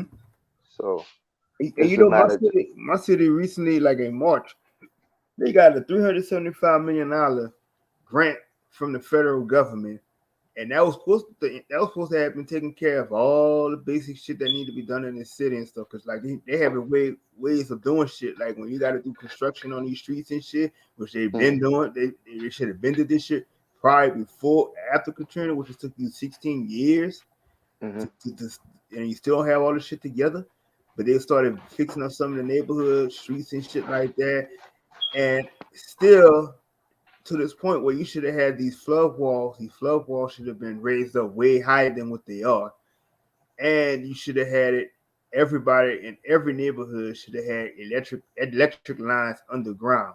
Why the fuck you still got lines on the poles? Makes no fucking sense to me. And the neglection of not taking care of the power tower that flew. This tower flew into the river. But if you look mm-hmm, at when they were showing pictures of the shit, it wasn't maintained at all. You can see how the shit was rusting and everything. And they lost like about maybe 8 to 9 transformer lines that was powering the whole city. So it's like, why would you just have one area that was just powering a certain section of the city and shit, which made no fucking sense. And right, and then I still challenge the question of why there's still one fucking electric company running this whole city that's inept. That same company that they ran, everybody say that they ran this company from out of from Delaware and Vermont because they found out how incompetent they was. But my city just took the contract for these people and they don't do shit. Like I said, they're charging people these outlandish rates and shit for your rent, for electric and stuff like that, and they don't live up to their promise of what they're supposed to be doing. So every time there's a major flooding and shit, it's always either like a water canal, it's either broke down, but all that shit was supposed to have been fixed up. So then they were supposed to had the backup generator on some of them, but the backup generator, a couple of backup generators failed. So it's like it's always one issue after the next. But at the end of the day, like I said, this city has money, but it's like they putting this money, like I said, it's going to these crooks' pocket and not going to the people. mm-hmm, And they even gave, like I said, the federal funding they gave for the people that was getting evicted and stuff like that. They sent this shit straight to the city, and I was like, I already said to myself, I mean, as soon as they send that shit to the city, you already know who's gonna get half of that money. All the other crooks gonna put that shit in their pocket, and they already giving a certain amount of people, the money. And talking about you gotta qualify. It's no qualification for money that's supposed to be given to you freely, because basically your own fucking money that you're paying taxes for. Yeah. It's all a form of this the Hegelian dialectic. You know what I'm saying? They want to be able to create the problem so that way they could sell you the solution and benefit on both ends. You know what I'm saying? When so they know what they can do to fix the shit, but it's like if they fix it, then what would be their purpose after we're established? You know what I'm saying? So they're just using all of these fucked up ways to be able to control the narrative, to be able to maintain the false control that they've acquired just through manipulation. You know what I'm saying? Because end of the day, they don't have the authority to be doing the shit that they're doing. Facts. And and the crazy thing is too, is like we know we were supposed to have been find the mayor was supposed to have found another location for City Hall. The City Hall building we have currently is like damn near close to it's over 50 something years old. Mm, So she was trying to find like different areas and shit to try to place it in there, but then she was getting money from FEMA, and she was trying to use that money though. The money FEMA was given was supposed to have, like I said again, was to help build up infrastructure in the city and stuff like that. So she was trying to use that money to fund for the building, the FEMA building. But the city, the citizens voted against that shit. mm, So the whole time, like I said, this mayor, she's been trying to, put this city in a downward spiral because all her biggest concern is running about vax cards and all this other dumb shit. But the city is losing so much fucking money. The morality is just gone completely out the door. So many people are moving away because they're just tired of this shit. But mm, it just shows you that they're trying to really get these people, run the people out of here. And she's basically doing, the bidding of what these people want to happen. Cause that's why she's just like she don't give a fuck about nothing. And, they even had video during the middle of this all this shit that's going on. She's at a little club with her own section, dancing and shit, while all the people in this city out of power. it's fucked up. Yeah, don't have no water, all type of shit. We got trash. We got trash in all these neighborhoods that hadn't been picked up. Some of this trash has been picked up for damn near a month. We got one or two trash collectors on a contract that's supposed to have been cleaning, taking care of everything. Where most of the cities they have at least 3 to 4 different trash collectors. Mm, All the workers was asking for was a 15 hour, to get $15 an hour. They was paying them 10 to $11 an hour with no type of benefits and shit. All they asked for was 15 an hour to get and benefits and shit. So they decided not to even pay the people that shit. And now, these people are getting when we paying our sewage and water bill, we're still paying these fucking people to not do shit. you know, and they only picking up a certain amount of trash in certain areas, and they only picking up certain things. So the shit is just so out of hand of what's going on. And like to me, like I said, I'm not the type of person that's just gonna up and leave my city because I'm indigenous to this place. You know what I'm saying? So it ain't gonna nothing's gonna take leave, keep me from being where I'm at. And mhm, because I don't fold to other bullshit they're trying to do. But like I said, the only thing I'm seeing is that all this shit that's going on, like I said, it's just to me, it's signs of showing you that it's on a reset, and all this, it's gonna be something much better anyway. mhm. Because I mean, all the obligations are there. The problem is that they're just giving it to all these other systems and entities because we're not operating from a place of being able to hold them liable. Like for instance, if you look up the like the undrip or the a drip, you know what I'm saying? That's pretty much like their guidelines and the obligations that they have to indigenous habitats, and that's from an international perspective. So if you identify as an indigenous inhabitant, that will be these will be the different laws that the states are obligated to comply with. You know what I'm saying? So for instance, if in Article 11, right, just to briefly get into some of the parts of it, Article 11 of the ADRIP, right, it says states shall provide redress through effective mechanisms, which may include restitution developed in conjunction with indigenous peoples with respect to their cultural intellectual, religious, and spiritual property taken without their free, prior, and informed consent, or in violation of their laws, traditions, and customs. You know what I'm saying? So they have a whole bunch of different um, provisions and obligations that they're supposed to honor. But if we're identifying as citizens, then they could pretend, turn a blind eye and pretend like they don't have to honor it. You know what I'm saying? So it's just tons of different provisions that they know damn well what they're supposed to do, but because they technically can't do it until we force their hand, because they don't have the jurisdiction to be able to say, you know what, we're going to create this system for indigenous people. They technically don't have that right, because we're supposed to be the ones to tell them like, yo, we need X, Y, and Z, so you got to provide us with X, Y, Z. They can't be the ones to be able to tell us what we need in order to get back to our natural capacity. You know what I'm saying? So that was why they went so Right. hard to be able to get us to identify as something else, so that way they could just avoid their obligations to us. You know what I'm saying? Yep. And yeah, and I say to me, it's like it really just trying to play with these people so bad. And they even got to the point where they said, well, they're gonna they called it a Mardi Gras cleanup, but the mayor was like, well, I'm gonna hire some of the people um from within the state to come and do the cleanup and shit.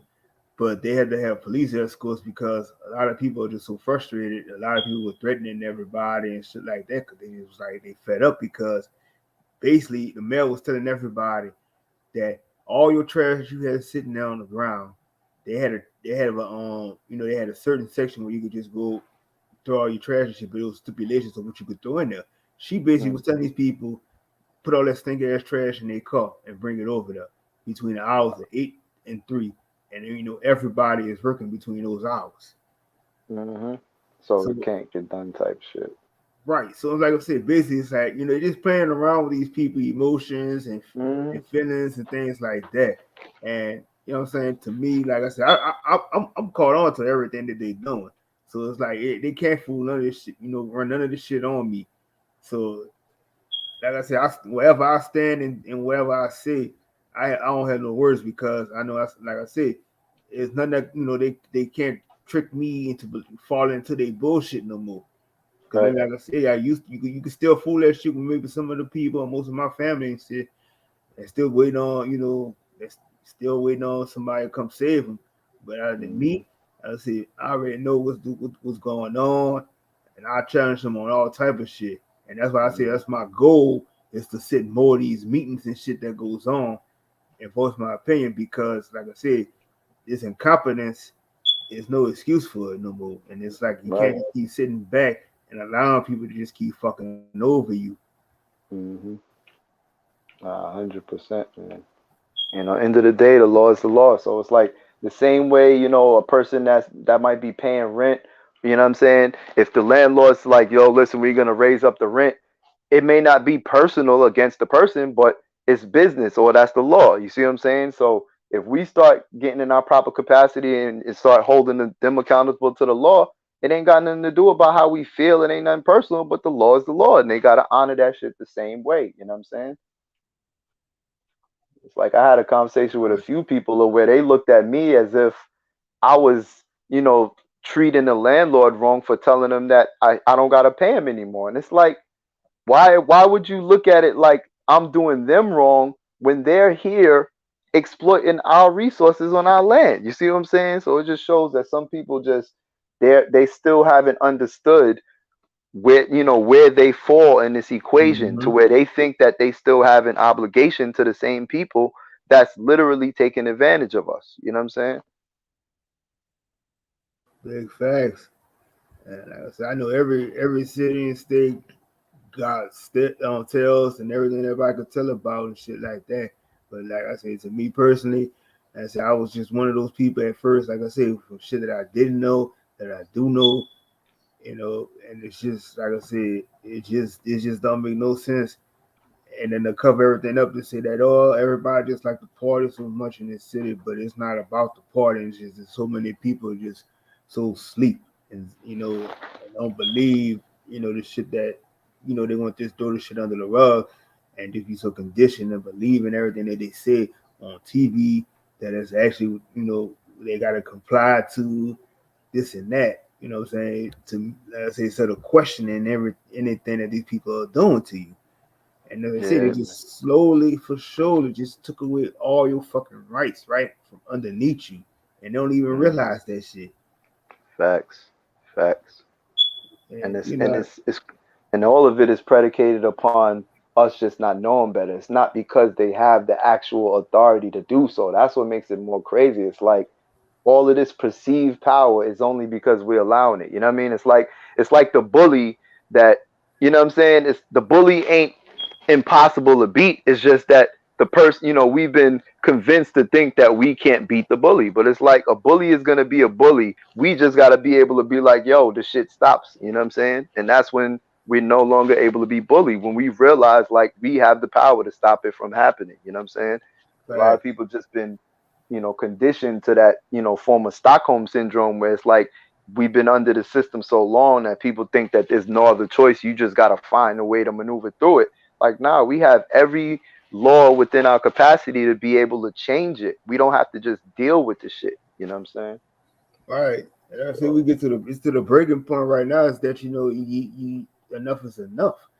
hmm. And what I'm saying, we like I said, for our current generation right now, we no longer like that we're gonna settle for this or settle for that type of shit. We're gonna currently come at you on some type of shit, and the way we feel, we're gonna come at you with it. We don't give a fuck how this shit that's going on. Even like I said, we're gonna question why you was trying to mandate this shit, and knowing that we know your own body and things like that.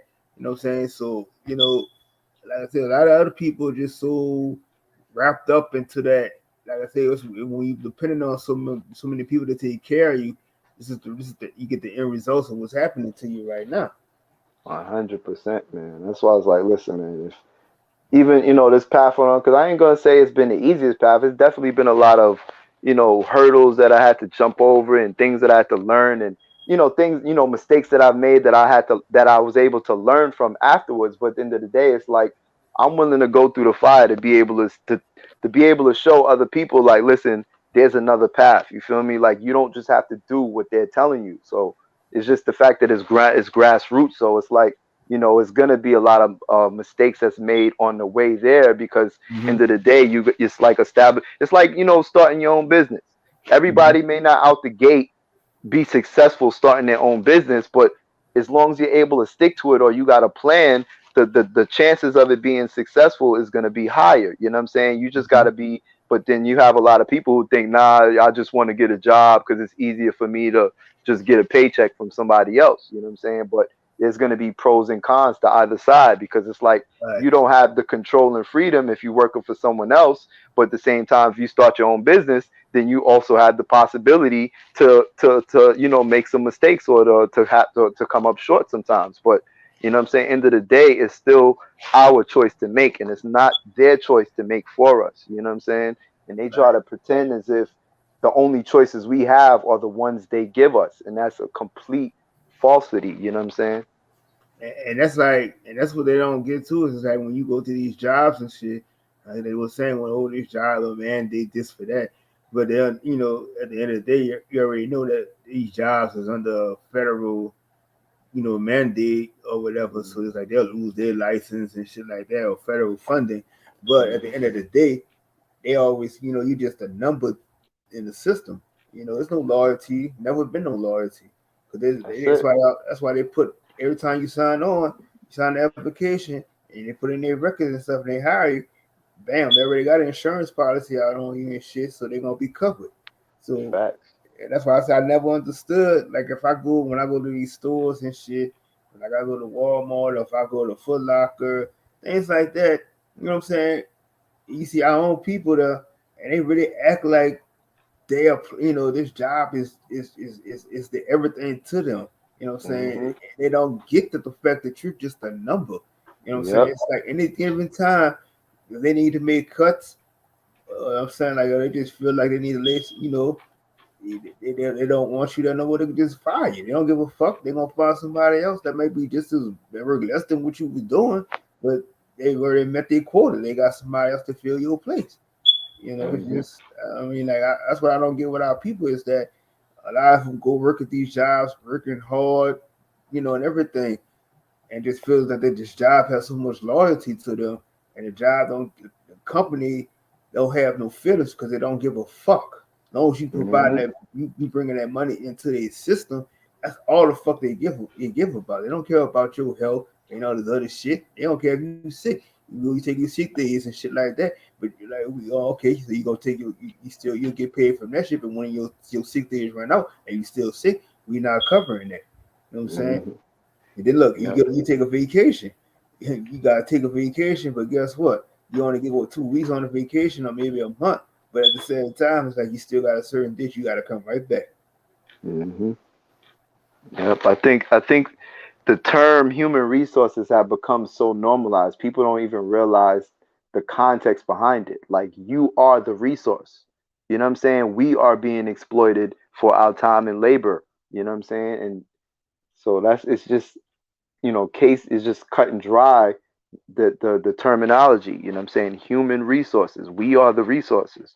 So it's like as long as we allow ourselves to just be resources for somebody else, we're not going to be in control of our own situation at the end of the day. You know what I'm saying?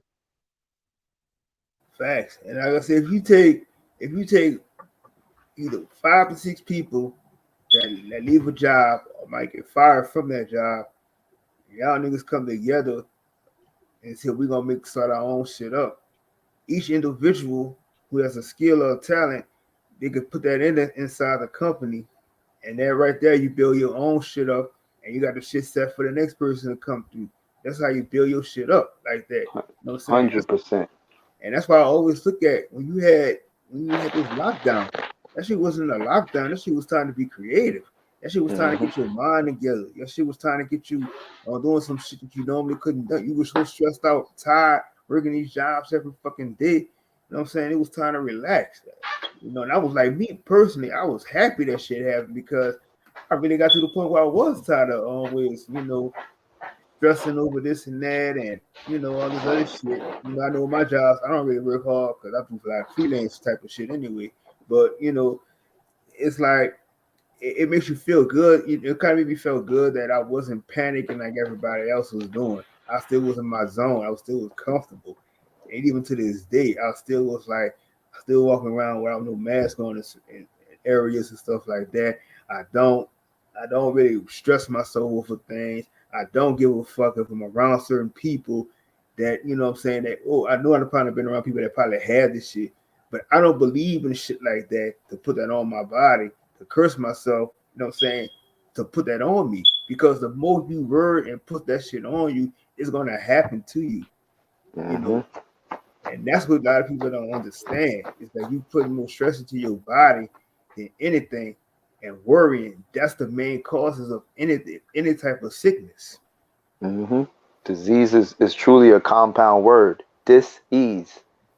You see what I'm saying? Yep. So it starts from in the mind. Once you start allowing it to corrupt you, then that's when it's able to take over. And then you have all of these doctors telling you, oh, in order for you to not, in order for you to stay healthy, then you got to take all this shit that we made. When we've been existing before, there've been doctors prescribing all this shit. So it's like you think that people wasn't able to survive unless you had some recent pill that somebody made. You think that the only way we could survive is if we living off of that type of shit. You know what I'm saying? Like even when I Mm-hmm. started to learn more about, when I first learned about Dr. Sebi, like back in like maybe 2016, I started doing research on different natural herbs and things like that because I used to be a certified personal trainer, so I was real big on like having all the protein and calories and gains and all that other shit. But Mm-hmm. once I started to learn, like, you don't need all that shit, man. Listen, I can't tell you the last time. The only time I ever get sick is if I eat something that's like that gives me food poisoning. But other than that, I could be around people with the flu, whatever type of sickness. I don't even worry about it because I put the herbs and things in my body that keeps my body healthy, and then I exercise on top of that. You know what I mean? So it's like when people Mm-hmm. come to me like, "Oh, you got to wear a mask and you need a vaccine." I don't depend on that to be healthy. You know what I'm saying? So like if Mm-hmm. you're depending on that to be healthy, That's you. But I don't, you know what I'm saying? I've been doing fine for at least the past 5, 6 years. I didn't even have to take a sick day unless, like I said, if I ate, and normally if I eat something and it's something fucked up in it, I will immediately know. Like literally, I think the last time I had a stomach virus, like maybe a year and a half ago, and I had literally bought some food from a restaurant. Soon, like literally less than 20 minutes from me eating it, I was throwing that shit all the way up. You know what I'm saying? So once Hmm. my body rejected all that shit out my system, it's over with. You know what I'm saying? But other than that, I don't got to worry about, oh, flu season's coming around or there's this new virus. I don't care about none of that shit because me focusing on nature and using nature to heal me, it's been keeping me fine thus far. So it's like all that other fear mongering shit. That's for people who don't do what's necessary to stay healthy. You know what I'm saying? So the fact Right. that they try to, prescribe that for everybody, it's just like that's only if you don't understand that you don't need all that shit. You know what I'm saying? Most of the medicines, they synthesize natural herbs and things like that in order to create those medicines. So why go through the third party version of it when you could go directly to the source? You see what I'm saying? Facts. And I think like the only time, like I said, I can't remember the last time I really got sick. I might have had a sore throat or some shit, but it didn't really last that long. But I already know when most of the time I might feel a little type of sickness, might be from my allergies. And mostly it's from the chemtrails that be outside. And Mm-hmm. I gotta go. And what my remedy is that I go either take me some more, take another elderberry or use my Yep. olive oregano. I use Facts. that shit. That shit helps me out. And I just got put on some. I think it's called the OSHA root. Oh, okay. I And never heard of the OSHA root, but I rocks with oregano. Actually, I got oregano tea in the fridge. Like I drink tea and sea moss every morning. Yeah, I don't even eat solid food for breakfast. You know what I'm saying? I could literally wake up and drink tea, sea moss. I could juice some shit, go exercise. I may not eat my first meal until like maybe 2, 3 o'clock in the afternoon, and that's after I done rode a bike for 10 miles and exercise for damn near 2 hours. That's mm-hmm, all off of liquids. You see what I'm saying? So mm-hmm. all this idea that you need 3 meals and you got to have X amount of calories and all that shit is just programming. You know what I'm saying? It's all Right. programming to be able to keep all of these businesses with a whole bunch of money in their pocket. You know what I'm saying? You don't need all of that extra shit at all. As long as you understand the basic herbs and what your body uses as fuel, you can literally thrive off that shit. Yep, and that's just like what OG Big Dog Philly what he do is, cause I say he takes most of his meals and he put everything in a smoothie. He'll do his veggies in the smoothie or he do his fruits in the smoothie, and that's Yeah, like man. that's like with me because like how I eat, I want to eat like maybe twice out the day, and I'll go if it's better I'll eat something small for breakfast because I don't like no big breakfast at all. Mhm. So and that would hold me down damn near till like maybe 6, 7 o'clock, when I'm eating my next meal. And I'm good for the day. Cause in between I probably eat me some, snack on, some fruits or some, popcorn, some shit like that. But other than that, Right. I'm good till it's dinner time, and then after dinner time, I'm good afterwards. I don't have that feeling of, I gotta eat all day, because a lot of people eat that way because they're bored. Hmm. And And it's they work. So when you do things like that, that's how you add more weight to your body. You feel more tired, sluggish, all type of shit. So you're right. not supposed to overeat, but eat substantially. Hmm. That's one thing that I learned is like if you're eating the right foods, your body is not you're not gonna feel lethargic after you eat. It's only if you eat heavy processed foods that your body's gonna have to spend time breaking down. That's when your body's trying to put you to sleep so that way it can focus on processing the food. But like if you eat in like a because like I'm not gonna sit there and pretend like everything I eat is 100% healthy. You know what I'm saying? I still have my vices every now and then that I indulge in, but at the end of the day, I'm making sure that the things that's necessary for me to stay healthy, I have a constant supply of that. So if I might cheat every once in a while, or if I have other things that may not be the healthiest thing, I make sure there's a healthy balance amongst that. You know what I'm saying? And that's how I was able to realize, like, if I was to eat a plate of some, if I was to go to a restaurant and get like a cheat meal or some shit like that, 9 times out of 10, right after I eat it, my body is gonna knock me out because it wants to process it. But if I make something from home and I'm, putting alkaline ingredients in it and everything in it is healthy, I could eat that shit and I'll be energized, ready to go. You know what I'm saying? But I wouldn't have learned that if the only thing I was doing was just going off of the food pyramid or eating the shit that we was programmed and conditioned to eat, to think that we need. You know what I'm saying? So it's just trial and error and being able to realize, like, there's so much misinformation that goes around that other people benefit from if we don't pay attention to it. You know what I'm saying? Facts. That's why I said I can't, like, my body won't even feel right if I overeat certain things. But it even got to the point now that I'll go out to I go to a restaurant every now and then and order something to eat. But it's like I'm looking at this meal and it's like shit, I could go home, cook my shit the way, cook that shit way better than how they did it. So it's like I say personally, like I said, I gotta make sure whenever I'm cooking something, I always have to have my veggies with it, regardless. I don't care if it's just some lamb or some chicken or whatever. Hmm. I gotta have my veggies with my shit, and Yeah. it just like I say, it's just a difference of when you eating this shit. Cause even like sometimes I just sit there and eat some salsa and chips, shit like that, and it's like a lot of people be like, well, but how I can't afford to buy this type of food. But my thing is that you're already speaking it into yourself that you can't afford to get this and get that. You Right. can get whatever you want to get. Facts. It's never a thing that's out your price range. You can afford Facts. if if it's for something that you really want, you gonna make a way to get that shit. Hmm. And a lot of it is really, and I would say the only real trade-off that because a lot of the foods is not really even that more expensive to go healthy. The only thing is that you might just have to compensate as far as preparation time. You know what I mean? Like some people, like for instance, some people might drink almond milk or coconut milk, to where if you go in the store and you buying a container of almond milk, you might be spending $3-4.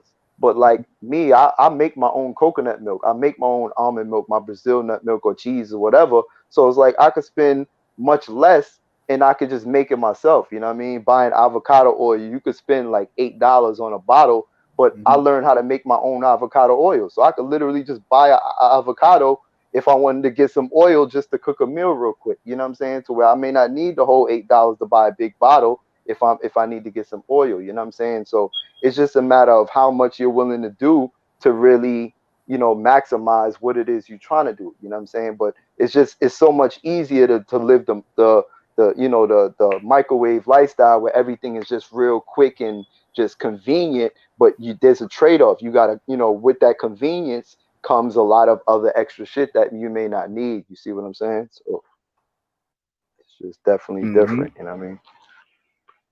Yeah, most definitely. That's like I go.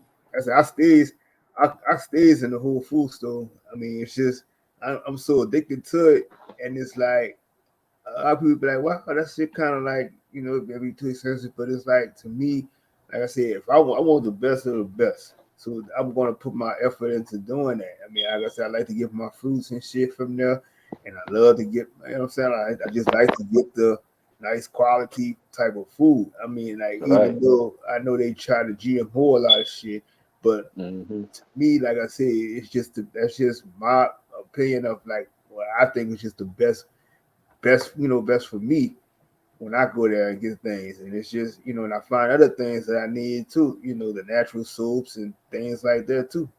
So, Facts, 100%. Yep. I got a shop in that I got. Y'all tend to literally, because I'm currently in Jersey now, but I'm originally from New mhm, York, so it's like a lot of the stores where I get my stuff from is still in New York. So it's like I don't have no problem making a commute down to New York to get what I need, because at the end of the day, I know it's gonna serve me better than me just picking from the options that might be limited here. You know what I mean? Because there don't mhm, be a lot of there's not a lot of like West Indian or Caribbean markets out here, because the demographic is heavily Egyptian over here. So like if I mhm, want to get some of the things that, what I'm saying, is conducive with my body and that's from here on the soil. I gotta go to the areas where my people is at to get it. You know what I'm saying? So it's like end of the Right. day, I'll arrange my trips to where it's like, all right, you know, on this day I'm gonna just head down there. I'm gonna grab my soaps or my natural deodorants or my plant powders, or you know what I'm saying, whatever it is I gotta get, and I'll just make it one trip. You know what I mean? Whether that lasts me for the month or a couple weeks or whatever the case may be, but it's just reprogramming your mind to stop living everything off of that, you know, that fast, that immediate response. Like, you know what I'm saying? That immediate response is that sometimes it's gonna cost you other things, you know what I'm saying? So Facts. Like I said, it's just a way of like you say, programming your body into it. And like I said, when I started changing, it's the certain things I was using, even like the ordering shit. When I was finding out, buy that cheap brand type of the ordering shit, how that shit always used to make your underarms and shit burn. But at the same hell time, yeah. but learning that you just use charcoal based deodorant, or you can even use Hmm. some fruits and shit to put under your arm and shit. So it's Yep. like it's just like a lot of things you could just use around your household and just learn how to start doing things. It's like it's not that difficult. Even like I Yep. said, I had to, it's like I said, it's just a lot of even like the essential oils and stuff. You just it's amazing the type of shit you can have sitting around your house that you can use to make that. Yep. Facts. 100%. But I gotta get with you if you say you know how to do that coconut milk and almond milk and shit. I want to learn how to do that shit myself too. Yeah, man. I freaking just learned how to do like whipped cream with chickpea water. This shit is called Wow, aquafaba. So it's wow. like I'm trying to do my own ice creams where it's like you make the whipped cream base with the chickpea water, and then you could put the sugar, the vanilla, and then you could add like the coconut milk to it, a little bit of Mhm. oil and salt. And once the proportions is right, then you got your own natural ice cream. So it's like rather than going to the store paying $5-6 for,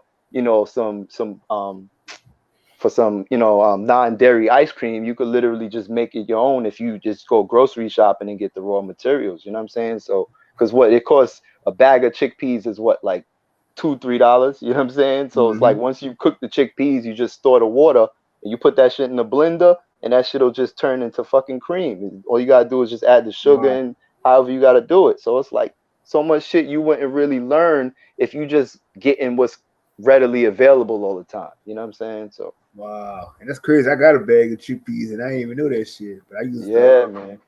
I even have some chickpea pasta and shit like that too. Yep, the chickpea pasta, I rock with that as well. You know what I mean, or the spelt flour. So it's like it's so many different ways to be able to still indulge in the foods you like, but not necessarily without all the consequences that come along with it. You know what I'm saying? Mm-hmm. But, but yeah, That's it. That should just be some basic things, you could just get into and start learning, because like I said, it's like we in survival mode right now. So if you can't go back to like what the ancestors and shit was doing, I'm saying, a lot of people. That's why I say a lot of people right now they in panic mode because with the food shortage and shit. That's why hmm when I go to the stores, I see like all the foods and stuff is gone. But that made me in a way I be kind of happy because now it's like, okay, so y'all took all that shit, that's fine. But I'm going to the fruit section, I'm going to the can section, give me all never. get all Yep, those simple things that yep, a lot of people not thinking about getting. So I'm yep. going to get those type of things. So I know, and I'm saying if I can't eat off of meat and shit, I know how to survive. I know what I'm gonna do. Uh, As far I could take I could get black beans, shit like that. hmm I could even make my own veggie burger from that shit. You know what I'm saying? With all Facts. veggies and all type of shit. I got everything that I need, you know, instead of me just going to the store just to buy all kind of shit just to buy it. Like, what I'm saying? You gotta be like ideally with what you're looking at and checking these ingredients and everything that's in the foods and shit too. And that's what anything I buy, I'm looking at all the ingredients they put in this shit. And if I don't see this shit don't sound right, and if I can't understand what this word is, I'm putting this shit down. So Yep. I'm just like I said, And I learned, like I said, when you learn from what your gut instinct tells you, when you eat these certain type of foods and shit, if your body agrees with it or not, if it's not good for you, what I'm saying, I'm not gonna fuck with it. So it's like anything I eat right now, I don't have that feeling of I'm gonna throw it up or type of shit because now I know I'm putting the right type of shit in my body. And when you get that response from your body, that you know that you're eating right, you see how the improvement in your health is. Yep, 100%. Another thing too is like I had bought a camera. Um, I had bought a camera or whatever because I like to do, started doing like, different taking pictures like landscapes and different things like that. So I just started doing like a lot of local shooting and of like different plants and things that I just found, that was just that just caught my eye. So I started doing research and you'd be surprised how much just wild natural plants or wild edible plants still just Hmm. readily grows all over the place. You know what I'm saying? Like I got chamomile that just grows naturally in my backyard. You know what I'm saying? Dandelions grows all over the place, red clover, wild lettuce is like a pretty much you could use it like a band-aid, like it leaves like a white latex that's pretty Hmm. much used as like a natural band-aid, and then also you could grind up the leaves and it becomes like a painkiller.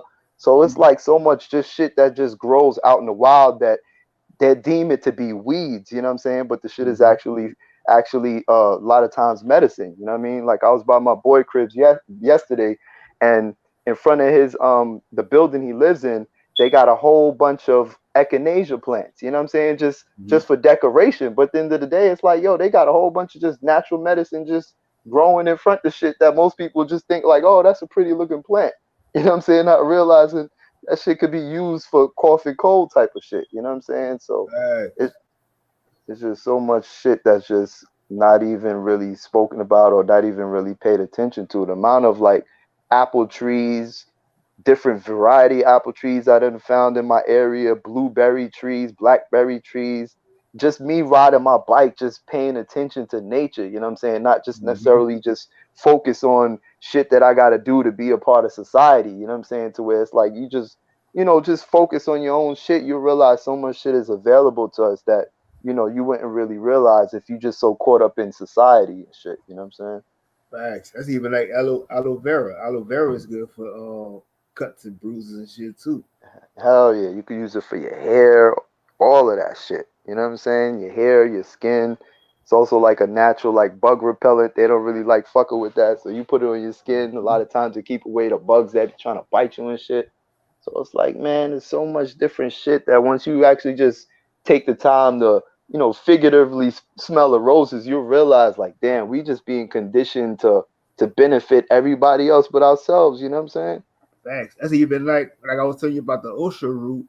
When I found when I found out the benefits of OSHA root, it's like it helps your it's good for your chest and your lungs and stuff. And if you have asthma or bronchitis and stuff like that, it helps with your breathing. So that shit kind of like when you feel like, because I know I used to have asthma, and my chest Uh, would get tight and some shit, and I had shortness of breath, but I hadn't had I grew out of asthma since I was 12. But oh, okay. every now and then, like I said, if I'm only reason sometimes I'll get a little tightness, it'll be when I'm around outside by them chemtrails. But Mm-hmm. using that shit helps combat all this shit. So it's like, Right. what I'm saying? If you're like, it's better. I can't even tell you the last time I even used any over the counter type of, allergy type of medicine. And then I Right. had to stop. And when I stopped, I used to be like a heavy chocolate eater. And I saw that eating a lot of that chocolate was causing my allergies stuff to act up. I haven't eaten Mm. chocolate in damn near almost 3 years. And Oh, okay. that shit it used to make my stomach hurt too. Cause I found out, they putting that low fat milk in the chocolate and shit. So Mm. when I started eating that shit, like I said, I didn't started I started feeling a little bit better. And I don't even Mm. have a desire to just go to the store and buy that type of shit. So it's like, you know what I'm saying? Once you just if people will listen to what their body is telling them, I swear, so many people will be way better than what they are. You wouldn't be seeing so many people like I don't know how people just walk around being so sluggish all the Mm. time. Like that shit is miserable to me. Seeing that you just so overweight and you can't move and do everything you want to do instead of just taking the time to not eating as much as you're eating, you know, and you just see things differently.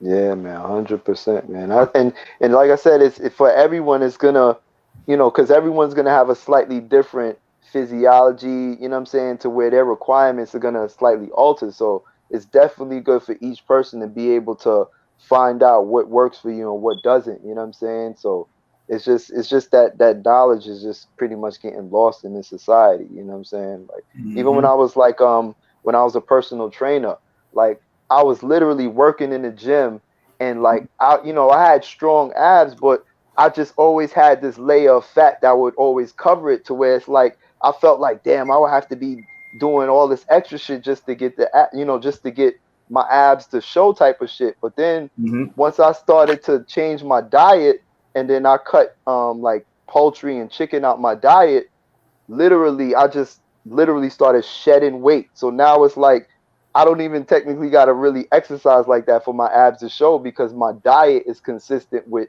not allowing that extra fat to be there. You know what I'm saying? So when Mm-hmm. I was actually a trainer, I'm thinking I got to sit there and exercise all day long to get abs, not realizing your diet could help make that shit come much faster. You know what I'm saying? To where now if you exercise, that's just going to determine how your abs look. You know what I'm saying? So it's like your diet is going to determine your size, and then your exercise is going to determine how you carry that weight. You know what I'm saying? To where most people think that in order to lose weight, you got to just exercise, but it's like your diet is the first thing you got to address if you want to lose weight.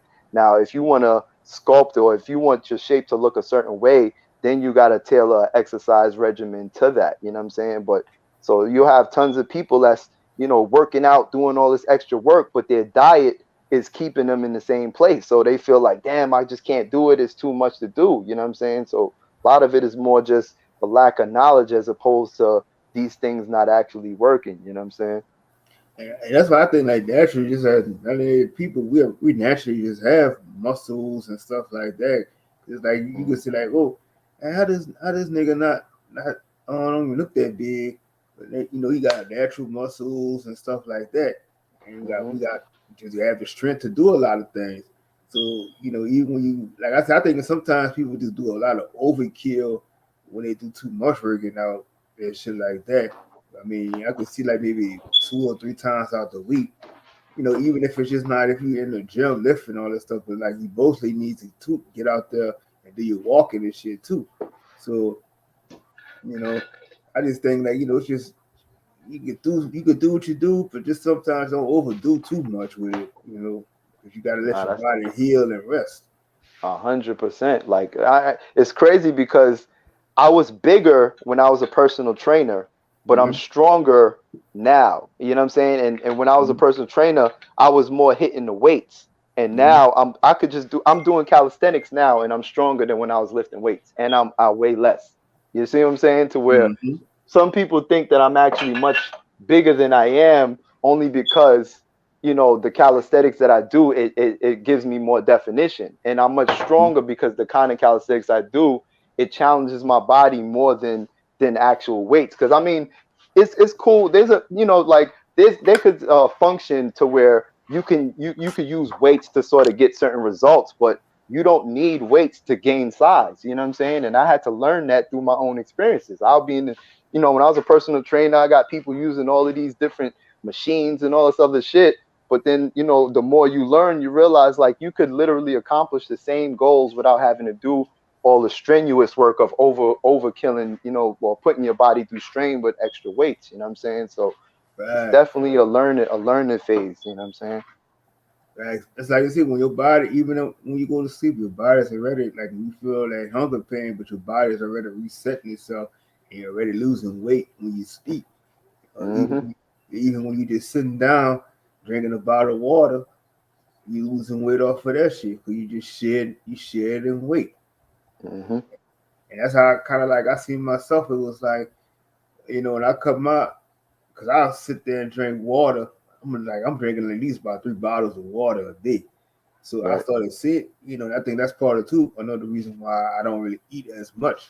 But I think that I just like I said, it's like I don't feel even when it's hot, my body doesn't feel get that factor of overheat, or like if you're miserable, like a lot of people feel, because they gotta have the air blasting, or they just gotta be like, oh, I can't stand to be out here. But like I'm perfectly fine with how the weather is, because I don't have to be in my car with my air conditioner blowing so hard, because like I said, you don't have that much when you don't have that much weight on you like that.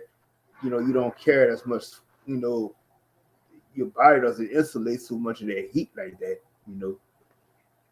Yeah, 100%. It's like it's that artificial temp, weather that kind of tricks the body. So now it's like, if the minute you're not under that artificial conditioning, your body is now overstressed than it used to be. You know what I mean? Because I can remember the days to where it's like, if I'm going somewhere and it's hot outside, I gotta walk in the store just to get some AC for a little bit, just to cool down. To where it's like, once you program your body, you could just be chilling. You don't need it. You know what I'm saying? So Mm-hmm. a lot of it is just programming that we just, through, whether it's through the social engineering, or just us being conditioned to do what we do. We don't really know that we're programming our bodies to do these things. You know what I'm saying? We think Mm-hmm. that, oh, this is just how I am, when in reality, no, that's just how you program yourself to operate. You know what I'm saying? So same way you taught yourself to be able to need that conditioning, that air conditioning, you could teach your body to not need it.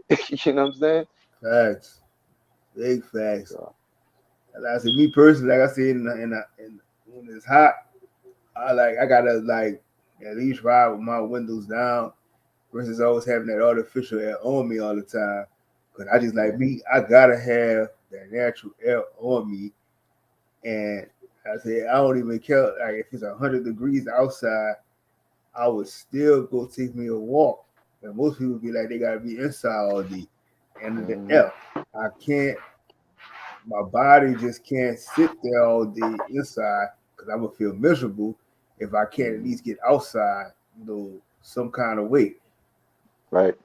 Yeah, it's definitely. And then even just being in the sun, there's something about how the sun just pretty much helps to improve your mood. You know what I'm saying? Just aside Mm-hmm. from all of the actual benefits from the sun rays, but just being outside in nature, it can naturally improve your mood. Just being in the crib all day, or just being, whether you're in a building, sitting under, like, just in front of a computer screen all day, that brings down your overall mood, because you're not actually existing in your natural space. You know what I'm saying? So all of it plays a role on, where the more you start removing the things, the more you start understanding and being more in alignment with yourself. You know what I'm saying? Yep. Yep. And I remember I used to have these personal trainers and shit. And like I said, the main thing that was always telling you like, oh, you need to put more protein in your body and all this other bullshit. And it was Hmm. like, that shit wasn't.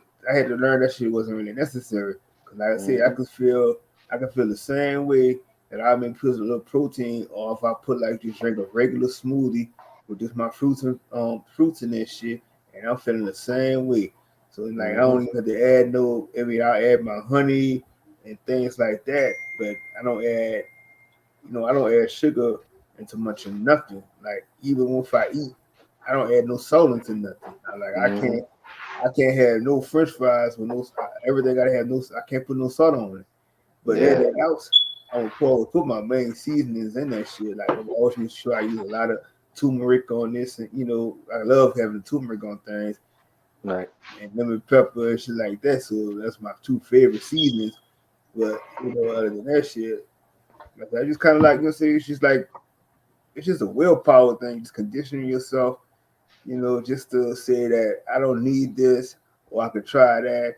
I even got myself hooked on the cane sugar. I Oh, can't remember last time I used regular sugar. So that right. cane sugar, it may have a different funny taste to it, but it's like to me, it's really like not of a big difference. Right. It's not as detrimental as that processed white sugar. You know what I'm saying? Because they Hmm. they literally just take everything that's healthy out of it. You know what I'm saying? Yep. But yeah, man. Even as far as like sun gazing, I don't know if you familiar with the sun gazing, Oh but yeah. yo, I've really started understanding the benefits of sun gazing where it's like I could literally be looking at the sun now to where it's like this shit it improves eyesight, all of that. You know what I'm saying? So Fucking it right. manages your it helps manage your serotonin levels so that way you could get better sleep. You know what I'm saying? Realize staring at the artificial light from the phones all day, that shit fucks up your circadian rhythm to where that's where a lot of people end up becoming insomniacs, not realizing if you're looking at, computer screens all day long, your body does not know when it's time to go to sleep because it always Mm-hmm. thinks it's daytime. You know what I'm saying? Mm-hmm. So when you have that sunlight hitting you in your eyes, that's when it pretty much starts producing that serotonin to let you know, okay, it's daytime, it's time for you to get up. You know what I'm saying? And when that sun start going down, your body knows like, oh, it's about time for you to start going to sleep. You know what I'm saying? So all of these things, all of our natural rhythms get thrown off just in the midst of us trying to exist to meet all these fucking quotas from other people that's fucking extorting us type of shit. It's like, yo, they got us all the way off our game type of shit. You know what I mean? Facts. I can't, like I say, I gotta have it. I gotta have my fucking sun.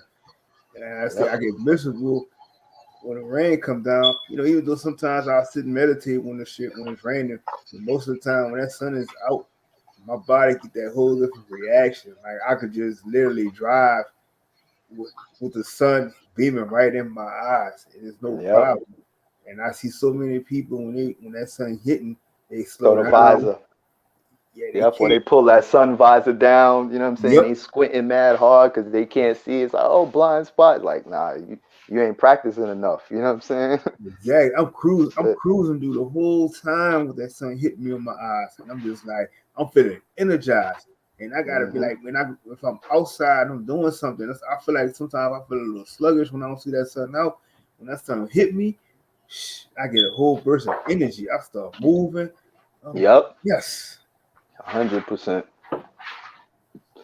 So even as far like I've been doing this shit so long that I'm at a point to where I could look at the sun and know the position of the sun, and I have an idea of what time it is. You know what I'm saying? Mm-hmm. Like I could wake up top of the day, depending on where the sun is at. I'm like, oh shit, it's around like 8 o'clock. It's around like 9 o'clock. You know what I mean? If I'm outside, because you know what I'm saying, as long as you map out in your area. So if I'm outside, if I'm riding my bike, looking up, I'm like, damn, we got probably about like couple more hours of sunlight depending on the time of year. The schedule changes during the different years, throughout the year to where the sun is going to go down different times. So as long as you're aware of the time of year and the position of the sun, you already know what time it is. You don't even need no damn watch. You know what I'm saying? So Mm-hmm. so many things nature could teach you if you just take the time to actually pay attention to it and be one with that shit as opposed to just falling according to all this other everybody else's time schedule. You know what I'm saying? Facts. I tell people it's like you look to nature, and it gives you all the information and shit that you need. And I tell people, Mm-hmm. I say, my religion is nature because I said I already know if I walk in when I go walk take my walks, I automatic it's automatic. It's a welcome. When I talk to the trees and shit, they already know. When I'm responding to them, they start to wave. The wind start blowing. That's me. That's them waving back to me, talking to me. When I'm walking Mm-hmm. past the waters, the waves start moving. You know what I'm saying? It's like they already talking to me. I see the birds. They start chirping. They talking to me. I see the Yep. rabbits. The rabbits start moving back and forth. And they sitting up there looking, but they talking to me. So it's automatic. It's like when they see my presence, it's automatic. When it recognizes who you are. When you give him back to nature, and this is why nature always gives back to you. And it's Yep. you see yourself, you know, doing things that you didn't believe that you could do. And Yep. it's like I tell people, it's like I'll be really out of my mind because even like if I'm driving, to show you how my inner self is, because all I gotta do is say inner self take the wheel, and it Right. does that shit. I don't even have to like Right. I said most of the time I swear like if I'm driving, I'm not even focused like because my inner self is taking over shit. So it's like I'm just literally my hands is off the wheel. Right. If I'm looking at myself, I'm like, I'm still driving and stuff, but literally, I'm In the not really zone. driving. So it's like everything, just like I'm often through thinking other things while my inner self is taking control over everything. And that's how I Yeah. am when I go to nature. It's like I'm walking, but I'm here, but I'm not here. So it's like I'm just all over the place. I might be where I'm walking at, or I might be somewhere else. It's like I'm seeing things. I can see the tree. I can see different characters in the trees and shit. So it's like I see all this type of shit because, like I said, I'm just so open to it. And by that third eye being activated to everything, you see everything for what it is, though. Hmm.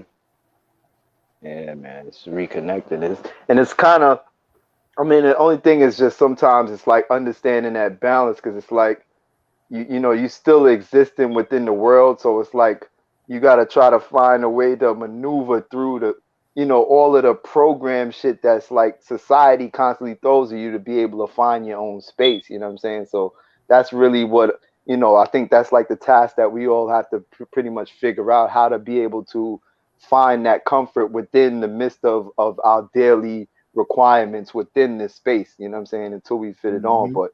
You know but end of the day, man, it's like it definitely gets you to a better space of balance when you're able to connect with the things that are actually, that resonate with us as opposed to just dealing with everything that somebody, requirements in order just to be a part of this society. You know what I'm saying? So, Uh, like I said, I be seeing when I be watching these shows and stuff, and I see how even when I go to, I can't even tell you the last time I've been to a zoo, but the problem I have with that shit is that you're really, you capturing these animals out of their natural habitat, and you just want to try to conform them to, like a shelter type of living, and that's not what they're known for. So you take hmm so, and that's why I had this. I was telling somebody they were showing a video, and they was talking about how this lion was put in captivity, and he was, they had a dog that came in there, and it was laughing, talking about how him and the dog was getting along or whatever. But I was like, I told him, I said, you can look at this animal and you can tell that he's not happy.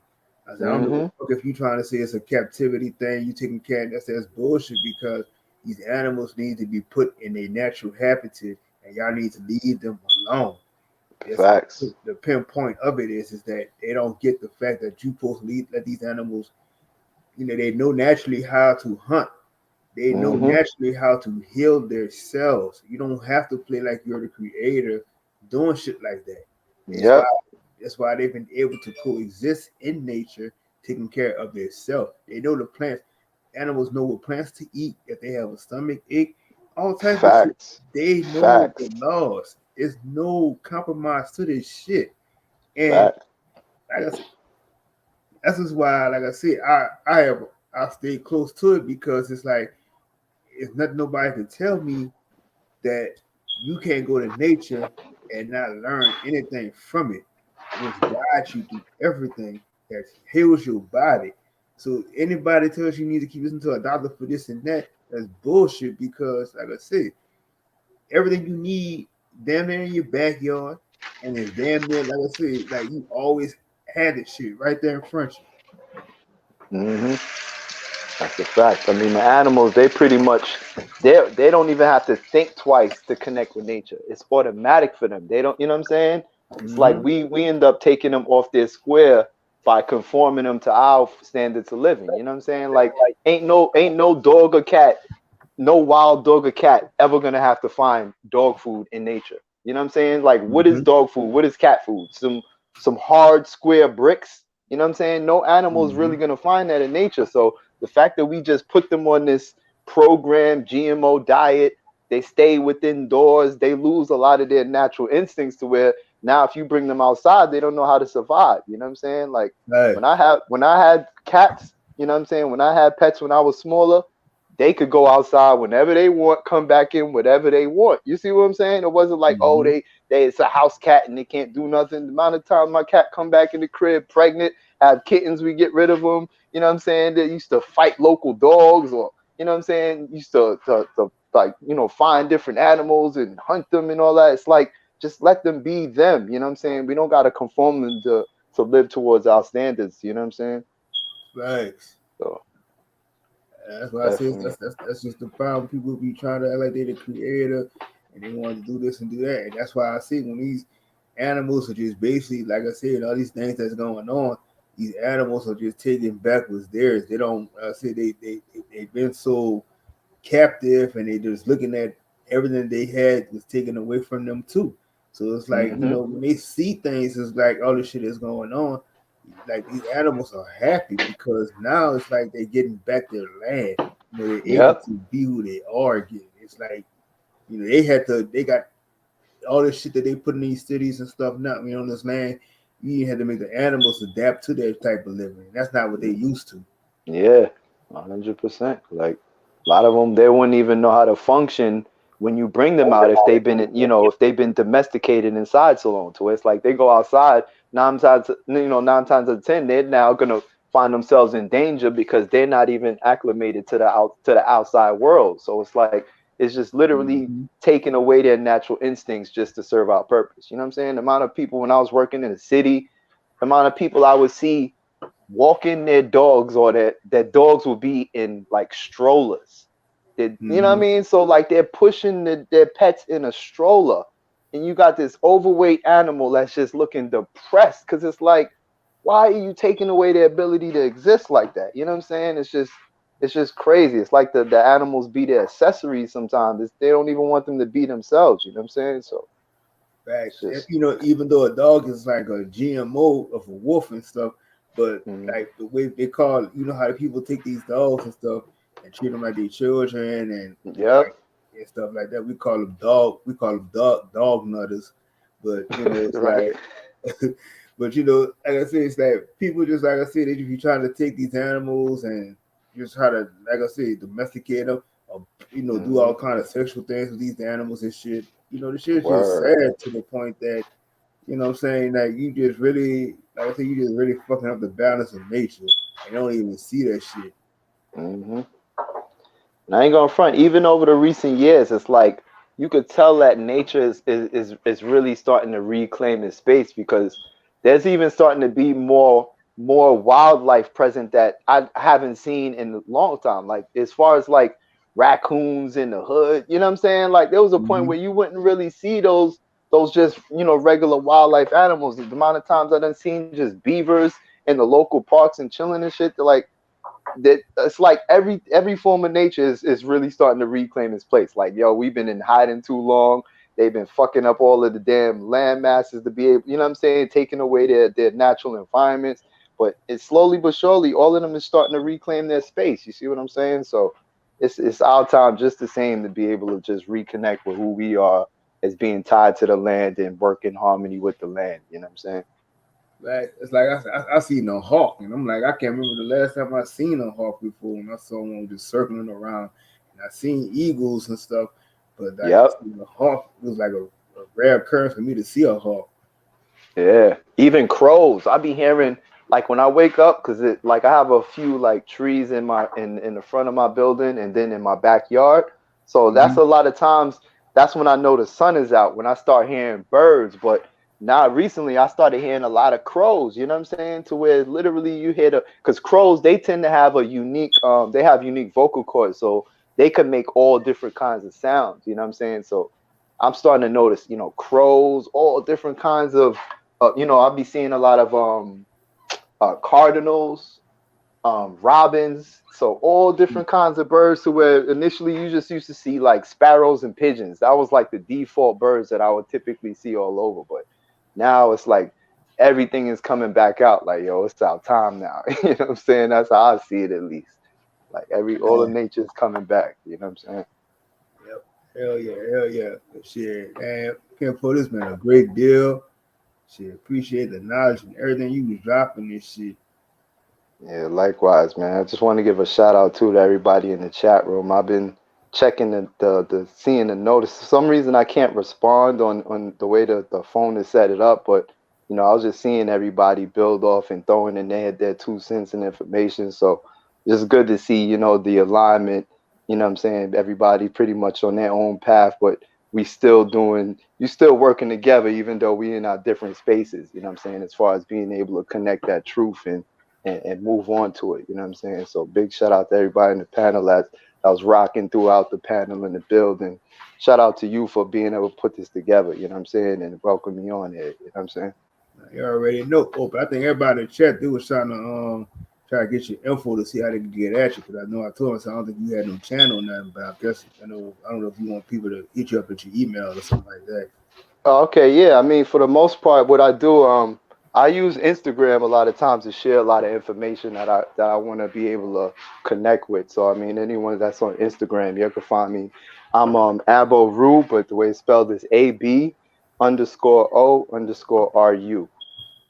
You know what I'm saying? So I don't know if you want to put that in the chat because it's not allowing me to be able to respond Yeah, I'm in gonna the put chat. I'm you gonna put it see, in the back chat for you to be able to add it on the regular chat. For some reason it's not coming up.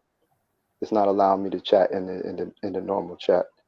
oh, all right, I got But you. yeah, y'all could pretty much connect with me on Instagram there. I tend to, like I said, my Instagram is not really personal. I just put a lot of like information that could help, you know what I'm saying, people that's in the same kind of wavelength. So, you know what I'm saying, feel free to add me on there. If you want to reach out, if you got any questions, just feel free, you know what I'm saying? So I'm always willing to connect when it comes to this kind of information because this is really what's gonna make the change. I'm not really one for like the small talk and the relevant shit, but when it comes to building like this, man, I'm always available, you know what I'm saying? Facts. As I said, I always have to try to make sure that I want to put in the law and order bill, and like I said, Yeah, I just had to take a lot of stuff I learned from so many channels and stuff, and it's like I said, I had to put it, to my understanding, and sometimes I just need to have more, if I have other people on here to kind of like, even give me a better understanding of certain things. I mean, I love the big channels and stuff too. It's just right, sometimes you just gotta have. You can just get like maybe that one or two people that could just talk to you about things that you can't always get from everybody else. Sometimes it just helps you out a lot. You know, so that's why I'm always grateful. From all the people who I have been learning from, all the channels and stuff that I do support, and and everybody that come back and support me. And that's just like I said, it's just how it's supposed to be. In the community, we all building and helping each other. We may have all our differences with each other. We may not get along with everybody, but at the same, in the end of the day, I'm glad to see that a lot of people do come and they may learn. They learn some things that they may not know, and they could just build from that.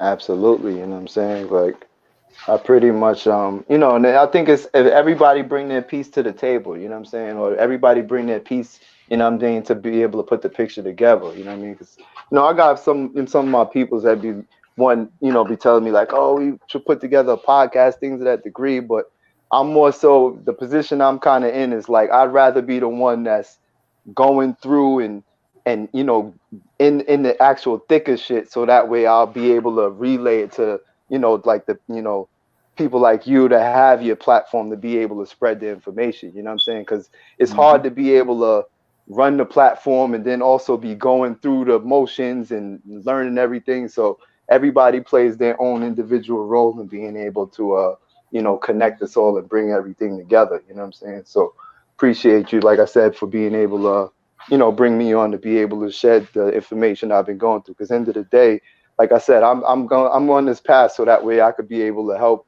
show other people the process. You know what I'm saying? Because a lot of it, there's so much information out there. It's very easy to just believe whatever you want, but when you actually going through and testing it and able to stand on it in real time, then it's like, okay, this is actually what I've been able to accomplish. So that way it separates a lot of the misinformation from the actual valid and useful information. You know what I'm saying? So as long as we keep building like this, man, it's just a matter of time until we all in our spaces to be able to do what we need to do. You know what I'm saying?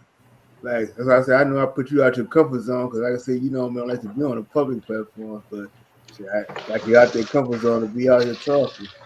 Yeah, man. Definitely more of a private individual over the years, but end of the day, it's like to have, to be able to go through and get all the information and not share it is actually a waste. You know what I'm saying? So Right. definitely got to get to a space to where I could be more comfortable just doing what it needs to do into the day. You know what I'm saying? Sharing to have a capacity. Hey, salute, Angel baby. What's that? I was saying salute to Angel Baby. Oh Good yeah. evening. I didn't want to cut anybody off. How are you, gentlemen? Peace, peace. That's how you doing? I'm good. I'm Vibes. good. Enjoying the conversation. Had to come say hello. I haven't talked to Braun since the storm and everything. And I always like hearing another New Yorker, mister. I don't know your name, but Oh, I'm Maru. I'm Maru, but most people nice just to call me meet Ru you. for short. Okay, Rue. I followed you on IG, by the way. I'm Angel. Cool, cool. Actually, I think I seen a live stream or so that I think I was on a different live stream in the chat where you was building. You know what I'm saying? So it's good to formally meet you. Likewise, likewise. It was either Yeah. Braun or maybe Chris. It was one of them. It's Right. been a minute, though. I've been under my rock. Gotcha. Yeah.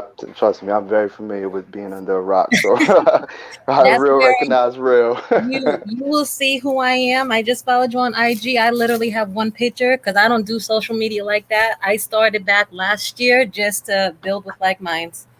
Copy. You want to Yeah. know? Like. Ron see me on Twitter. Me and him be having the same stuff on Twitter and don't barely talk to nobody about nothing other than reposting stuff. Right. Right.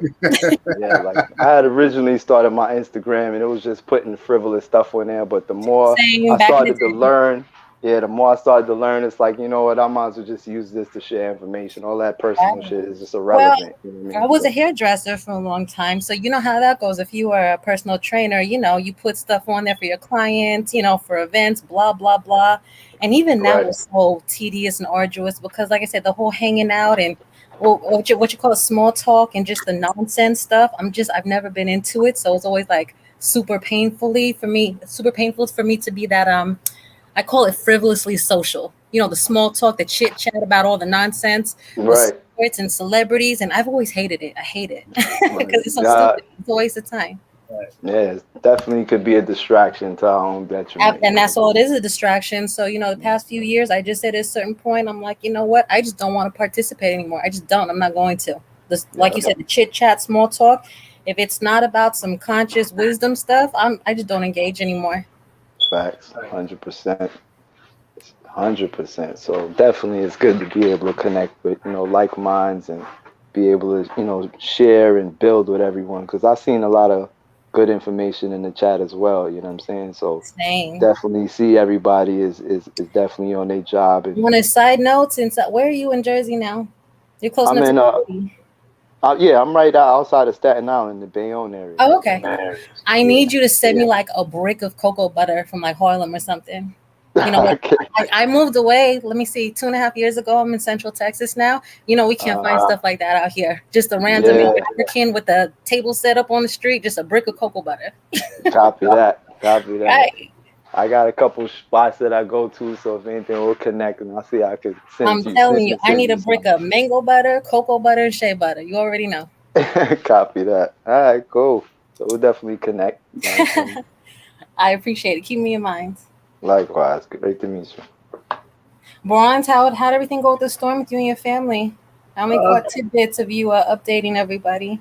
yeah. So I mean, it's been so far so good, but at the end of the day, it's been like we've been dealing with the craziness of this mayor. We have everybody still has their trash that's been sitting almost for a whole month. Are you back home? The only thing you told me, like in passing, was you went to Florida. Are you back home yet? Or are you still away?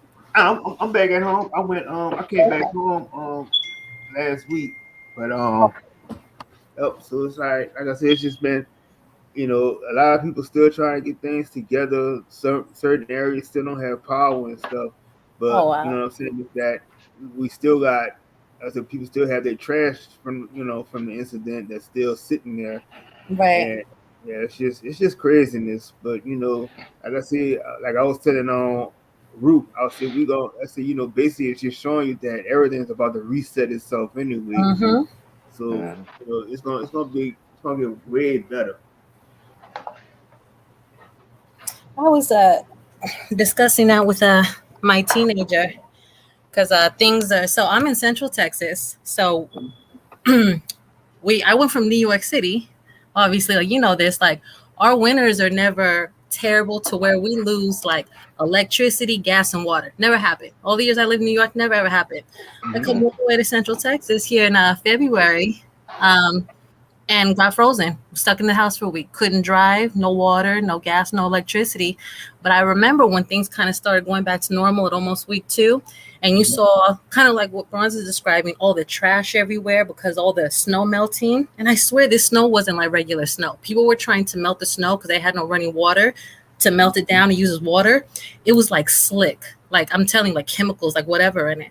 But just everything you saw, all the damage from the snow melting and then kind of flooding fields and stuff. And then, all this trash floats away. But I remember discussing with my teenager. She's like, it's always amazing, Mom, how nature always renews itself. I'm like, absolutely. Even if you burn out a whole field, it'll just refertilize the soil, what they call scorched earth. And then you'll see wildlife come back. You'll see all the plants come back and it'll be greener than ever not too long after that. So absolutely. And I think it needs to happen. Nature needs to take a lot of things back over. Oh yeah. Facts.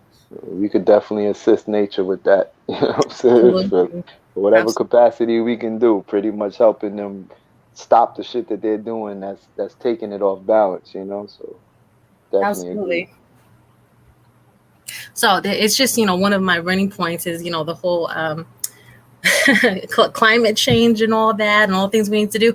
I'm like, the earth will never be destroyed. We will be destroyed before the earth ever will. We'll be wiped out before the earth will always renew itself. So the climate change Factory. agenda is just, it's such nonsense. I'm like, once again, y'all are not seeing the big picture. It's a control mechanism. It's meant to control us. We can't truly control nature. Factory. If we stopped everything we were Factory. doing right now, nature would reclaim everything.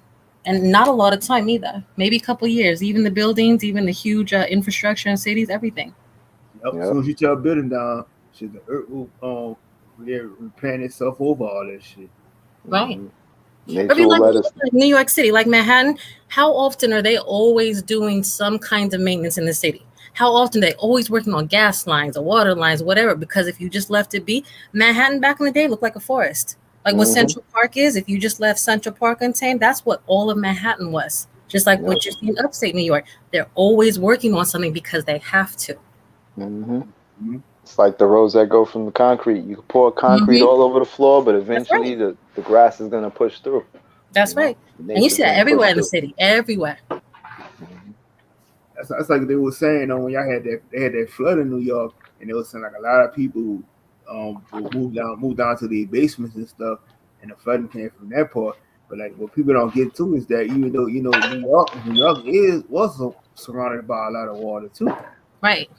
Oh yeah, even where I'm at in Jersey, like when the flood, because they, like they pretty much they gave the warnings that it was going to be a flood, but they didn't let us know the extent. So where, my basement was pretty much had close to like a foot and a half of water, to where all of the hot water tanks got pretty much condemned, all of the furnaces got condemned. So I was pretty much out of hot water for like a week and a half. I was just cold showering it up, you know what I'm saying? Mm. So Mm-hmm. they definitely didn't really prepare or give the warning on the extent of it. So we thought it was just going to be like just whatever rain was left over from the passing storm, but we got hit with our own storm, even in the Jersey area. So Right. Yeah, nature is when you get definitely that making weather us round. manipulation, you're gonna get that crazy stuff. Yep. So, and it's actually, I think maybe about, but between New York and New Jersey, I think maybe they were saying in the news about close to like 30 people or 40 people died, That's Yep. crazy. because they have a lot of they do a lot of cheap like uh reconstructing the apartments, to where it's like Hmm. they might turn, make a building or make a basement apartment where it's not supposed to be a basement apartment, where they're not really following safety and fire codes. So a lot of people got stuck in Most their things in are their out of in their code in the apartments city. and basements. Yeah, so a lot of people was caught off guard and ended up getting Yeah, stuck in the it's so basements expensive out and there. drowned. Regular people just trying to, get what they can afford, and everything's out of code. Everything's unsafe. It's just crazy. Hmm. Yeah, That's, so. that's what I heard. The story somebody told me. You were saying that they had this family of folk, and they ran down to the basement, and when that flooding came, they drowned. And I said when they came in and found all they saw was their bodies floating around. Wow. That's a shame. Yeah, man. All in the name of being able to, make a little extra money. You're going Hmm. against people's safety, and then they learn the hard way when things go wrong that they're not really as safe as they thought they was. Mm-hmm. So it's really up to us to be able to make that determination on what's best for us and not all of these other entities that just benefit from lying to us, like, oh yeah, you're safe, or yeah, this is cool, and so all of these narratives we got to start correcting and putting in proper, perspective, so that way we know what's good for us. You know what I'm saying? Right. I have a theory, and I've had it for a while. So obviously, like, okay, New York City, specifically Manhattan, Hmm. just all the desirable parts, but specifically Manhattan. You see, like the big disparity between poor people, the haves and the have-nots, between poor people and really rich people in Manhattan, and you see the prices there.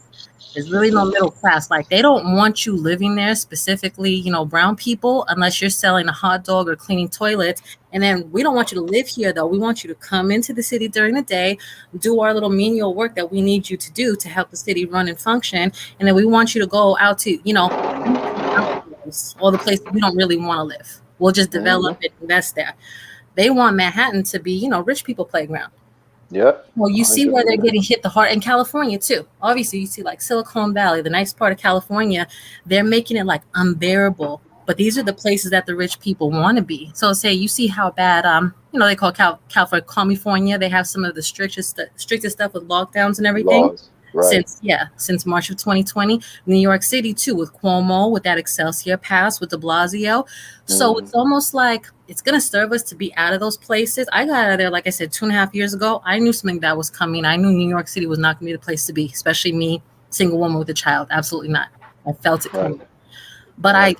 I feel like there's this exodus, like they're pushing everybody out, and who's going to be the first ones to leave if things get bad like that? Or they say most Americans are what 1, 2 paychecks away from just losing a lot of stuff or losing everything. Hmm. Most people can't survive a big weather catastrophe and then have to Yep. start over. So they're going to have to go somewhere else, maybe somewhere else in the country where they have extended family to stay with them and regroup or start over. They're pushing people off the coast wherever the rich deem that's the most favorable place to be. And I think what they keep showing us in these movies over the years of those big mega cities, like you see on what are these some of these movies like Hunger Games, like those big district cities. Right. New York City is going to be one of them. California is going to be Hmm. one of them. I just saw this article that keeps popping up. Some billionaire, I don't know what his name is. I think his name is going to start coming up a lot.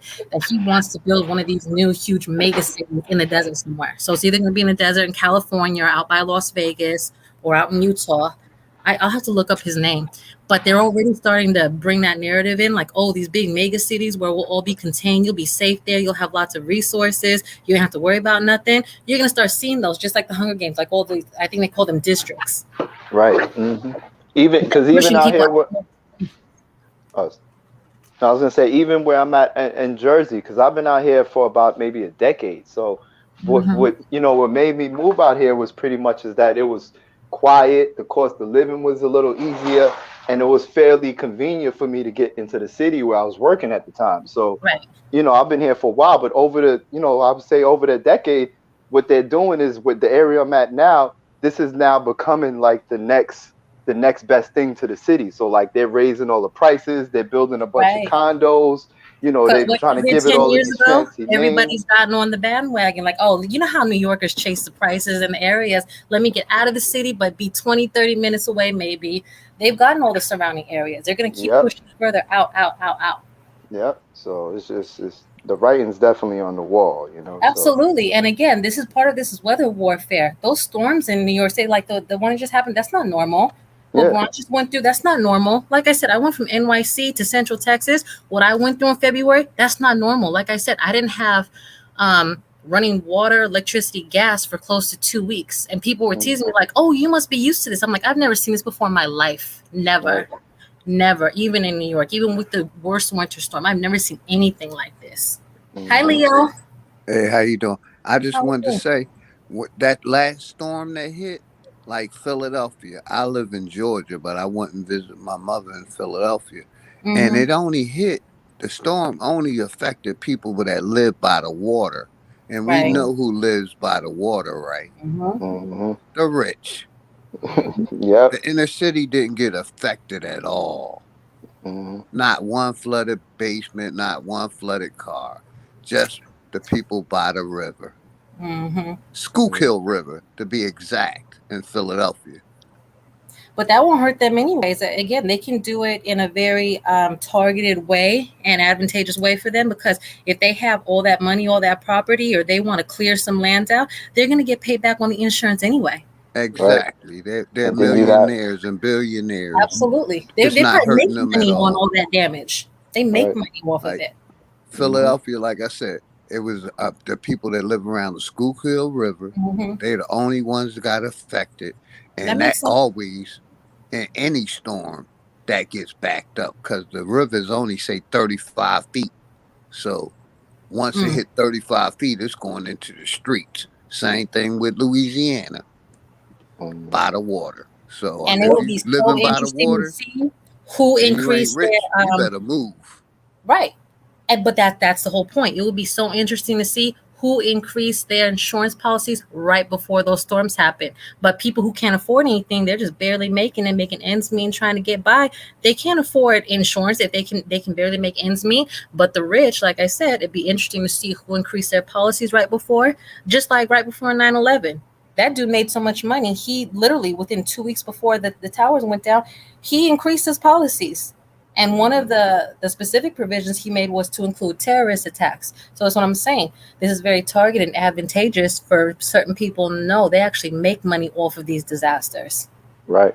And just to add on to that, so for instance, typically they will consider the flood to be a natural disaster. So there's technically wouldn't be like an insurance claim to be able, if in an event something like that happens. But surprisingly, in this area where I'm at, they're actually saying that they're actually willing to give um, FEMA's willing to step in and give aid, and they're saying Mm, that it was a state of emergency, so people are able to actually file insurance claims for damage. But the thing is that you can't say that it was a flood. You could say from the water damage from the recent storm. So if you say right. flood damage, then they'll say, oh, well, natural Yeah, you didn't have disasters flood aren't covered. insurance. I was just Right, about to say, unless you right. specifically have flood insurance, you know how Yeah. that goes with the insurance. The insurance is such a racket too. They're going to sit there and nitpick and interpret it any way they want. So And that's way anytime that FEMA's involved, it's all bad. hmm that way they could pick and choose, cherry pick who they That's want right. to actually give resources to be like, That's okay, right. you filed your claim, we're going to help you out, but we're Right. going to tell you it's not covered and we're going to help you out. So, Yep. and the fact that they're actually willing to cover it, it shows that it's not a natural disaster. You see Exactly. what I'm saying? Yeah, So, but take that even further too. So the people that got affected the worst, and if you look at demographics and just the numbers of everything, who always gets it the worst as far as damage, as far as how they're affected? hmm Lower socioeconomic class, aka yep, brown people. Okay, so yep, let's say if they open up a stadium or a church or whatever, oh, we'll help you. You don't have anywhere to stay, everything got taken away or wiped out. Oh, come stay here. But with the state that we're currently in, we're in it almost 2 years now. Oh, you want to stay here though? We are in a pandemic. You got to get that jab. yep, We'll help you. We're gonna give you and your kids, your family, someplace to stay, but you got to get that jab. We all got to be safe. It's yep. killing so Right. many birds with one stone now. hmm So it's like, man, all and because they're just running the same football play. It's like Mm-hmm. history repeating itself. The only Mm-hmm. thing that's changing are the ways that they're doing it. So it's That's just a right. matter of seeing the patterns and be like, you know what, That's right. I'm not gonna There be a was the part of war this on shit. drugs, and then post 9/11, the war on terror, and now it's the hmm war on germs, and now Yep. it keeps going and going and going. It's always to be scared of something, and the bottom line is to use that fear tactic to Yep. implement control over you, more and more and more control over you. Right. What was the recent one? I think he said it's the pandemic of the It is a unvaccinated. What was it pandemic. that Yeah, that that's a Biden new said? one now. Yeah. This is a pandemic of the unvaccinated, which doesn't Vaccinated. make any sense. That is so stupid. It's like they would sell whatever people are willing to buy. It's Right. just ridiculous. But divide Ridiculous. divide and conquer, and the way Yep. people are going for each other, it's just I've had it. So I live in Central Texas, where it's extremely liberal, extremely liberal. The way people would talk to you crazy Mm. in public, like you don't have a mask on, you're a killer. Yeah, I'm like, if you don't get away from me. Exactly. Like I'm if you super trust. nice to people, but I always tell people all the time, I'm like, look, they're like, oh, you're not from here, you're a northerner. I'm like, let me tell you, I would love to transplant this scene back to New York because it would not go well for you. I Right. promise you it wouldn't. Right. That's Yeah, what I this tell. narrative has people at each other's throats. Oh, you're not wearing a mask. You didn't get it. I bet you're one of those Trump supporters or you're one of those anti-vaxxers, all these labels. I tell people all the time, if you're depending on a mask and a vaccine to stay healthy, You you're bad already shit lost. anyway. You're already lost, you That's know. right. And if you believe in it, then why are you worrying about me? You should be Hmm. safe with your mask and your vaccine. Well, the So it's like vaccine, it's especially, that's why that I had asked people who actually want. I had one of my professors. Now, mind you, I'm completely remote. My school's completely remote. We were talking about the assignment, and he just out of nowhere is like, "Hey, Angel, by the way, have you gotten your shot yet?" I'm like, "My what? I don't drink. I was so stupid. I don't drink, sir. I'm like, I exactly. don't do shots." He's like, "No, silly." He's like, your shot. I'm like, "My what?" He's like, the vaccinations. I'm like, "Oh, I haven't had those since I was a kid. I'm a little older now, so no." He's like, "No, like the COVID." I'm like, "The COVID, the what?" And he went off. He's like, "Oh, you're one of those. You haven't gotten your shot." I said, "Sir, I don't depend on stuff like that to be healthy." Oh, well, I just hope when I say he went off, like I could probably report him and he wouldn't be my professor anymore. I could probably pass that class real easy, but I just kind of humored him. He's like, "Well, I just hope you don't die. You and your family don't die and you stay healthy." I'm like, "Sir, I can't even manage to get a cold the past year and a half. I can't." hmm I'm like, Like it's "Why did you take it?" So let's have, a civil discussion. Why did you take it? Because I'm scared. And just, internally, I try to be nice. I'm like, "You're a grown man and you're telling me as a woman you're scared. scared. You're scared of some germs." Well, my wife is scared too. I'm like, "Man, I feel bad for your wife because if you're that much of a coward, you're scared of some germs, and this is where you led hmm your family." I'm like, "So have you looked into anything else?" I'm like, "How do you eat? Do you drink?"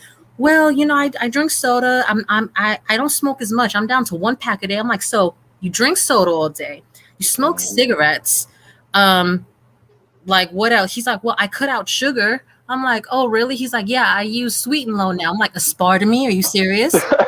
Are you serious?" So, but exactly. you've never read these studies. I'm like, No Just knowledge. research aspartame alone. It's a hmm carcinogen." "Oh, that can't Yep. be true. Our government wouldn't give it to us." I'm like, "Sir." Now, Completely mind you, detached. he has a JD. He has he has a doctorate in a couple different things. But again, these are some of the smartest dummies that are buying this. Because the hmm indoctrination, at universities, they think because they have all these letters behind their name that they're the smartest ones and they know everything. I'm like, "Sir, if that's what you and your family chose to do, I respect that for you. That doesn't work for me and my family. I don't depend on that Right. to be healthy, and I never will. I don't wear a mask. I will not be taking any of these shots." And I asked him that one question. I'm like, "Sir, why do you think they're free up front? They're not really free." "What do you mean by that?" I said, "Well, first of all, just from a monetary aspect, your kids to who knows when are going to be paying for this. It's taxpayer money." Yep. "That's not true. It's government funded." I'm like, "Sir, government funded means taxpayer funded. The government doesn't have money without us." "Well, hmm that doesn't matter because I'll still be alive. I don't care about, my ancestors, if that's paid for or not." I'm like, "Okay, well, that's ignorant, but whatever." But when hmm have you known Exactly.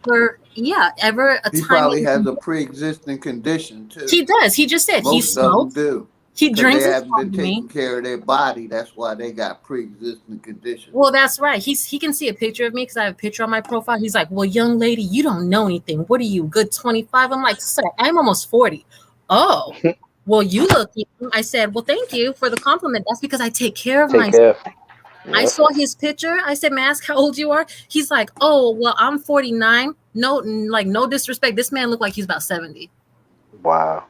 Damn. Not Exactly. surprised. I'm Not 55 years surprised. old. I have no physical or pre-existing conditions Right. because I Exactly. took You're not care of my supposed to. body. I Being don't in your Yep. have no 50s is still cancer in my young. body. I don't have no high blood pressure. I ain't Right. on none of their medications. That's right. And Why you do see, I you got need a to little take baby. your You still jab? making babies and everything. Exactly. My father hmm was the same way. I told you, Leah, my father had me in his 50s and he lived to well into his 80s and he was healthy. hmm My Yeah, but grandfather, I don't he's a have better problems with driver them. than I haven't me, and wore a he's mask like since the 85. pandemic Yeah. started. Yeah. Pandemic started. I'm around these hillbilly whiteys, and they won't look at me and say anything. Good. I wish they would. Well, I'm sure you'd run them in circles anyway, but exactly. it's like the See, I people wear at my this I wear point. my veteran hat, so they think I'm crazy anyway. So they that's don't why know I what don't you have could no do to them. problems either. Right. key. They Look, don't you want no better parts of that. if you want them to think you extra crazy. My father said he's like, yeah, you got to put all your pins and badges on it too. They think you real crazy. Mhm. They know you know some shit, so they ain't trying to bother with that. Hmm. But Exactly. we're I just at tell the people I point. don't have problems with that. Hmm. I've heard people say that, like, oh, how you live in those parts? Are you kind of close to the country? And they don't like brown people. They just know you're not white. I'm like, I don't have problems like that. One, I don't focus on it. Two, I don't, I say for the most part, you should be able to go anywhere and feel comfortable, not be scared of where you go in the world. It's all how you interact with people largely and the energy you carry about yourself. You can't be scared to, and I'm a woman saying that. I can't be scared to walk out in the world. I'm around country and hillbillies too. That's like maybe 10 miles from my house. That don't stop me from going anywhere. They'll look at me crazy, they'll side eye me, but they won't say anything to me. Right. I live in a little small town, population of probably about 20,000 Mm, that's people. small. You know, about 150 miles uh, south of Atlanta. So they got chicken farms and cows. Right. I smell horse manure every day. Right. Oh yeah, you in the country, you smell horse mess. Every day. That's part of Hmm. it. And I love it down here. There's no Hmm. 5G towers. They ain't Right. allowing that 5G tower shit. You probably Right. get some good shopping done down there. You can get fresh eggs and fresh produce and get meat from the Mm-hmm. farmers if you eat meat. Yep. That's where I go. I go straight to the farms. And like I said, they'll kind of side eye me or look at me crazy. Every now and then they'll make a slick comment because out these parts, like I said, I'm in Texas, if you're not white, they don't know what I am. So they're like, oh, are you from Mexico? I'm like, no, I'm not from Mexico. They'll make little comments, but again, I don't let them get under my skin. Like I still can shop with our them. roads don't have lights on them. Right. Light poles. Right. We total dark. Good. At night it should be dark. Yeah, you nice and far enough out. I need to get to those parts where it's super small like that. Right. I love it. I want to be a good 30, 45 minutes minimum from like a Walmart or a grocer.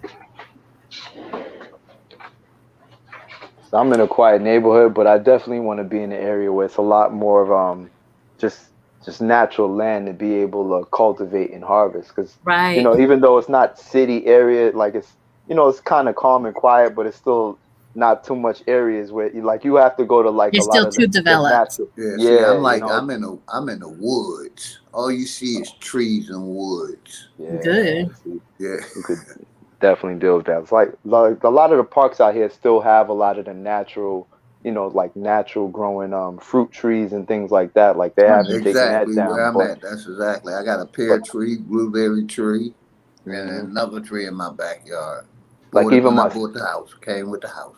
right, like even my sister, she had moved out here, and in her backyard she had a black walnut tree. You know what I'm saying? Oh, So nice. yeah, so a lot of the different wildlife, a I lot of say, the don't tell nobody. The nature's still city will pretty want to get good, rid of but. that real quick. Hmm. There's too many medicines and cures you can make out of that. They don't want that Yeah. around. Hmm. So I mean, it's definitely still available, but it's isolated. So you have to have a keen eye to be able to still spot it. It's not like Right. you could just find a plot of land where it's like let me just work with this and see what I could do with it. You know what I mean? So that's definitely a goal for me to be able to deal with my own space of land and be able to start harvesting and Oh growing my my gosh, own stuff. same. I don't know what I was thinking, why I thought that would fly and nobody would notice it. So right after the freeze, like say a month after, when things started, really growing back and blah blah blah.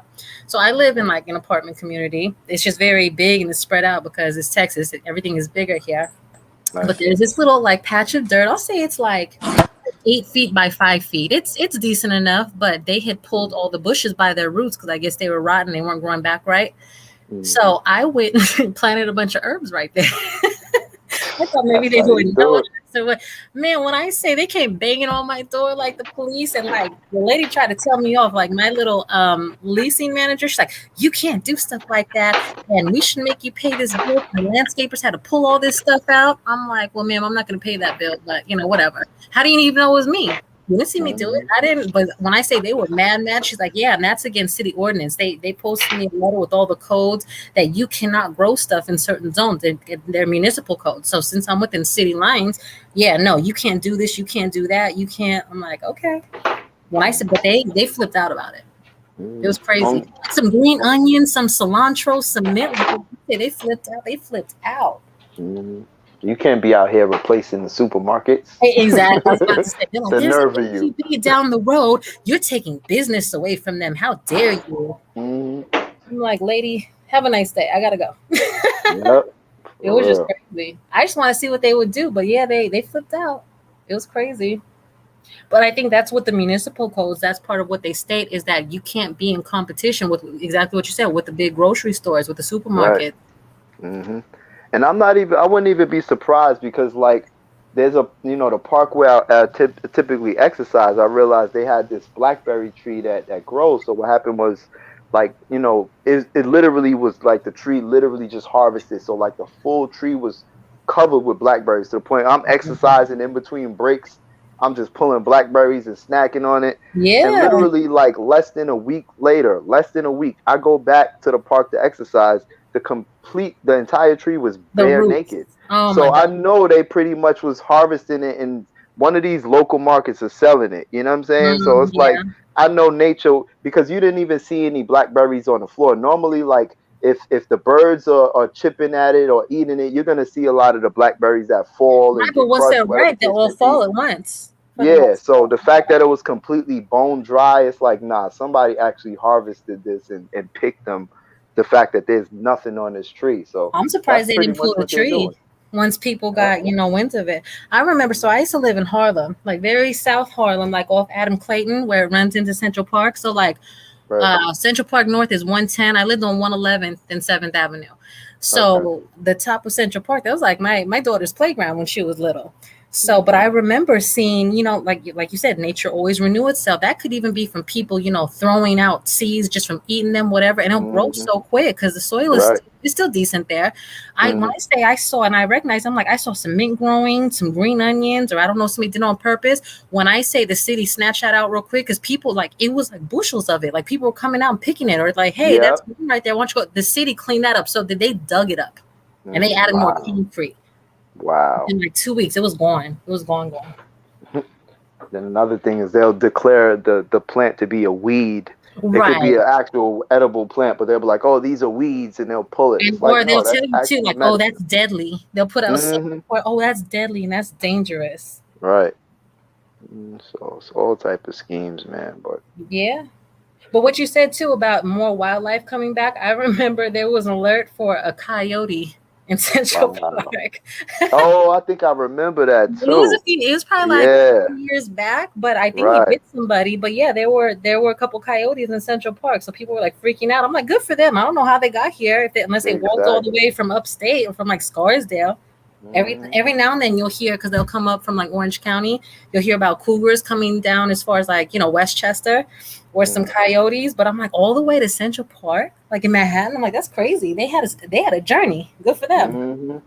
And that tells you they know the land That's because right. they That's knew where to be able to set up shop. To be able to right. travel from a distance and know exactly. So the animals The know what time it instincts is. we should still have, but we're too Mhm. dumbed down, just like our house pets. But I've Yep. told people that in the past, like tourists. I'm like, hey, all of Manhattan used to look like this. Oh, that's a lie. I'm like, do y'all read? Do y'all look into anything? Y'all just want Mhm. to look at these museums and streets and restaurants. Y'all don't actually learn anything about the place you're coming to visit. Right. I Central told Park them, was Seneca Village. It was yeah, actually a that's why I tell people. I'm like, community. Wall Street is called Wall Street because there used to be a wall there, and everything north of the wall was all like forest. Everything Mhm. on Manhattan. Yep. Mhm. Because up you get north of the city. Once you get above the Bronx and all that, most of New York State is just agriculture is beautiful. Mhm. They try to reserve that to their own systems and people that are willing to comply with their stuff. They Right. don't want us to be able to access that. Well, again, people chasing prices and all that, and they're taking the Metro North. They try to get, a little further and a little further out, but then you weigh your commute into the city. Which, gosh, I remember I had some friends in Stony Brook. They bought some land out there and built a house. My God, the husband, his commute was like 2.5 hours each way. He was commuting 5 hours a day. He would sleep on the train. I'm like, that's crazy. You're Yeah, that commuting is 5 hours a day on the train Yeah, just to that's be able to afford a house, and they still already spent like $500,000. wow. Yeah, that 500,000 in that area would probably go much further than if they was to buy in a local area. But I mean that trade off for that 5 hour commute is a lot. That's insane. I don't know how he did it, but New Yorkers are so ingrained. Like, oh, that's not too bad. 2-3 hours, that's not too bad. A day I could do it. I'm not. I don't want to do it. That's Mhm. crazy. So if you wake up late, it's like you missed the whole day. Yeah. Oh, yeah. Wake You up, can't miss that you train. You'd be You can't stuck. miss that morning You got, express train. yeah, Yeah, that's crazy. yeah. This was a great build, man. It's great to be able to connect with like minds. Be able to touch base on plans moving forward. Because there's so many people that's just lost in the sauce. So. Absolutely. So are you gonna stay in Jersey? Because you said you want land. You're probably gonna have to get out a bit more. Yeah, to be honest, I was actually looking for lands that I could pretty much possess out here just because I'm out here to get situated and then because the way, I've been looking at, the way that the laws work and all of that and technically being that I'm not a part of the United States jurisdiction anymore, I don't have to go through the same process to be able to acquire land, Did you change your so status? yeah, Oh, good so for like you. I was actually Yeah, doing some. we'll definitely have to talk one day. Yeah, so I was like surveying some lands out here that I was gonna pretty much occupy, and the next thing you know, they got developers fixing up the properties that I was looking at. I even went to the point of looking at the paperwork on who's the last owner, contacting them, making sure like, listen, if there's anything in there you need, blah blah blah. So I'm going through all of the lawful procedures to be able to just claim it, and next thing you know, there's people Ah, developing on it. So I know that someone was watching me, basically doing oh my yeah, research on if it. it's They some sent good someone land, of in. So course. yeah, so it's like, man, I And gotta. they're definitely watching what we're researching, looking up. Hmm. Already know So that part. Um, so were you thinking in terms of, like, I guess, the route of adverse possession? yeah, pretty much They're it not, was. you already know that the game, they're not going to let you do that anymore. No, I mean, to be They honest, outwit too many people doing it the past few years. but my thing is that Mm, I mm, understand that the process and how mm. they're doing it is unlawful. So I know how to challenge them legally, Hmm. lawfully, to where they wouldn't be able to challenge me. So I'm Right. not even worried about that because none of them actually legally own land. Right. They're all just occupying it under this eminent domain, which is technically not ownership. So But eminent domains are favored. I tell people all the time that's what they do in Manhattan. They don't want yeah. anybody to do anything in Manhattan. The One of the largest landholders in Manhattan per square foot is actually Columbia University. Most people don't know that because they claim eminent domain everywhere. Hmm. But that's the key word, holding. They Mm-hmm. don't Yep. own it, they're only holding it. Yep. And so, depending on what your status is, they're not the only ones that's in a possession to be able to occupy. That's why they say Right. possession is 9/10 of the law. Right. So, that's why they want everyone to be within their jurisdiction so they could say, oh, you can't actually possess this, or you can't occupy, or you can't inhabit. But in the end of the Yeah, day, all you they're U.S. doing the citizens same don't have unlawful nature. rights. We're in Right. charge over all you Hmm. U.S. citizens. That's why I keep telling Right. people that U.S. citizen and that person's word is the hook. Oh, that Hmm. doesn't make sense. I'm like, it actually makes perfect sense. Yep. Like a lot of people keep mixing up three fifths of a human when three-fifths of a person is not a human because a corporation could be a person. A religious organization could be a person, and all these other things are legal persons, but it doesn't necessarily mean that they're human. So they're all of these. They use Persons trick aren't the same as terminology. humans either. That's the thing. Most people equate that equally. Like, oh, I'm a person. I'm like, no, you're a human. I tell my Right. child that. She's like, I'm a person. I'm like, no, you're a human. You are a human being. Hmm. You're not a person. Don't ever use that. Right. So It's just the language that they use to give the false idea that they actually have more control than they do. Oh yeah, that the endless legalese and all their word games. That's what everybody's Hmm. trapped in and stuck in. All right. So when I started doing research on actual property and noticing how they was just claiming, occupying lands that they never purchased, they never bought from the. It's like you can't claim land from someone else that, like if they see an abandoned land and they develop it, they technically never owned it, so you technically Right. don't have the right to sell it.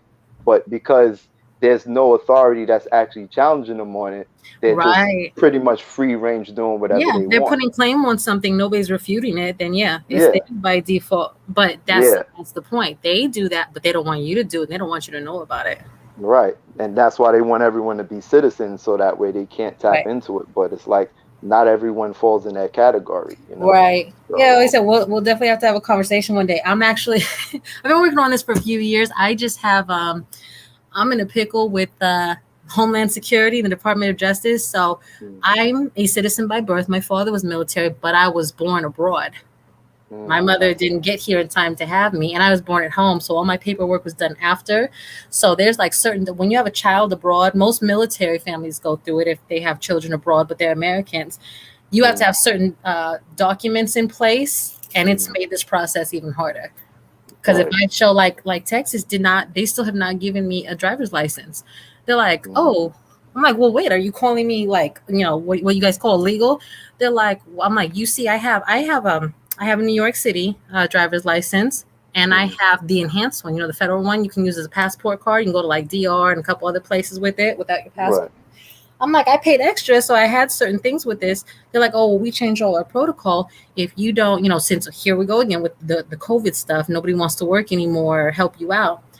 Um, if it doesn't, I guess, register through the USCIS system, we Mm, can't do it manually. I was like, okay, but I'm showing you the documents. So I was born at a time, obviously pre 9/11. mm, Department of Homeland Security did not exist back then. It was the right. Department of Justice that issued these documents. So basically, my documents are defunct, and I need Homeland Security to issue them. And I've been on hold for 11 months now, Mm. just since the COVID thing. Just So just because they can, right? it just because they can exactly, Mm, and with the whole passport thing. So the DMV is called DPS here. The manager was like, "Oh well, why don't you just try to renew your passport? If you show me that, I can push it." So when I went to renew my passport, I wouldn't sign off on the form where they ask you to state your social security number, mhm, and it's either you have to put it in or you have to say, I certify, I attest under penalty of perjury, blah blah blah, with the notary that I have never been in possession. I forget how the wording goes exactly of mm, a social security number. I'm like, but I don't possess or own it. It was just issued to me, mhm. and it's not And even supposed to be used in that way. I have the right to decline who I give the social security number to. It's not supposed to be a universal, um, like a identity number. identification. Yeah, Yeah. exactly. It's not supposed to be used that way. Most people assume it is, or most systems do it because it's convenient, but it's not supposed to be used that way. Mm. It even says on the back that this is Exactly. property of the state, and if you lose Yeah. it, So if return it. it's the So state's property, that means it can't be my property. right. Yep. So it's just all forms of them just trying to keep people in boxes and say you gotta follow X, Y, Z, and it's like, nah, not necessarily. Right. Because yeah, I just want to get everything. If they finally give me that form, so I can start realigning everything. Because yeah, I don't want to use their stuff anymore. I don't want to use their social. I don't want to Hmm. accept their benefits and privileges. I just don't. Hmm. Because anywhere they have their hooks in you to say like, hey, you're still enrolled in this system, they're gonna throw it at you. Hmm. I couldn't even remember when it was a matter of just like ordering. I think it was like ordering a. Think it was like ordering something from a store to where you got to pick it up, and you know how they'll say, "Oh, you need a state ID." Right. Like most people don't realize like you don't necessarily need a state ID. To where I had to show them like you don't need a state as long as you could prove your identification. It doesn't Right. have to be issued Here, by I'll the state. show you. I will show you. Here's my receipts. This is where I Hmm. paid. It matches your Right. little order number system. Like, stop asking me for my personal stuff. It's none of your Hmm. business. Because I mean, self-identification is still within the parameters of law. It's just depending on what your status is. It's Right, but gonna most people don't know slightly any of that. They don't change. even But question it. Hmm. They only know one method, so it's like, oh, it's just like it's the same thing with like the whole sovereign citizen claim. The moment you say, oh, I don't need a driver's license, they be like, oh, what you think you're a sovereign citizen? It's like that's not that's Well, it's just they completely want you to inaccurate. answer that question. Is Hmm. the point? They Want to want put you you to. in a box. They have to put a label on you, and they want you to answer that question. I would never answer a question. Like, It's like, yeah, I'm not no sovereign citizen. that's how I act dumb. I play dumb. Like, oh my god, what is that? What is that, Hmm. sir? Oh, you'll call me officer. I'm like, I'll call you security guard if I please. Hmm. Public servant. Exactly. Yeah, I've had so with last year being like at the height of everything with the mask thing, I've had the police called on me a few times and I didn't go to jail. Yep. It's Yep. like, so Same I here. had to tell a couple of them like they would be most of the time I don't get in situations like where they're super rude or confrontational with me. I'm usually able to diffuse it, but a couple of them when I say they were like nasty, mean, rude, and I tell them I'm like, look, you're nothing more than a security guard for this municipal corporation. Yep. Period. You're not. End of And the they were day. mad. I'm like, tell me that I'm not telling the truth. Matter of fact, call a sheriff here. And they one of the times they did call a sheriff, and the sheriff straight told him, he's like, well, she's not lying. Hmm. He Yep. was like, I'm like, you're not going to take me to jail. If you'd like to, sure. Actually, I'll go willingly with you. You can handcuff me, but you're going to have a whole lot of fun when I sue this department and I sue you personally. Yep. 9 times out of 10, like if I see it getting belligerent with a police officer, it's like, listen, just get your supervisor because Right. they're typically only trained to enforce statutory law. So when you start speaking from a, actual, a natural perspective, a lot of the Right. beat cops they don't even understand it. So it's like Right. arguing with them is just like it's a waste of time. Right. But the sheriffs, they actually take The that oath sheriffs to get it. uphold. Yeah, they Hmm. actually take that oath to uphold the supreme law. So like if they try to deny it, they can be personally held liable. So they're not going to be the ones to be like, oh no, let me pretend like this don't exist. Right, right. So, Yeah, anytime anything's been like you said, like heated or gotten weird, a sheriff's always been there to help me. mhm, They're like, yeah, no, this is not happening. Because I mhm. finally told somebody one day, because it's hard, because most of the time I have my child with me. I'm like, there's a lot of things you're not going to do in front of your kids. You're like, let me shut up because, Right. my child's nervous, scared. I'm like, this day, I'm like, my child was going for the weekend with a friend. I'm like, look, I have time. You want to Hmm. take me? I have time. I will go with you. Kind of Yep. disappointed that time. I was like, this lawsuit will be great. I have time. I'll make time this weekend. Sorry. Hmm. Yep. And the That's sheriff it. stepped in. Yep, same with me. It's like if it's a place, it's either one or two options. Either it's like fuck it, I'm not gonna give you I'm not gonna give you access to my bread. It's like I'm not gonna put money in your pocket or Right, argue to put money in your pocket. But if it's like a essential service that I need, then it's like listen, we're gonna argue with the law or we're gonna call the police because your ignorance has nothing to do with the law. So just because you don't understand it is not my problem and right, you're gonna learn one way or the other. Sometimes it's like, right, you know what, give me the number to your corporate office so that way I could just report you directly because I'm not even gonna argue with some random person that don't know nothing. right. So And it's just a all the lot of different times ways the to do it. stores that gave me problems like that, like threatening me, or we're gonna call the cops, or they did. When I sent those letters, those emails to their corporate offices, every single time I got an apology and gift cards. Hmm. Every Right, single time without fail.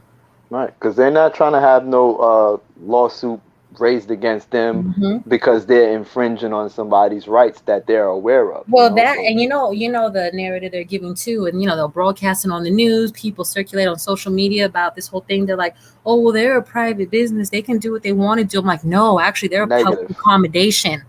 If hundred you are percent. open for business and you are a public accommodation, you can't discriminate. That's the same thing as saying, you're Hispanic or you're black or whatever they want to call you. You can't come in here. It's literally the same thing. Oh, Hmm. no, it's not. I'm like, yes, it is. And the Civil Yeah. Rights Act says so. So since you want to go with your system, let's go by your system. Hmm. Like it's completely ignorant to think that the United States government has to acknowledge our rights, but they can give you a business license to where you Right. can not acknowledge people's rights. So Right. you have more ability to turn people down than the actual government. It literally makes no sense. Yeah, But but people are that's just the ignorant. point. Is so if you go because there's been times I've had to defend myself in court too, whether I couldn't afford an attorney, the attorney was doing such a bad job, I released them. I'm like, I've had judges tell me if times when I was, gosh, it must have been my early 20s, and I was scared. I was nervous because you know how they like intimidate you and strong Oh arm you, yeah. threaten you Oh with yeah. jail and contempt. And I told Yep. the judge, I think I finally started crying. I'm like, sir, yeah. He's like, your honor. I'm like, you're not my honor, but sir, mister, Hmm. I Administrative. don't know this. The average person doesn't know this. He looked me square in my face. He said, young lady, ignorance of the law is no excuse. And that really, really hit home with me. I'll never forget Hmm. that ever. Yeah. And they'll tell anybody that. So if ignorance of the law is no excuse, but you don't teach this in like say public school, you don't teach Right. average citizen. Civics aren't taught anymore. That means people need to get smart and really learn what system that we're stuck in Hmm. until you can get out of it if you do. Especially since the law enforcement, they're only trained to know statutory law. So if you start telling them The revenue actual generators. constitution, yeah, if you start telling them constitutional law, they'll look at you like you got four ears. It's like, I don't know that. So it's just a bunch of Right. ignorance that I perpetuates had more one like ignorance. trying to spout off and tell me about constitutional laws because I told him, about public accommodation. He's like, "Well, your constitutional rights." I'm like, "Sir, I'm not talking about constitutional rights, and I don't even have constitutional rights. Neither do you." He's like, Hmm. "What?" I'm like, "The Constitution didn't give me my rights. My Yep. Creator gave me my rights. I have Yep. constitutionally protected rights." He just looked at me Like, like dumb, like drooling on himself. it ain't my right. You just have to uphold it. Right, Like right. This you piece of have your paper own didn't give provisions me that my you have to rights. uphold. Right. I was born with my rights, just as you were. Well, that's But we not true, wasn't ma'am. I'm like, well, under you the live there. Constitution, Mhm. so we're not under Right. constitutional law. Right.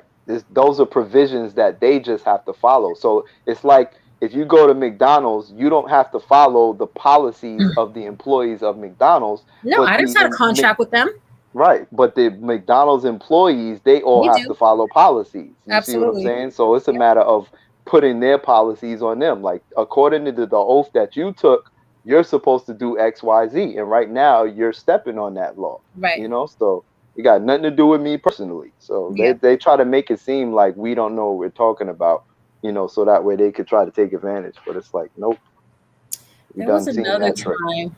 I really avoid Walmart. I hate going in any Walmarts, but I think there was something my daughter ordered we had to pick up. But when you leave, oh, ma'am, can I check your receipt? No, you may not. Have a nice day. And he Right. tried to grab my arm. I said, sir, you touch me. You touch me. I promise you it's gonna go bad for you. Don't you dare touch me or my child. Well, I need to check your receipt. This is my property. Hmm. You can't touch anything. And I'm walking out the door. I'll call the cop. Call them. I'll be happy to talk to them. And the cop told him, he's like, yeah, you can't check anything of hers and you cannot touch her. That's assault. I'm like, Hmm. yeah, he tried to assault me. And the guy, he's like, no, no, no. He's like, that's a little much. I just tried to. He's like, did you go to touch her? I'm like, he's like, ma'am, were you scared? I'm like, yeah, I was scared. I'm unattended woman with a child. He's like, yeah, sir, that is assault. You don't have to punch, kick anybody. Unwanted touch is assault. That cop was Hmm. actually really smart. He actually schooled. He's like, yeah, you're not allowed to touch anybody. And if she's walking out with her, so once she pays for it, it's her property. I was Hmm. surprised he told him that much. He was like, if she doesn't want to show you stuff, she does not have to. Right. But our store policy, and I told him, I said, sir, I don't work for Walmart. I didn't sign a contract with Walmart.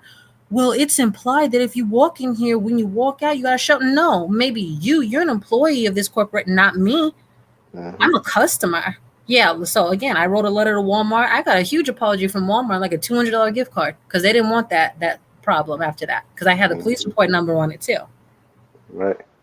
Because even when I worked in retail, literally, because I worked downtown Brooklyn, right, and this was during the Mm-hmm. time where it's like, there was a lot of like bloods that was in the area, so they would literally like maybe once a month they would come to the store I worked in, and they would come in so deep, like they would just come taking stuff.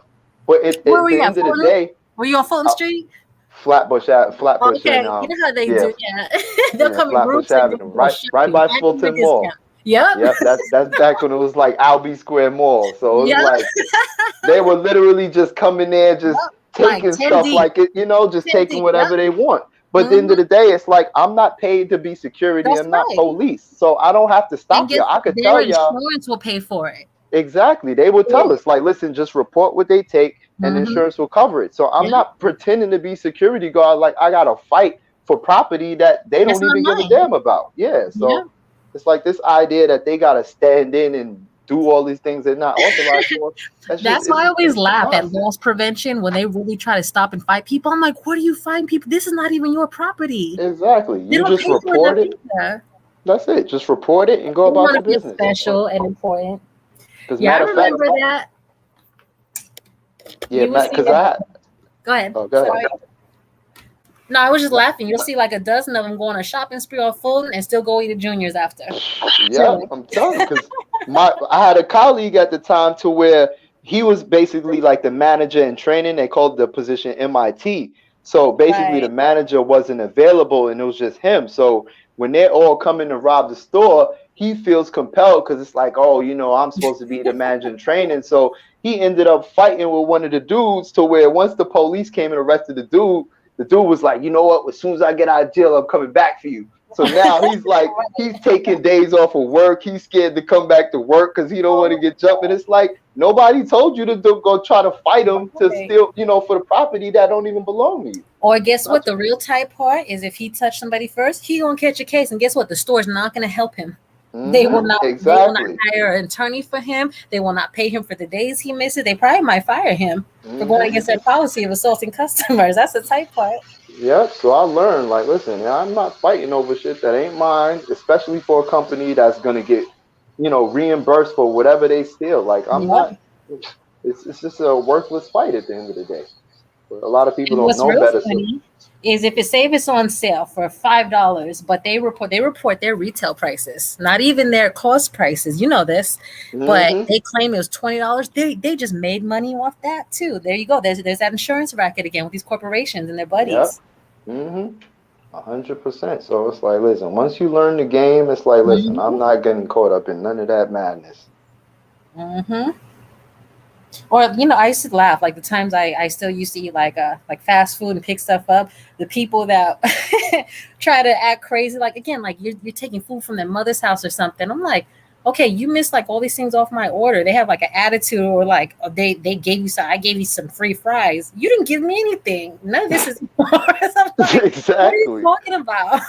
Exactly. Like, is your last name McDonald? In high school, I used to work, like little jobs at the mall. I used to hook people up all the time. I'm like, I don't care. Like, are you related to Wendy? Is your last name McDonald's? Like, get the hell out of here. Right. Yeah, they take it super serious. But I remember, like I said, I peeped them early on how these big corporations work with the insurance racket. So say one time I remember I worked at a salon and it got broken into. They stole a bunch of equipment. They vandalized the place. But I remember my insurance, my private insurance that most stylists don't even keep, because my owner, she didn't care. And she only had certain limits. So say she had a limit of $30,000. She's claiming all her damage, her property, her whatever, all the repairs that she has to make. She's not going to split that with me. She doesn't care if my stuff got stolen. So I always kept my own private insurance. When they said, okay, write an itemized list. And if you don't have receipts for all of it, go online to, whatever store or site has it that clearly shows us the price. So if I lost, say, $3,000 of equipment, I made that add up to $10,000. Oh, yeah. So I made money on that claim because, like I said, I peeped how these stores and these corporations did it. Same thing with even like car insurance. I remember I got into a car accident, and I went to this spot, like a collision spot that repairs it. Right. And it's like, listen, what we could do is we could, inflate the numbers on the cost of the repairs. That way we could kind of split you don't it. Pay no deductible. Yeah, you know what I mean? So it's like, you find you a good Jose, they know the game. They know. Yep. Exactly. So it's just once you I just realize, had a little fender bender. This is like 2 months ago. Like literally, lady, I was leaving the parking lot, hit me head on. I'm like, what is this? And I was so mad because it happened private property. I'm in my parking lot. I'm like, oh, if this had been on the roadway, this would have been awesome. She hit me straight up head on. I still went the ambulance. I still did all that. So, but because I wouldn't wear a mask, me and my daughter, when I say everybody heckled me, the firemen heckled me, the ambulance people were cool. I'm like, look, I'm not putting that on my face. Don't try to hand it to me again. My child's not wearing it. They're like, okay, cool, but we're letting you know now. When we get to the hospital, they're gonna sweat you. I'm like, I don't care what they sweat. I'm not wearing it. And they were right. So, but side note too, when people keep saying, "Oh, the hospitals are full," this hospital was crickets. It looked abandoned. We had 20 nurses in our room because they didn't have nothing to do. But literally, the whole thing with everybody wear a mask, wear this. And I told them, like, look, that violates my religious beliefs. I can't wear that. I'm so sorry. And everybody left me alone except for 2 nurses. When I say they got us out of there quick, fast, in a hurry, I've never been in a car accident and they've not taken CT scans, X-rays because they want all that money. Mm-hmm. So my medical bills weren't much, but when I say so, I'll say total maybe 4,000 for me and my daughter for that ER visit. You know, with the ambulance ride, with Right. they give you aspirin or something. They're gonna charge you what, like $1,000 for those little pills, whatever. For the blanket Mm-hmm. they give you, IV, whatever. Mm-hmm. So I just called. I got all my medical bills itemized. I called, the ambulance company. I called the hospital. I called the physician's office. I negotiated with all of them for like maybe 10 cents on the dollar. I paid them directly, and then I made the insurance company pay me for the bills that I had. Wow. Yep. That's what you always do. When you know better, you do better. That's right. So, the 4,000, like say around 4,000 that the insurance company reimbursed me, which is nothing, I might have paid out of pocket 500 of that to pay off all those bills so they don't hit my credit. Right. Because they'll put you in collections real quick. You know how that goes too with medical. Mm-hmm. Think about all the people that don't know better that end up having to front that bill, you I know? tell So, everybody, insurance is all a racket. We pay all these premiums our whole lives. You better get with the program. yeah. You pay them forever. If and when you need them, you better milk them for all you can. They're worth. Yep. Because they're sitting there just collecting like fat Yeah. rats from Oh yeah. everybody. And they, for the amount of claims the amount of money they take in, they're not And all paying the out times a they'll tell you, fraction. "Oh, that's not covered. That's not covered. That's not covered." Hmm. So you're giving them all this money and they just collecting it. And every once in a while, they might pay out, a A little portion. fraction. Yeah. So it's like, Hmm. nah. Oh, check this out. So, like I said, the lady hit me head on. They immediately deemed me not at fault. But if they went to arbitration and they fought her insurance company, blah blah blah, and again, private property is what the sticking point is. If this had happened on a public roadway, I would have had a nice lawsuit going right now. I'm so Right. mad at that lady. She should have done it outside. But they deemed me in the end 70% at fault. I got hit head on. She was on the wrong side of the street. Wow. And I almost cursed my insurance company. I'm like, really? This is how much y'all went to bat for me? They're like, well, we can't do anything because the arbitrator said that you had more of a burden to observe right away. I'm like, I did. She hit me head on. I was on the correct side of the street. She was in the wrong. Well, we can't do anything. I was like, that's okay. That's why I got the rest of those bills paid off. All right. Meanwhile, you have a police officer that wasn't there at the time Right. determining who's at fault. It's like, how can you say Right. who's at fault when you wasn't there to see how it happened? Well, I still called them out because most of the time when it happens on private property, then he was mad. He's like, "Why did you call?" He's like, "You're on private property. Why'd you call me? You're not on a roadway." I'm like, "Because I still wanted you to come make a report." Well, we don't usually do that. Well, I'm asking you to now. I pay your salary. I'm asking you to. Most people handle this amongst themselves. I'm like, no, I'm not talking to that lady. She hit me head on. Something's wrong with her brain, and she's wearing a mask. No, something's wrong with her brain. Right. No, man, this But is yeah, madness. Complete madness we're in right now. most people never question the system that we're all stuck living in. Hmm. And they'll look at you funny for actually thinking critical. Like, actually, Questioning, why does yeah, that make sense? You know? right? Because I remember talking to an attorney up front because I tried to see if an attorney would take my case, and they told me straight up. They were like pretty upfront with me because they heard how I spoke. They're like, "Look, this is not worth our time. It's not going to make any money. Had you been 200 feet off, up the road, off property, we would have taken this no problem. Absolutely no problem. But this private property thing, nah." But they told me what to do. I'm like, or they answered my question. I'm like, "Look, if I do this and this, will the insurance company say anything?" And then they're like, "No, matter of fact, that's a good idea. We advise people to do that." Exactly what I said. Pay them directly at a reduced rate and you get that money back. I'm like, Right. okay, I was making sure. They're like, yeah, do that. I would. I Hmm. would advise you to. Yep. So they give me some free advice. Yep. Because somebody tried to tell, they're like, oh, that's illegal. Okay, sure. Meanwhile, the insurance companies are doing that on their end, making sure that their basis is covered at your own detriment. But if you Right. do it, it's illegal. Right. Like It's trading illegal if you places. take any money from them. All the money they're trying to get from you. Hmm. Classic case, trading places. Like, oh, we're gonna do it, and then say that it's wrong if you do it. It's like, What is that? These rules for thee, not for me.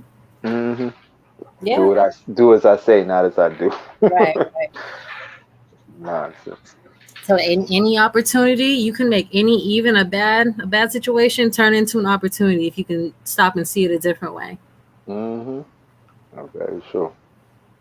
That's Or why they people, want to control the narrative and try to right? silence people for being able to speak the truth. You know. That's right. So I get what you say when you say, yeah, I don't do the chit chat, small talk. I don't do it people anymore because they don't get it. They don't get it. hmm Yep. It's like, Because I listen. had a girlfriend of mine here. I don't know a whole lot of people out here, but I called her. I'm like, hey, can you pick me up from the hospital? She's like, oh my God, I'm out of town. Are you okay? I'm like, no, I'll just take a taxi home. Um, but when we caught up later and she asked me what happened and everything, she's like, "Oh, you can't do that. Oh, don't you think that's a little like what you say, opportunistic of you?" I'm like, somebody hit me head on when I was just trying to run my child to the market. So yeah, I'm going to take this opportunity to do whatever I can for my inconvenience when I pay my insurance policy every month. I pay, my I'm trying to think of all the different policies I have. Um, when I talk to them, my rental insurance. Because I asked them, I'm like, hey, if something got damaged, doesn't this fall also under my renter's insurance? They're like, matter of fact, it does. Yep. I'm like, oh, my tablet got smashed in the accident. They're like, oh, hmm okay, claim that too. And Yep. she's like, Angel, that's kind of wrong. I'm like, no, it's not wrong at all. Not at all. Not at all. She's like, don't you feel bad about that? I'm like, not at all. That's what this corporation is established off of capitalism. Absolutely. Taking the opportunity and milking it for what it's worth. So if That's you right. saying that's wrong, then you should not be agreeing with none of the things that goes on in the United States, because that's pretty much what they operate off of. Well, You so I know. told her, I'm like, well, look, you just have a negative outlook on it. She got mad at me. I'm like, you have a negative outlook on any situation. You got to make lemonade out of it. hmm I'm like, you think I planned? And this was the day before 4th of July. I was mad because, even a small car accident, you all banged up, you all for a few days, ruined my weekend. Shoot. Yeah, I'm going to take this opportunity to try to make something out of it. hmm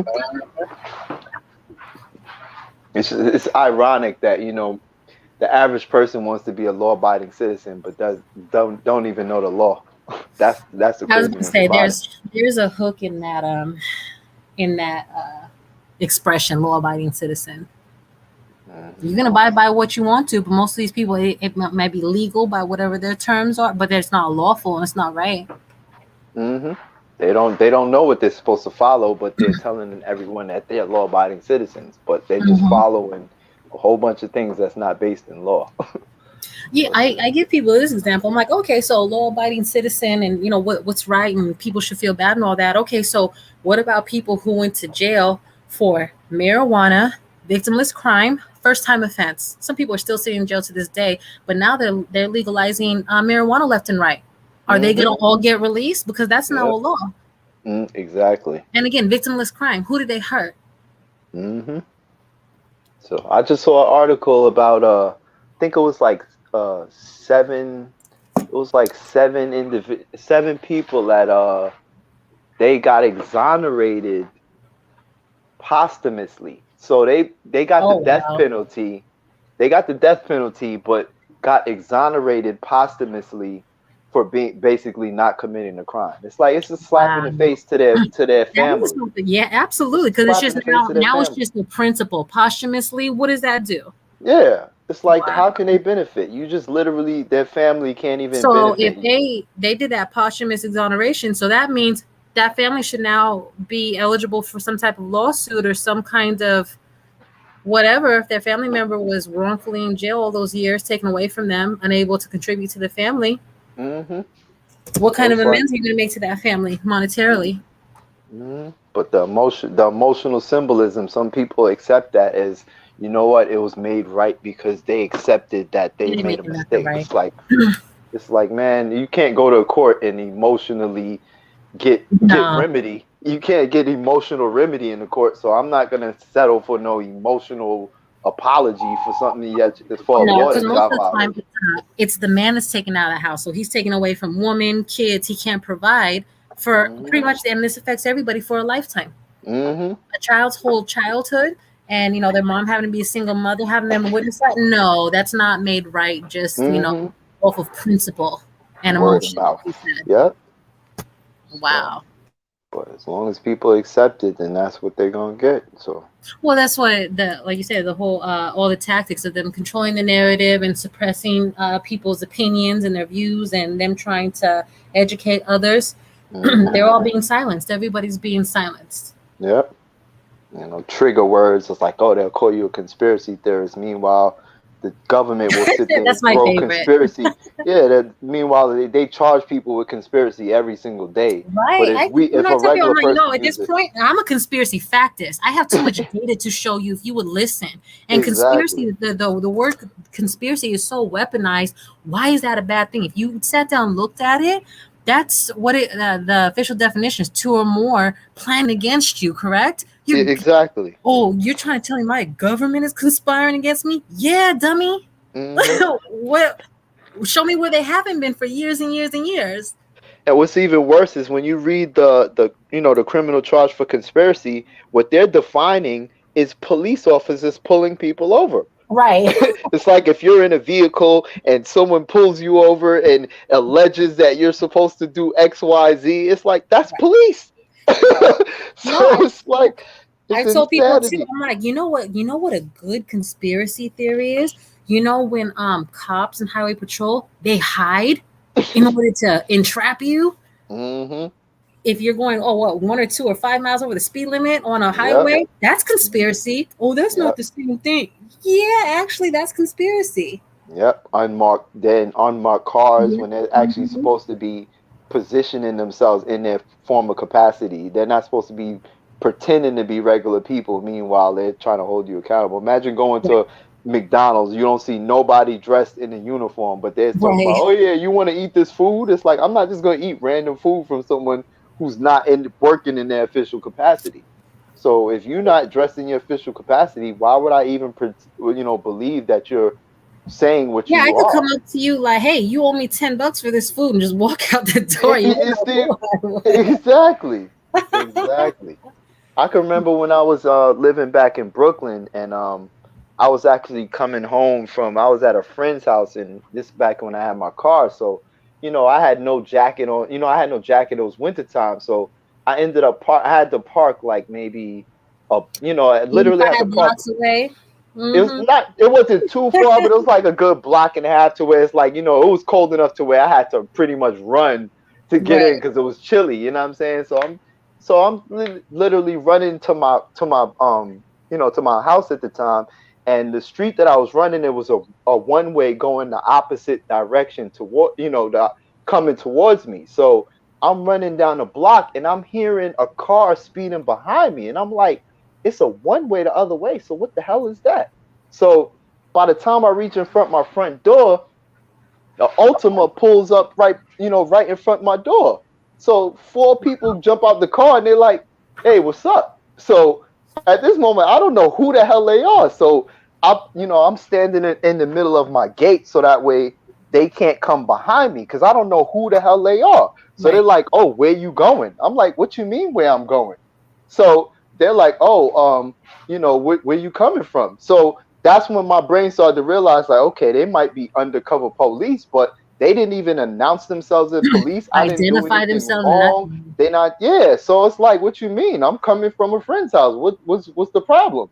So they're like, oh, well, where do you live here? And I'm like, what you mean? Yes, I live here. What's the problem? You know what I mean? So they pretty much just shaking me down. And at this time, I wasn't on the wave that I'm on now. So I'm Mm-hmm. more on defense mode, and I'm wondering like, oh, they's gonna try to violate me, so I'm just complying Mm-hmm. out of my own fear. You know what I'm saying? But realizing later on, it's like I had every right to be able I to don't answer challenge them or hold questions. them I need you to accountable. identify yourself. Yeah, so it's like the worst come to worst, if I didn't know, if I wasn't able to, piece together who they was, I could have easily took them for a threat and try to defend myself, and then they'll try to say, oh, you were You attacking a attack police police officer or whatever. officers. Yeah, you know what I Mm-hmm. mean? So they'll do all these different things that have you lined up, and you wouldn't really know And better there's because for they're actually, them versus you. 4 words yeah, against your 1 word. That's a conspiracy right there. 4 of them. yeah.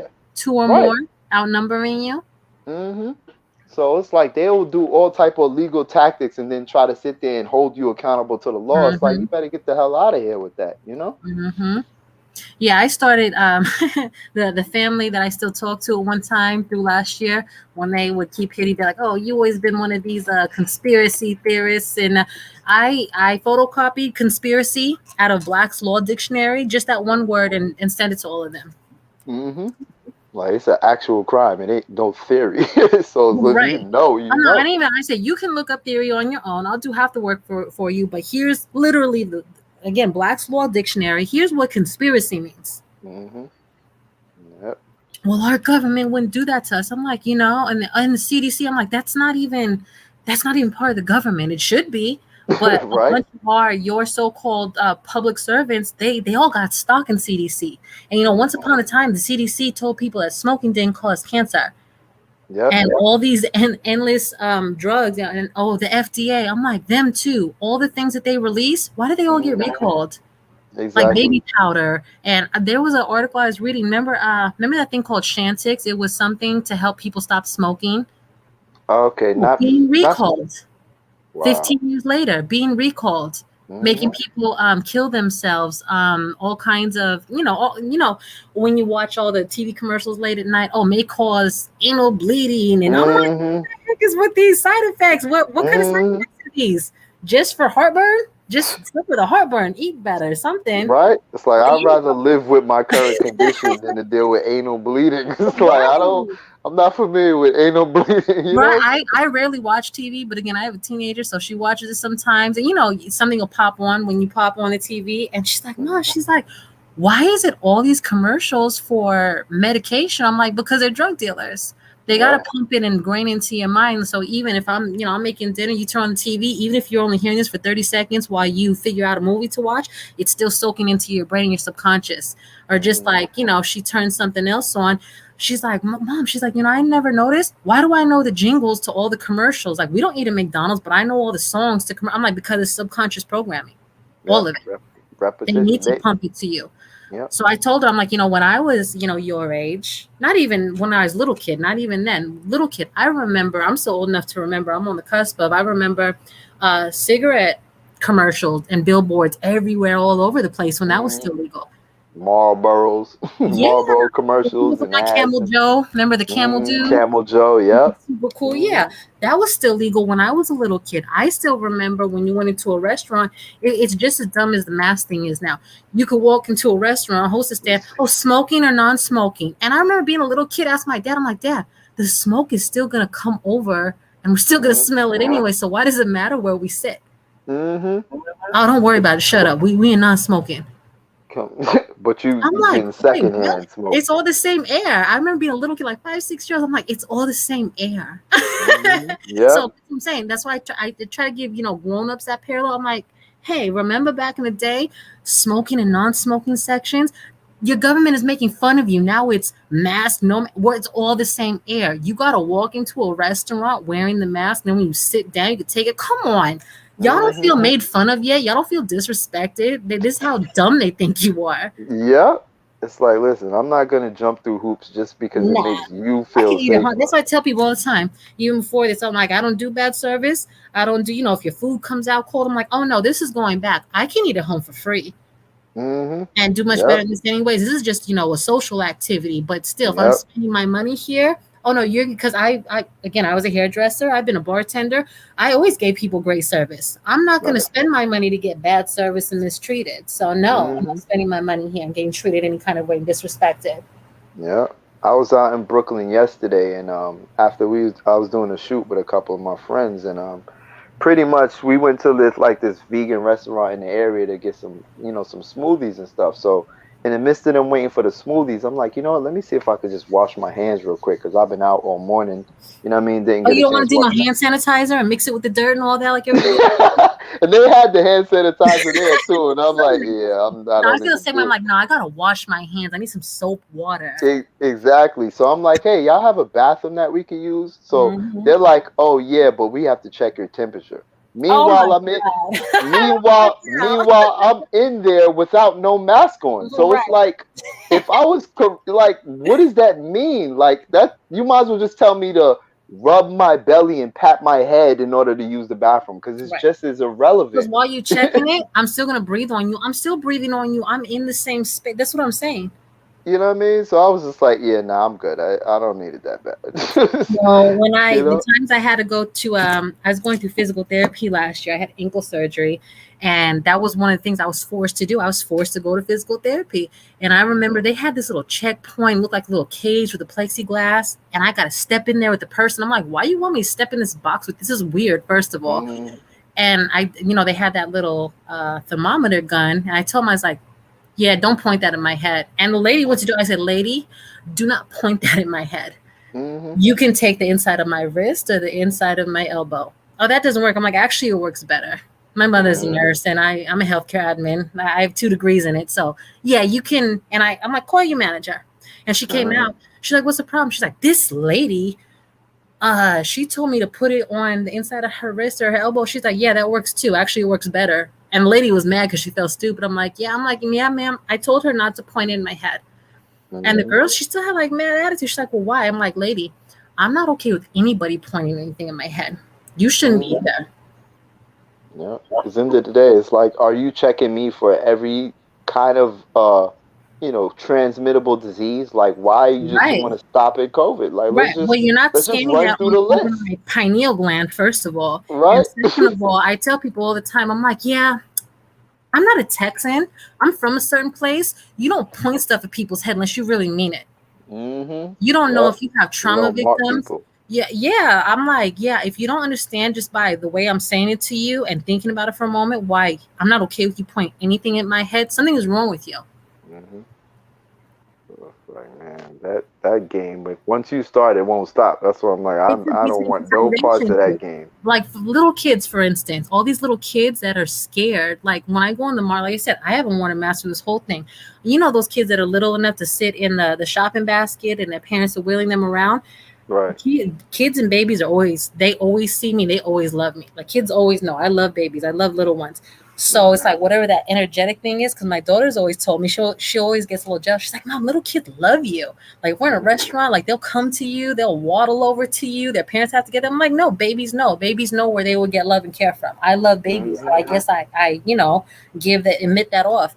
But in grocery stores, little kids, toddlers, and babies, they always stop what they're doing. They would stare at me, but I've noticed the past year, and it really broke my heart, especially toddlers. They would look like, and they would almost be scared for a minute because they could see my face. They didn't see a Mm-hmm. mask, they could see my face. I'm like, my God. I'm like, people don't even realize what they're doing to the little ones. So, Yes. little kids coming up in this time, these past couple of years, not used to seeing human face, and they're used to say something like what we're discussing, somebody pointing something at their head.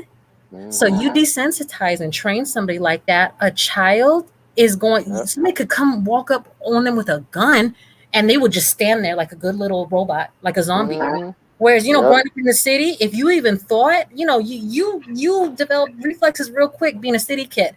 If you even thought somebody was standing close to you, or like you said, what you said when those 4 guys cornered you, you put your back to the fence. It's just certain Yep. instincts kick in. You can't Yep. let anybody get behind you or corner you like that. Yep. So this is what I'm 100%. saying. All the instinctual stuff, all the gut instincts, all are just natural senses about us. They're all being dumbed down and killed off. Yep. 100%. And listen, I'm not proud of it, but where I grew up, you could be at a party chilling 1 minute, and next minute it's gunshots where you gotta That's pretty right. much know where the And exit you're is. not going to So stand there talking about what's going on, guys. No, you hitting the ground and you're going to exactly. action. You already, I'm a girl and I know that. And again, you grow up being a city kid. It's just certain Hmm. things. And like you said, no, it's not cool or it's not something to be proud of, but their survival skills, their instincts that pop in. It's like I could be having a good time and still worrying about or still focusing on You're my still alert safety. enough, is the point. So it's like Absolutely. keep my head on a swivel. I don't. It don't You're matter how supposed to. how good I'm chilling. So I'm still I had a military cognizant of father. what's going on. No, I had a military father. He trained me like that as well as my brothers. Like, look, you ain't got to be scared of the world. You ain't got to move like you scared, or broadcast that to the world with your energy or your attention. But Hmm. always, even as a woman, always. I was Hmm. born in a third world country too. I was born in the Philippines. I remember Oh, being okay. little and like going back and visiting like the way people like so like they're little cabs, they're like jeeps almost, so it could be like when Okay. I say full to the brim like a clown car, like what a jeep could fit like 5 6 people. No, there's like 10 people in that, and people will like hop on the Mm. side trying to catch a free ride. I'm sitting in the front squished up Right. with like my brother, the driver's chilling, and it's like terrain, like country terrain. He would just take out a pipe, go ahead and break some dude's knuckles that's holding on for a free ride, bust him in the Mm. face, keep going Mm. like nothing. Hmm. So it's like I said, so not only city living, but if Yeah. it's an American point of view Yeah. and being other countries where you see like straight up raw brutality, it's like nothing because it's all Hmm. survival mechanisms. Hmm. So I mean, it ain't the best thing in the world, but at the same time, there's a lot of people that don't have those instincts that get caught up out there. Well, you know what happens They to the weak links in said I nature. get. You know what Hmm. happens to the weak links in nature. And no, it's Hmm. not, okay, it's sad and all, but it's just what happens. Hmm. Nah, it's the truth. That's how nature's designed. Like if you can't adapt, you're gonna Yeah, end up survival being of a the victim fittest, of it. period. Yeah. Hmm. So it's like I'm not It's playing with none of that. like I'm not a I'm not into the feeding into the whole political stuff, but I truly do think just from observation, the whole liberal ideologies and mindsets, Mhm. they're insane. Because just even from this point that we're talking about alone, that getting away from your natural instincts and survival mechanisms, because the scenario you talked about, you're at a party, you're hanging out with your friends, next minute pop pop pop, Mhm. you with some liberals now. Oh my God, what's going on? They must be Mhm. racist. They're y'all sitting around talking, running your mouth, asking questions. You're already dead. Yep. You're already Trying dead. to figure out who's doing it. It's like only thing I need to know is where it's coming from, so I could Right, be in the opposite right. Let me direction. I dodge don't it. need to know all of that. Right. But that's what I'm saying. That's what I'm Yep. saying. Everyone who I'm with, as long as I can locate the people who I came with, so we can get our exit strategy.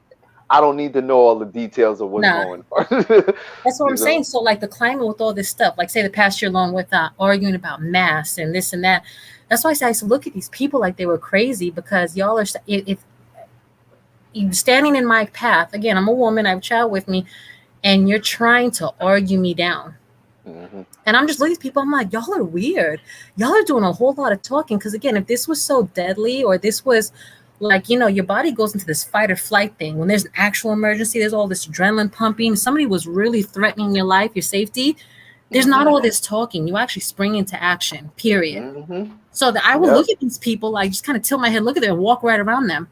And I don't know how old a lot of these people are, but it's like, have y'all ever seen the movie Outbreak? Like, do Right? It would y'all be like, know mm-hmm. what would really happen if it was a real virus that was deadly You to that couldn't degree? stop it. You Not that couldn't mad. wear And I no tell people all damn the time, do surgical you know mask, what virologists wear? One of my best friends is an epidemiologist. Do you know what right? virologists wear? They wear full gear and they Full have to have suit. an external oxygen source. They have to be Yep. sealed off. And You really think your before you, bandana is protecting you, or your little sock on your hmm face, your little underwear on your hmm face? it's like if before you even take that suit off, you got to go through a system that pretty much, Yeah. decontaminates Yep. whatever might possibly be on the suit. So this idea, oh yeah, just a face covering is supposed to protect you from one of the deadliest viruses.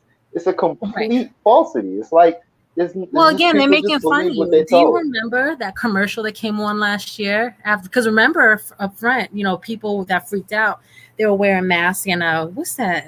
Oh God, that dude with the face. I can't stand Fauci. He was laughing, but he's like, "No, don't wear a mask. Save the PPP for Mhm. the hospitals, blah blah blah." And then they had the Surgeon General come on, and he had that commercial talking about, "Oh, just make a mask out of anything." You literally saw him folding up an old T-shirt. Use whatever you have. Y'all don't feel made fun of yet. Y'all don't feel disrespected. Like they think this is what they think of you. You're this stupid. Mhm. If this was so deadly, you couldn't stop it. You Mhm. couldn't escape it, nothing. And you know what? We wouldn't be at home ordering Grubhub, at restaurants, wearing a Nope. mask for 5 feet until we got to our table, at Nope. movie theaters arguing. You would be gathering your dead and you'd be preparing to die. I'm Period. telling you. It's like, oh, you can't eat in the restaurant, but we're gonna create a small restaurant outside of the restaurant that everyone could just Yeah, that do stuff I was whatever they seeing on the want news outdoor about New York dining. City. Oh It's my like God. outdoor. telling our people that these are man-made diseases These are is all man-made going in diseases. one ear and out another. Yep. Yep. And Point guess you blank. know what? Period. I'm always researching this stuff, Leo. That's a good Yep. point. I sent this to somebody. They called me a liar until that they looked it up. Zika, Ebola, all of them have patent numbers attached to them. All of them. 100%. Man-made viruses, Mm-hmm. man-made 100%. diseases. H1N1 too. Matter of fact, there's an interview that's floating around the internet with Rand Paul. It's a politician, and Mm-hmm. Fauci, and he pretty much tells him, that he pretty much confirms all that the government been experiment. They call it gain of function. Mm-hmm.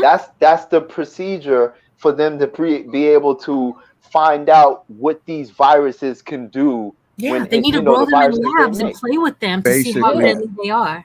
they yeah. covered up the AIDS situation. Yeah, They Fauci Fact. covered up the attached to that cancer too. situation. Fauci's Yep. hands were all over the Yep. AIDS Fauci. situation. Yeah, You he tell people spearheaded it's a that. cure for cancer, they like, no, it ain't. No, it There's ain't. lots of cures for cancer, but they Hmm. all involve natural Yep. Exactly. natural cures, And Hmm. fixing the nobody, mindset, all go of in those one things. ear and out the other one. I Yeah. just Yeah. laugh at them and They tell like them, to. rest in peace, Dr. Sebi. Mhm. Yep. 100%. They think, oh, because you don't work in the government, it's impossible for you to know. Well, the government actually released these information. So if you believe the government, that's what they're telling you. You just I correct picking. people. I tell people if I work for the government, it would prevent me from telling. That's what Hmm. it would do. They would have a That's all. gag on me. That is all. Yep. Nope, I have this screenshot and I showed it to a few people. The people that were calling me a liar. And actually, I haven't heard from them since I sent it to them. It's been crickets. I have the patent number for AIDS, for H1N1, for Ebola, for the swine flu, for Zika, and that one's attached directly. The ties are direct to the Rockefeller Foundation for SARS and coronavirus. Hmm. I actually found a book online, and I haven't fully read it all, but it's basically called I think it's like natural. It's basically written by an ex-doctor. You know what I mean? Like he stopped practicing once he realized the scamming behind, this whole concept of, them making vaccines and things like that, because it's pretty much like a nonstop, create the problem, sell the solution kind of system to where, Absolutely. yeah, they're gonna always Problem, create these, reaction, solution. yeah, And so they're and, gonna and And always, dig they create this. all of it. I yeah. lost the daughter to the flu shot. I've been fighting against the flu and all these vaccines ever since 2015. Did my research, all of that. Wow. You see what I'm Sorry to saying? hear that. Sorry to hear that. Thank you. But and that's all I'm saying. Like I said, I did my research. I found out how, like y'all talked about, the CDC, the FDA, they've been covering up all this shit. Mm-hmm. Hmm. They know You that know, even the vaccines that they create, it's a temporary fix to a long-term problem, because To things the that they only thing created in they the do first is going to place. create an immunity, and it's going to be even stronger when next year. That's why every season they have to keep creating a new vaccine, because they know that it's naturally going to become immune and become stronger. So Yeah. it's like that There's no this point. problem is never going to stop as long as you're dealing with their forms of immunity, because natural Mm-hmm. immunity is where you can actually build up a stronger resistance to where you're not as susceptible to getting it every single year. You know what I mean? So as long as you're playing along with their game of prescription and pills, you're always going to have a problem just waiting on the cusp, Yeah, you because know? they're always gonna have lifelong customers. Is the point? That's the point for them. Exactly. Hmm. There was another I forgot his title, but I saw another video of it was this other individual that he pretty much went to court because his I think it was his employer was trying to tell him that he had to be vaccinated. But what happened was he caught COVID naturally and ended up fighting it. Yeah, So his he natural ended up, immunity. His antibodies are more valuable if COVID's real. yeah, yeah. So he presented all of the evidence, all of the science that they tell you to trust. He presented Mm-hmm. all of the sciences, in that court hearing that proved that natural immunity it will have you much stronger than the actual people that's getting vaccinated. So he actually won that court case to where his employer can't force him to get vaccinated because he already caught it and Mm-hmm. naturally fought it. He can't force So him anyway, but I'm glad he got that that set that precedent with that court case. yeah, so once it's set in stone, once the court case is solidified, then it's just a matter of being able to use that as a reference to be like, listen, this is the data that I'm using according to y'all records, and they and can't challenge what's already been set in stone by law. and But all that COVID shit is nothing but the flu That's it. rebranded. basically it's your body with you got toxics. Your body is more acidic. It's That's acid. Right. right. Mm-hmm. When your body's more Respiratory Yeah. flu. acidic, your body's going to respond to any and everything you come in contact with. Because if it weren't for bacteria, we'd be dead from toxicity. Yep. 100%. Period. But this is the thing with that case that you're talking about. They're never see if they were smart and this was all real, they would be all the people that say, "Hey, but I already had it and I don't want to get, I don't want to get that hot dose." Okay, well, let's test you for antibodies. They're never going to do that. You know why? Because COVID's never been isolated anyways. There Right. was that big lawsuit in Canada too, where I believe it was Alberta. Alberta. Yeah, the Yep. guy was talking about, Alberta. hey, okay, so we're doing discovery. Okay, I need you to put forth all these dockets of evidence, blah blah blah, or these points of evidence, and one of them, please, we need a sample of the isolated virus that we can test against. They couldn't produce it, so the whole Yep. case was gone, and they took down all the restrictions. They're not testing for antibodies because they have nothing to weigh it against. All Yep. this is not real. At the end of And all things, it's not real. that goes right back into the burden of proof. He forced them to say, okay, if you're claiming this is what it is, Right. provide the proof that supports it, and they folded. And by law, you're dead to rights, so you lose that case. Oh, they folded? So, yeah, they could. They It's have talking nothing about to weigh it Alberta. against. In They have nothing Alberta. to test it against. Yeah. Uh-huh. Yeah, so they couldn't produce anything to support what they were talking about. So they were dead to rights.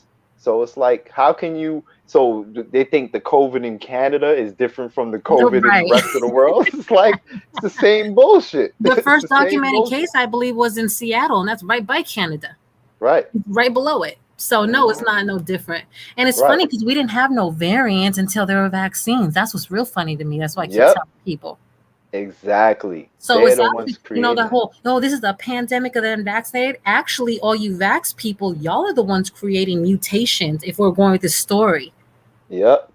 And I saw a few other videos on Rumble because it's not even on like YouTube and things of that degree. And I Right. forgot which country it's from, but they were pretty much. It was like I forgot the role of the person that was reporting it, but they pretty much they was testing blood samples from people that were vaccinated, and pretty much the video was she was warning people that it changes the structure of your blood. Like they were saying that the blood from people who are vaccinated, it looks like the same blood type from someone who's suffering from a blood disease. So Wow. that's why they pretty much was going public. Like I don't know how many people have actually are able to test or how much reports are releasing to show what these vaccinations are doing to the blood, but people Well, who I get believe it was vaccinated. Japan that pulled it because their blood samples they were pulling it has stainless steel in it. It's putting stainless steel in people's blood, and then plus all the graphene oxide. Graphene oxide. Yeah, Yep. that the doesn't surprise me. Of course, it would change the structure of your blood. Yeah, and I put a post I think on my Instagram where I actually did some research on the graphene oxide from the NIH and CDC website where they actually report the side effects of what graphene oxide does to blood cultures, and they from all the tests that they showed, they said that it's cytotoxic to all of the samples, meaning that it destroys the cells. Yep. But meanwhile, they have that in the vaccine. So it's like the so-called science, y'all are telling what it is. So why should we even people try to keep take it? parroting because the media is telling them, "Oh, trust the science." So people parrot it. If y'all actually read this science, this thing people don't read. People do not read. They're dumb. Yep. They don't want to think for themselves. They're just recirculating whatever they see on social media, watching press conferences, listening to Fauci, listening to Biden, but they don't actually study and read. And you can tell. It shows that just their thought process alone. Critical thinkers, we all pretty soon after, we were all locked down March of last year, all of us knew something was up. Mm-hmm. When you think different, you just have a whole different way of moving or processing things. Because I was like, wait a minute, wait, what? Mm-hmm. My job told me don't come back in. I was like, wait, what? We're doing what now? We're Yeah. staying home to further notice. Wait, what? Y'all are losing all this money to do what? Wait, what? What do you mean you're closed and all your locations nationwide are closed? What do you mean? Mm-hmm. And that's what I'm always thinking about is of money. I'm like, there's no way. Mm-hmm. Y'all Even wouldn't when be you losing all this money if unless somebody guaranteed you more money. Yeah, even when you research as far as like the executive orders that's pushed out between the states, when you Right. realize how much relief aid they're providing to Absolutely. Yeah. companies that report COVID patients, you Yep. realize it's a conflict of interest because Oh you're yeah. sitting there giving them literally hundreds of There's millions of financial dollars. incentives Yeah, attached. giving them hundreds of $1 millions to so-called treat people that are dealing with COVID. So they're going to tell you everybody got COVID at the end of the day. Right. Well, I tell people this. I'll believe all this is real when they stop attaching a financial incentive for diagnosis. When they Hmm. stop letting patients. My daughter had asthma or asthma symptoms, whatever, when she was younger. Hmm. And one of the first things they do, if I took her into the ER and she was having, shortness of breath, blah blah blah blah blah, the first thing they do is give you a nebulizer, give you albuterol, give you steroids. Steroids. Yep. They do something called letting the patient crash. They bypass all those steps. Oh, straight to a ventilator. They give you another incentive when they That's. put you. And I've been vented Hmm. before. It's painful. It's very Yep. painful. The pain medication hadn't set in yet, but it was an emergency. I could not breathe. I was having an anaphylactic reaction to an antibiotic, and since then I don't take them. There's 10 Hmm. years ago, I almost died due to antibiotic reaction. But Right. before all the medication set in, they vented me. So that's the first thing I thought of. I remember how painful it was because they're just shoving that tube, right into your lungs and it scrapes as it goes along. I'm like, my God, Right. they're out here killing people. They're blowing up people's lungs who don't need to be vented. And then Hmm. when they die, cause of death, COVID. COVID. Everything. So you're getting paid 3 ways if they vent you, but at the very least 2 ways. So why wouldn't you say people had her? That's what they died from. That Hmm. don't make no sense. You'd be missing money. But one of the things I noticed up front before you even get to that point is, so I'm in Texas. We were one of the first states to open up, like wide open. So I'll say I was in the house for 2 weeks when they start opening up like grocery stores and this is when I noticed. Remember, everything used to be open 24 hours. Like Walmart used to be open. Grocery, Hmm. they still don't have stuff open. They don't want stuff Hmm. open anymore. They're slowly restricting us and controlling us, and they Hmm. have us in a certain way. But one of the first things I know is the first time I went to the grocery store, all that plexiglass, all those stupid dots on the floor. I'm like, Hmm. they're all personalized with, like, say whatever, Walmart or HEB, with all their Hmm. colors, with all their personalized branding on it. I said, I just know. So I have a background with like large scale events. I used to work in Las Vegas. Plexiglass is very expensive to do custom jobs, and they're not fast. I looked at Hmm. all the stores, the registers, the bars, the restaurants. I'm like, that's amazing. All these places were fitted with all this plexiglass, and they were ready in less than a month, almost like Yep. it was done already. And there had to be contracts signed. Hmm. And this is done on a big scale. Just the plexiglass thing alone, that's what really drew up red flags for me. Like, wait a minute. Yep. I It's a remember large just like scale. the 9/11 thing. Remember the whole thing came out like before the towers even came down. All the security contracts, Halliburton, all that, they were already signed.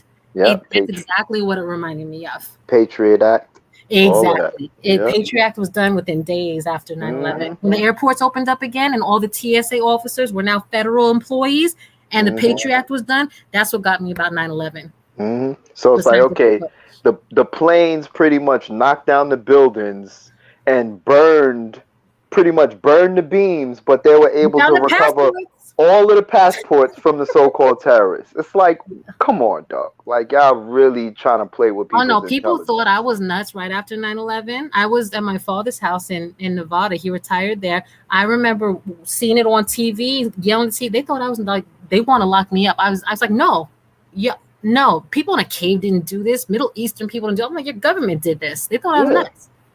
Hmm. How does a building drop that didn't even get impacted by anything? Look, don't get me started. Just No, like, and come okay, on. New Yorkers, you know this, I know this. I start telling people, then I'm like, it's funny that the Empire State Building got hit by a plane. Most people don't know that. It's either in the late 40s, early 50s. It still stands today. It wasn't even a Right. big deal. They cleaned it up. They fixed it. Boom. The World Trade Center didn't Was go into bombed. construction until 1968. So they had all that data from the Empire State Building, the impact. They make skyscrapers to withstand impact, especially the trade towers. And remember, they bombed the World Trade Center was bombed prior from the Yeah. bottom, and Yep. it didn't even collapse. Yep. So it's like they literally been trying to knock it down for way more, for Yep. longer than they try to make it seem. And most So, people don't know because nothing happens in the city without Port Authority and the mayor knowing. So everybody's talking about, oh, Giuliani, he's a great hero. He's a great conservative. He's Trump's friend. I'm like, Giuliani knew about the towers. There's no way he couldn't have. And guess what? They were petitioning Port Authority and Giuliani for permission to demolish towers due to asbestos. Those towers are old. Remember that? Yep, I remember that. Yep, because They I asked knew for it. permission. They didn't get it. So it's like, man. But I truly, those towers were built just to come down. Yep. Again, here we go. And that's why I said this is all connected between the Patriot Act and now, all these new bills that are introduced for COVID. So 1968, towers were under construction. 1968 is the first year they coined the term coronavirus for the flu and cold. 1968 is also the year that 911 came online to be the emergency phone number. No coincidence. All these coincidences with our government, right? I stopped subscribing to coincidences a long time ago. So there's no such thing as coincidence. I'll take the conspiracy first. That'll offend me. Like I said, I'm a conspiracy factist because there's too much data. I research and I read too much, period. And there's no coincidences. If it connects, or I tell people this one too. All the, how they log things up and they'll declassify it way later on.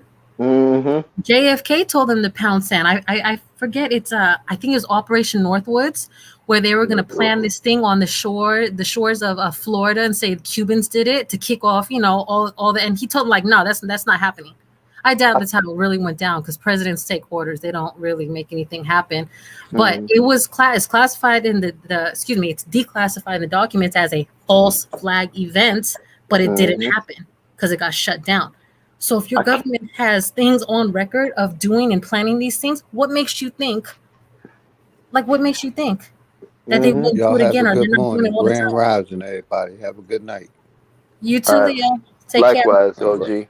Yep. Make sure everybody hit that like button. Support the channel. Good night, everybody. Yes, sir.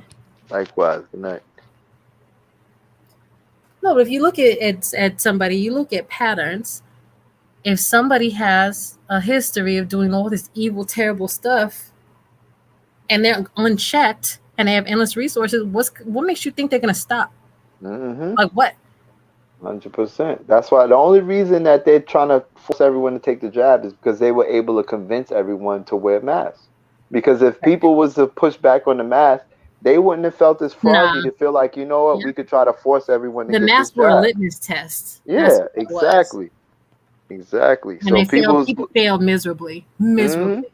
People looking at me crazy, like, oh, why you want to be difficult and all this other stuff. It's like when you understand law, once you give them an inch, they're going to try to take a yard. So it's like you got to stand on the law regardless of whether they say, oh, in the name of public safety. That's bullshit. It's not even about that. I'm right with you on that one too, but there was a different bill. It's probably in the last couple months. Where we talked about this at great length. I cracked open the Black's Law Dictionary and I read all the different types of consent. That's the bottom line. Biggest spiritual law is free will. They cannot violate your free will. They need your free will. If they can make you, they would have already made you. They need your consent. Yep. And that's why they're bullying people. That's why they're coercing people. That's why they're trying to tempt and bribe people with donut. That's why I tell people, I'm like, y'all some cheap dates. A donut is all it took you. A gift card is all it took you. Some shake. What was de Blasio doing? Some Shake Shack is all it took. Really? Because to be honest, in order for any contract to be legally binding, you have to provide full disclosure or free prior informed consent. So if you're not given all of the details on what the terms and conditions are, you can't legally mandate or require anyone to comply. Well, you can't mandate anyway. Because a contract, it involves an offer and an acceptance. Exactly. And I So, don't. That's what I tell people. I don't accept. I don't consent. Period. mm-hmm, I don't care about their little offers. I don't know. I don't want their donuts. I don't want their little demon juice. I don't want any of it. I don't consent. I never will. mm-hmm, I don't care. I don't care what's going on. But I told people too, there's so many of these things. And again, my mom's a nurse. I asked her, she told me it was true. You know, the little box that the vials come in, and then there's that insert, like any medication they give you. There's that long insert and the fine print. They tell you all the mm-hmm, ingredients and all the possible side effects. Why are mm-hmm. those inserts empty? Empty, right? They're telling you if this is empty and you don't have informed consent and you're taking it anyways, you're dumb. You're Yep, dumb. yep. They're telling you to your Even face. They're mocking everybody. even the whistleblower from Pfizer, she even admitted that, basically what made her become a whistleblower is once she realized that they were using graphene oxide, because basically they're marketing it as a vaccine when that's It's not not the a functions vaccine. that it's Mhm. designed for. And there's actual laws for misbranding. I posted that on my Instagram page as well, the exact Mhm. law. But there's a law basically where if you're misbranding drugs or devices, that's a criminal code that they could be Absolutely. charged by. So once she realized that, she's like, listen, I'm not compliant. I'm not going to be a part of this, because at the end of the Hmm. day, the general public can hold us liable for Yeah, for misbranding this thing as a misrepresentation. vaccine. Right. So Correct. so it's like, Wow. if people don't do the research, they'll just end up But this is falling what I'm for saying. whatever they And fall people for. tell me I'm cold or I'm callous for this. I really, I don't care. I don't. It's just Yep. mental gymnastics at this point. I'm like, if you're that dumb, somebody to put something in your body and you don't know what it is, Mhm. that's your fault. All Mhm. because somebody tried to strong arm you and tell, oh no, you have to. And maybe this is growing up. You know how it is when your parents and all your old folks tell you you're a knucklehead and this and that. I'm like, maybe that was my strength. That's what's protecting me all this time. I don't like Mhm. anybody arbitrarily telling me what to do, Mhm. specifically when it comes to my body and my property. Period. Right. And that's Mhm. what it's supposed to be. Right. And in my case, it's like, especially, over the past, I would say since at least like 2016, since I started changing up my habits as far as health and Right. lifestyle. It's like I've been at optimal health for at least 5 years consecutively Right. doing what I do.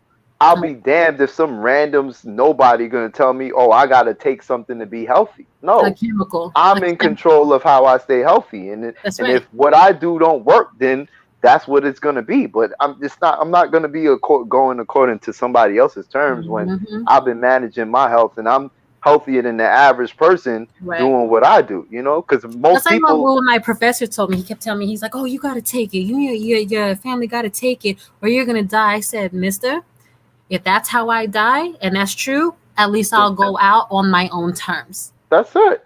That's it. Period. We're all gonna That's die it. someday." I don't truly believe that. Like I said, I don't rely on things like that to be healthy. But if truly, Hmm. really, true, that's what it was. I guess is how I'm going, and I'm Agreed. not scared of that either. I'm not scared of death.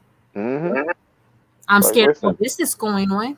we can't choose. A lot of times, most cases, we don't choose how we go out. So Nah. whether it's some random event, or whether it's because our bodies wasn't able to sustain something, then Right. that's just the way we're supposed to go out. But you're not gonna tell me that I gotta put something that you not even taking liability for in my Mm. body in order to stay here. It's like, Right. that's not your Right. call. So it's like, I'm But willing to again, stand on people that like and die that on with the that. lack of reasoning skills, that's gonna go right over their head. Because I told him, I said, you know what? If today's my last day, I'm happy with how today turned out, and it doesn't Hmm. matter because I was here before this body. I'll be here after. I'm not gonna die anyway. When, like I said, I called the fluoride stare because we were on Zoom. He's like, "Wait, what?" I'm like, "Sir, I'm Right. just here visiting. This is just, this is just Temporary. medical. This is Hmm. temporary." Yep. I'm not scared for what comes after. What I'm Yep. scared of is that I have a child in this world and all this stuff is going on here now. That's the only thing I'm scared of. Hmm. I don't care about any of this, but while I'm here, no, I don't experience illness and I don't depend on chemicals and what a government says that I have to do. Hmm. And I'm still not doing it. Yep. 100%. So. But again, people who just aren't in the know, you look at them and it's just like I said, fluoride, blank stare. They don't get it at all. Yep. There's nothing there when you try to tell them stuff like this. Hmm. That's why it's like, listen, I'm not arguing. I'll present the information. If you got a problem with it, you could go look up the information and argue with whoever Right. posted it. But it's not That's about where me. I'm I don't give at. a damn about how it is. You know? Yeah, that's where I'm at. Like I said, the whole thing, people talk, oh, we got to wake everybody up. I'm like, look, everybody has access to the same information, or they're on some kind of journey, reaching out for information, and they'll continue to come across more information as they continue to, along their way. That's how I am. I'm like, I never stop learning. I've been studying all this for, God, 25 plus years. I was studying this stuff when I was a kid because my father started me on it. Whatever he lit in me, I still keep going. My child is like that now. Information is out there if you want to reach for it and you're curious, or you're not satisfied with how things just are thrown at you and pushed on you, and people tell you, oh, you got to do this. No, I don't. There has to be Mhm. another way. Let me go find her. Let me at least be open enough to go look for it. So if I cross people and they seem kind of open, I'll tell them. But you can tell pretty quick within a couple minutes where somebody is as far as their base mental state. Most of the Yep. people that are completely just dumb, clueless, whatever, especially if I know they got that shot, I'm not fooling with them. I'm not wasting the time, energy, nothing.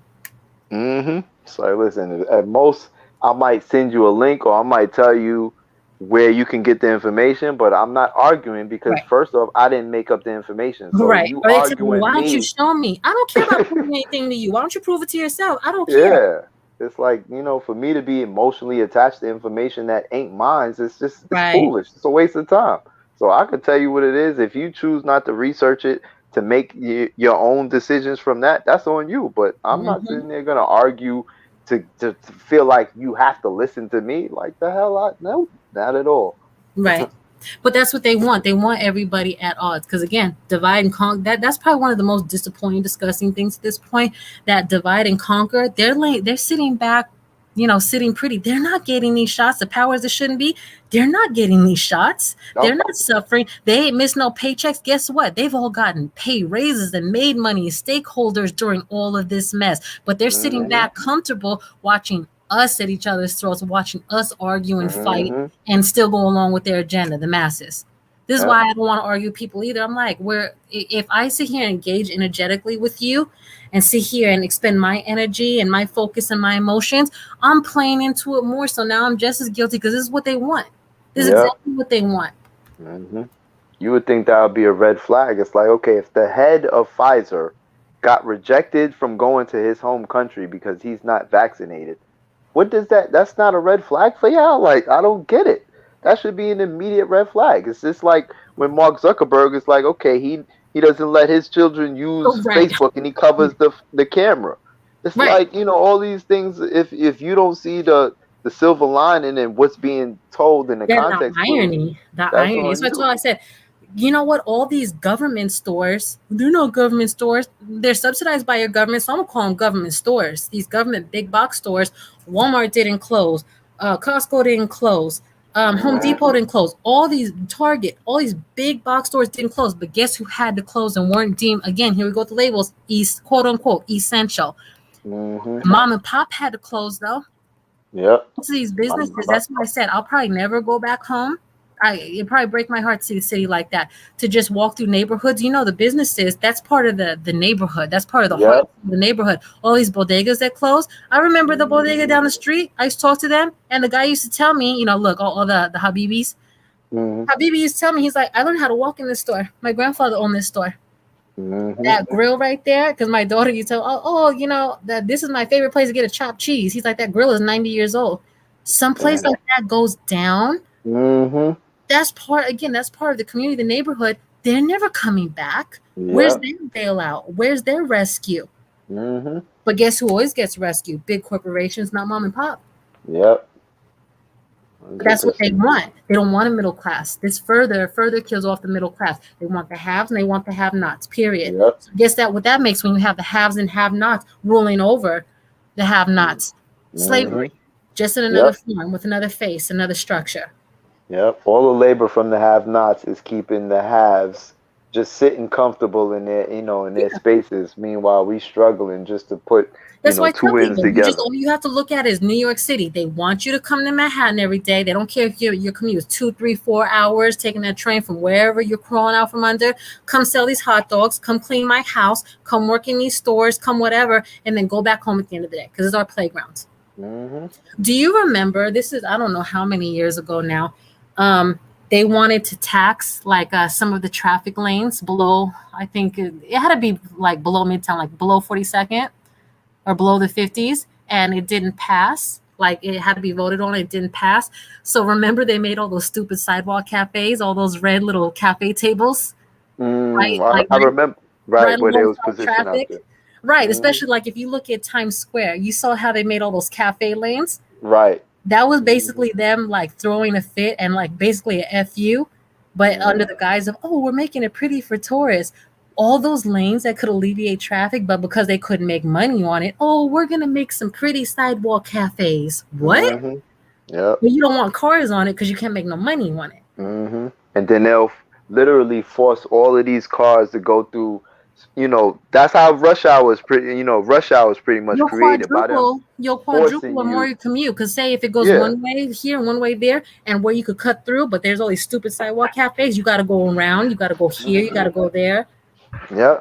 It used to kill me when the times that I used to drive to the city when I was working, to where it's like they will literally just cut off certain streets, to where it's Hmm. like they will force all the traffic through these lanes, to where you now have this jam-packed traffic, to where They don't care. getting back home, yeah, you could end up taking damn near an hour just dealing with rush hour, because they're literally just removing your ability to take certain streets. It's like Hmm. that's because they're able to now generate Because they revenue by saying, couldn't you know make what? money. They couldn't Yeah. make money on those lanes, so they made all those Hmm. stupid sidewalk cafes. And guess what? Whenever you finally get to the bridge, you're not getting no discount either. Yep. Was it when I left? It was like $14 to go to Queens. What, to almost 20 to go to Staten Island? This is like Yep. what?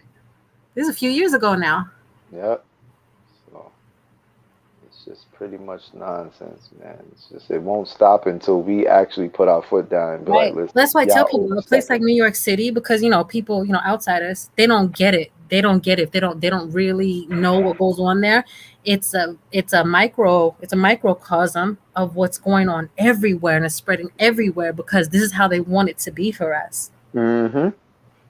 Yep. When I tell people 100%. that, like how like just how much it is to take a bridge, and tolls, they're like, oh my god, it can't be that much.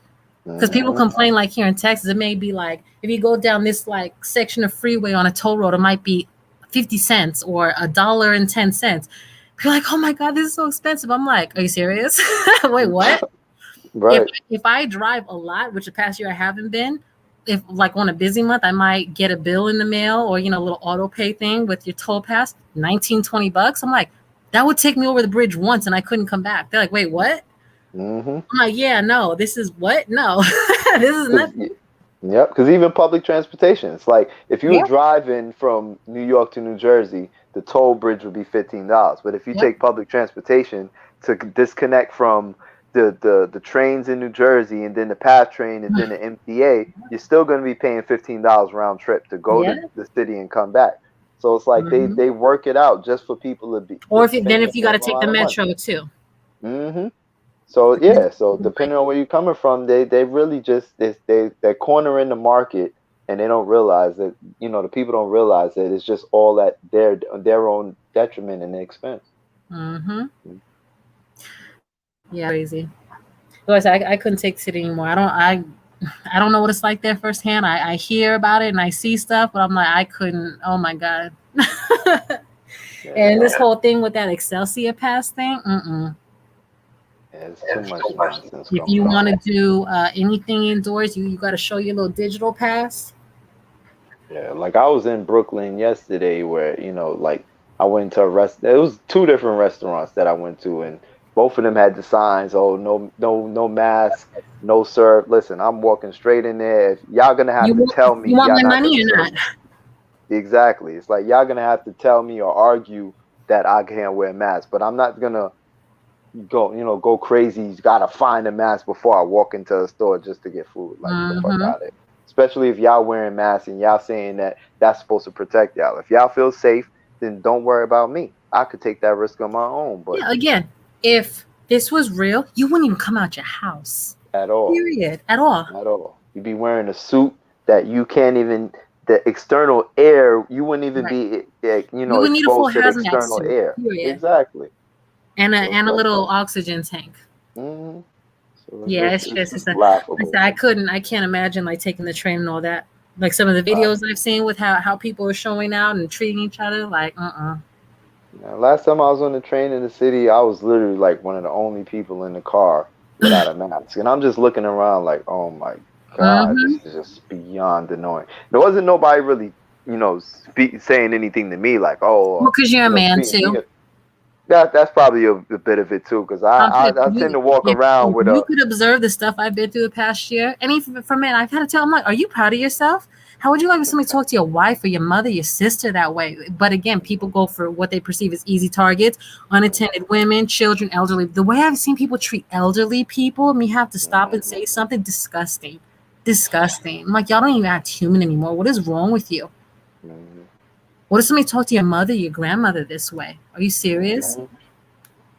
I stopped. Yeah. I've stopped a few times at grocery stores, like coming or going. Like you see old people kind of struggling to get in the car, get their groceries. I stop and help them. I've had people come like, "Oh, you should be safe. You don't know if they're healthy or not. If you don't get out of my face, what is wrong with you?" Mhm. It's just nonsense, man. It's like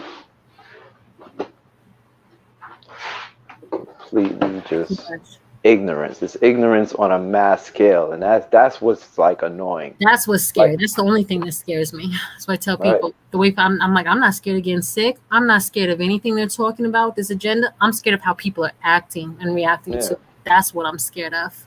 Yeah, it's like my only thing is like the fact that they try to force everyone to act as if we all fall in the same category. That's what it's like. Hmm. Listen, if y'all want to be scary and live your life thinking you're gonna grow old wearing mask everywhere you go, that's on you. Yeah. But the idea that you got to force that on everybody else is complete. It's nonsense. You know. Yeah. I remember my father when I was young. Yeah, my father was retired military. But you know how you kind of look at old people, especially once you get a certain age, like, oh, they don't know nothing, or old people are just kind of crazy or whatever. It's just, that Hmm. was their day, that was their time. It's not like that no more. No, he was right about everything. He's like the way, like he used to, watch the news or whatever, and you kind of see stuff passing by, or your parents will talk to you, Hmm. and he used to always say, like, if you young people, if y'all don't start paying attention, doing something, y'all are gonna all be speaking Chinese, spending their money, spending. He's Yeah. not wrong. He's like the way they're gonna, and he used to allude to like health stuff too. He's like, look at this, everything on the news. I used to watch it, but he was also smart. He's like, all this like they're always telling you something's wrong with you, something bad's happening, doom and gloom. You're gonna be sick. You're gonna be this. You're gonna be that. He's like that right there. That's the way they're gonna bring communism in, is to scare everybody and control them. Hmm. He's always Yep. and he wasn't wrong. Yep. 100%. I remember I was younger and I used to always see my father like, watching CNN and Mm-hmm. it's like, oh, this is bullshit. It's like, I ain't got time to see, it's Uh-huh. like it's Yeah, so he used to boring. argue the But TV. yeah, but now I fall right into that category where I'll be watching the news report and it's like, oh, not this bullshit again. So Y'all remember us come it's out, he yelled, I'm like, are you on the phone? He's like, look at this on TV. I'm like, oh, you mean on the TV? I gotta go. I can't. yeah, yeah. He be like, listen, I need you to go downstairs, give me a cup of ice, fill it up with some beer. It's like he need But to we had come. the extra fridge in the garage for ice and all Yeah, this stuff. Yep. yeah, like that tall glass, fill it up with some Yep. beer, and bring it back to me while he watches CNN. It's Yes, like, try to tell me. I'm like, we came from a different time where we were our parents' bartenders. yep, pretty much. You sit with your daddy or uncle. Here, take a sip Yeah, of this. When you're a yeah, little kid. You about to yeah, go to bed, take a sip of this. yeah. It's crazy because he actually let me try beer when I was like 15 or like real young, and it was like so disgusting that Mm-hmm. even when I reached the legal age, I could drink hard liquor, but I never wanted to drink beer because it was Yeah, just beer like nasty. I was just scorned by that. So it's just like Mm-hmm. so funny how that kind of works. It's like I sit there and could drink hard liquor, but it's like you show me beer and it's like nah, Yeah. I kind of pass. No, it's kind of Yeah, funny because my dad was like that. But even, like I said, I've been a bartender on and off over the years. I think being around it, just for one, seeing how people act, and then just like I've never like since then. I'm like I don't drink like at all anymore. It's very rare, maybe once twice a year on a holiday. But it's like I don't like it. I just don't right. like it. I'm See like me, I don't like, especially beer. I'm just like ugh. I transitioned because, like, in my more 20s, I never really, smoked herbs. I was more so just drinking alcohol. So I used to drink, not really a lot, but it was like socially. Right. And also I had a high tolerance. So it's like I could, drink a lot and not be like belligerent and Right. out of control. So it was just like that was something I used to do. But then once I started being more conscious of what I put in my body, it's like Right. That'll then I change started. everything for you. Yeah, like I didn't even start smoking until I was like maybe 28, you know what I mean? So once I tried that, then it was just like, you know what, I could actually get high and not have to deal with all of the side effects of hangover and, Right. wanting to throw up and it's fucking up my diet, my stomach and all that other things. It was just like, I just really started to move that to the side. So I don't even really drink alcohol too much, like Right. if anything, it might be like a special event to where someone might have alcohol to where it's like, all right, let me just take a shot or drink because I'm in a social event. But it's not Right. like I actually go to a liquor store like, oh, let me get a bottle of this just to store in the crib. It's like Yeah, never. I'm it's like, just I'm not naturally spending progress. like $40. I'm like, I'm not doing this because I don't. And that's the thing too. Like you said, it's always a social thing. I don't. I would never drink at home by myself. Right. That's depressing to me. I'm like, no, that would mean I have a problem. Like, no, that doesn't even sound fun. Feeling drunk on your own or like buzz. I'm like, that's weird to me. hmm So like Yeah, I'm it's not just into it.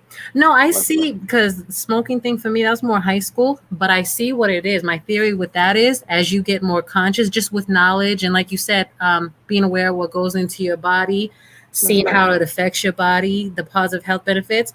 I think the smoking thing that goes hand in hand with starting to regulate your nervous system and that hmm relaxation, that calm.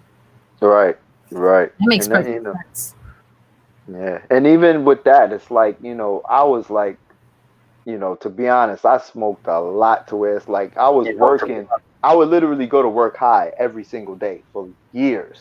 Functional, like I could work out high, I could go to work high. Right, but you build up that Literally, tolerance. yeah, but at the same time, it's like I would do things like oil pulling, I would drink like Right, tea with cloves. So like, the average person that smokes a lot, they tend to have like a hacking cough or they tend to have mucus, things of that degree. But I right, don't have none of those symptoms because I offset it with putting things in my body that will that will fight off the mucus buildup from, right. the smoking and all that. So, and so that's why it's like, it's just a matter of understanding what your limits are, what your parameters are, and pretty much working with that.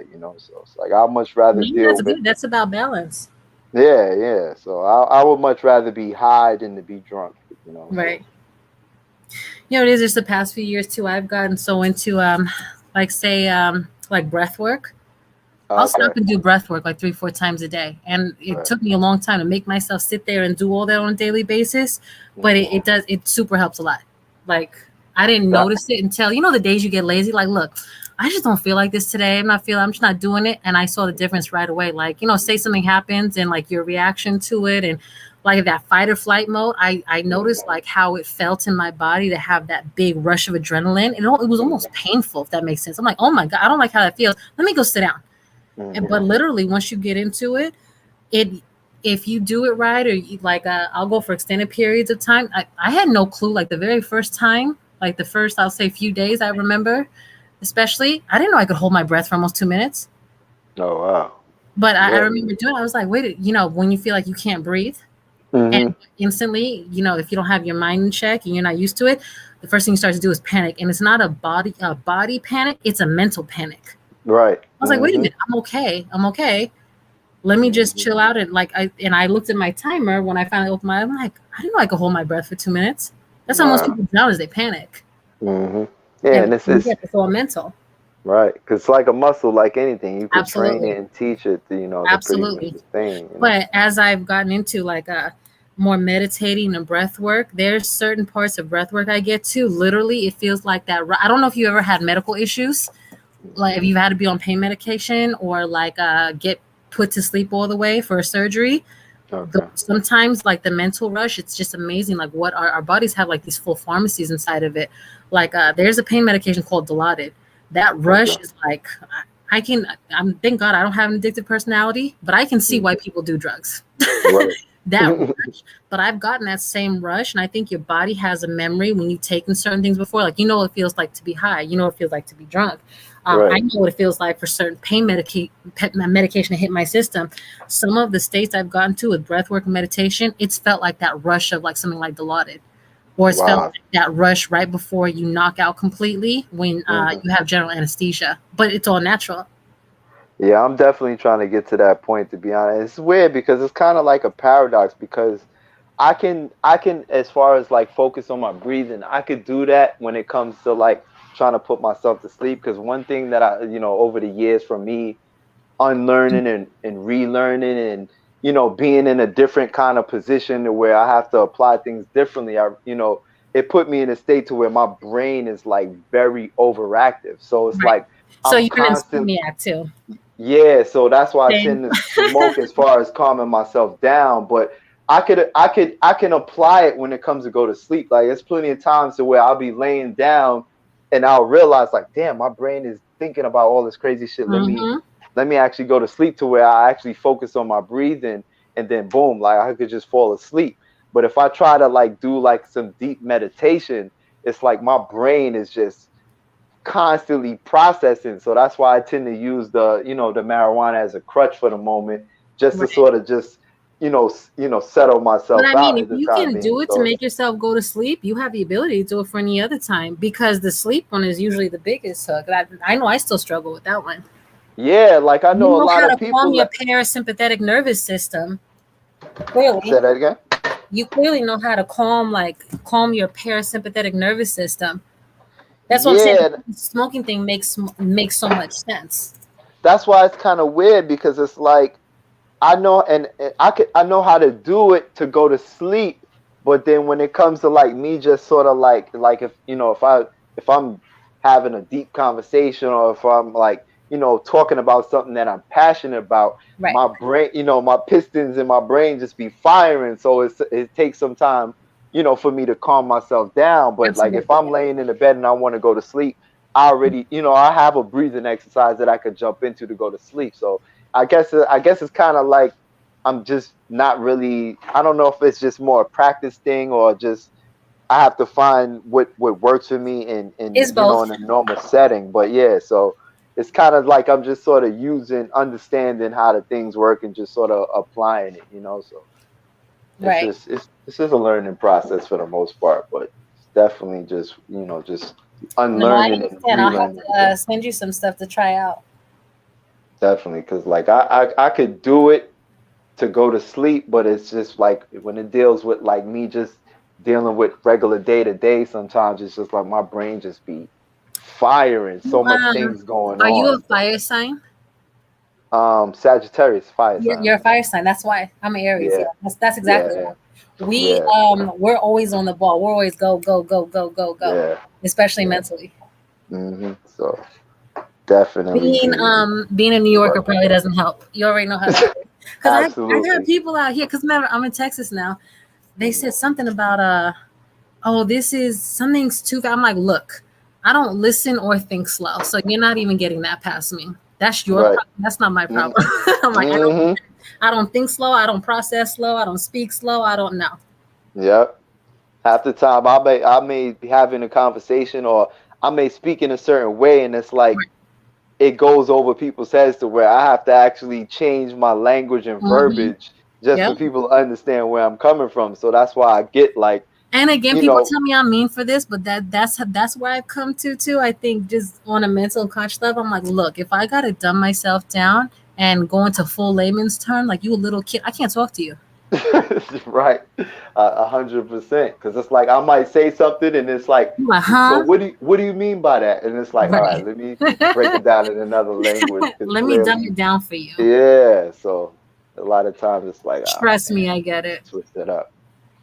No, exactly. I'm like, my no, the stage my child is now, I don't have to do that for her. So if you another grown up and I gotta do Hmm. that with you, we don't really need to talk except for surface and passing, boom boom, get it, whatever our requirement for interaction is. And it's usually fleeting. That's it.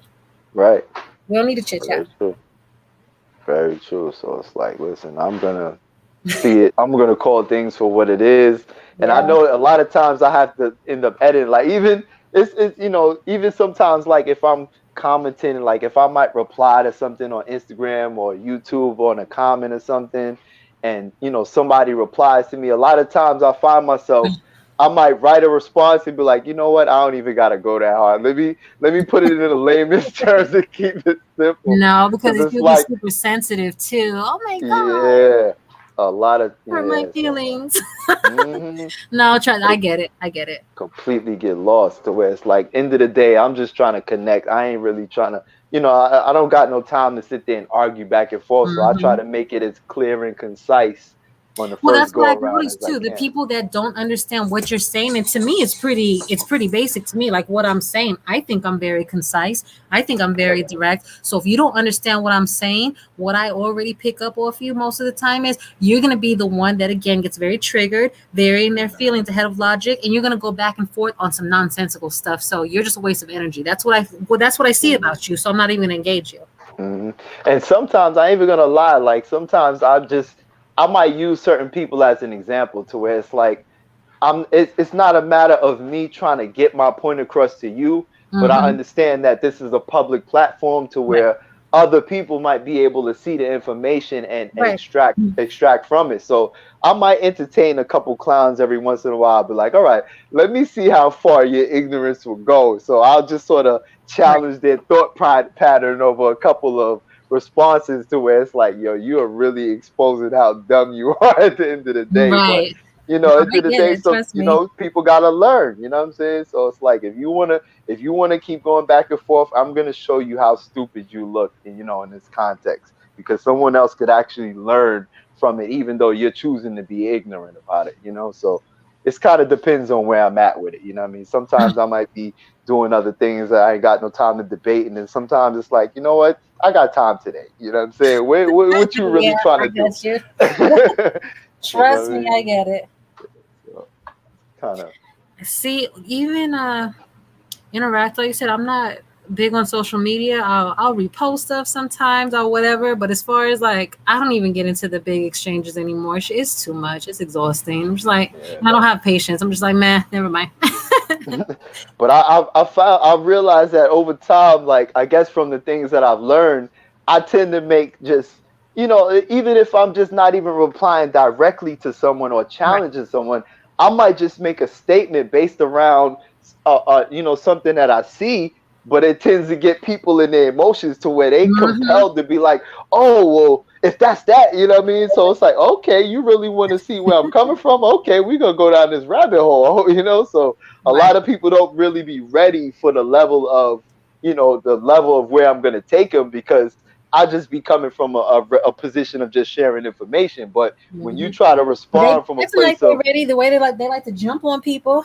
mm-hmm, all the time. So I might wake up in the morning, see a reply. Like there was someone that I was going literally just entertaining because they was talking about something so crazy. Like I don't even remember the exact conversation, but it was just I was just every once in a while I would see the comment, I would reply, and it's like, dude, I done went to sleep, woke up, and you still in your feelings about this damn conversation. It's like I'm commenting out of the comfort of my space, and you sitting there all emotionally charged as if you gotta prove me something when it's not even that serious. So it's Right. like that's why it's like, when people get all emotional about responding to certain things, I don't have no problem in engaging it, because it's like that's you're emotional about it, not me. So it's like it don't really matter about that. You know what I mean? So it's just crazy to state that we're in, man. It's just a bunch of adults Yeah, that's been it's always so been crazy conditioned. to me that I'm like, you're getting so emotional over something. Like, first of all, if we're just, we're in a public forum, we're just obviously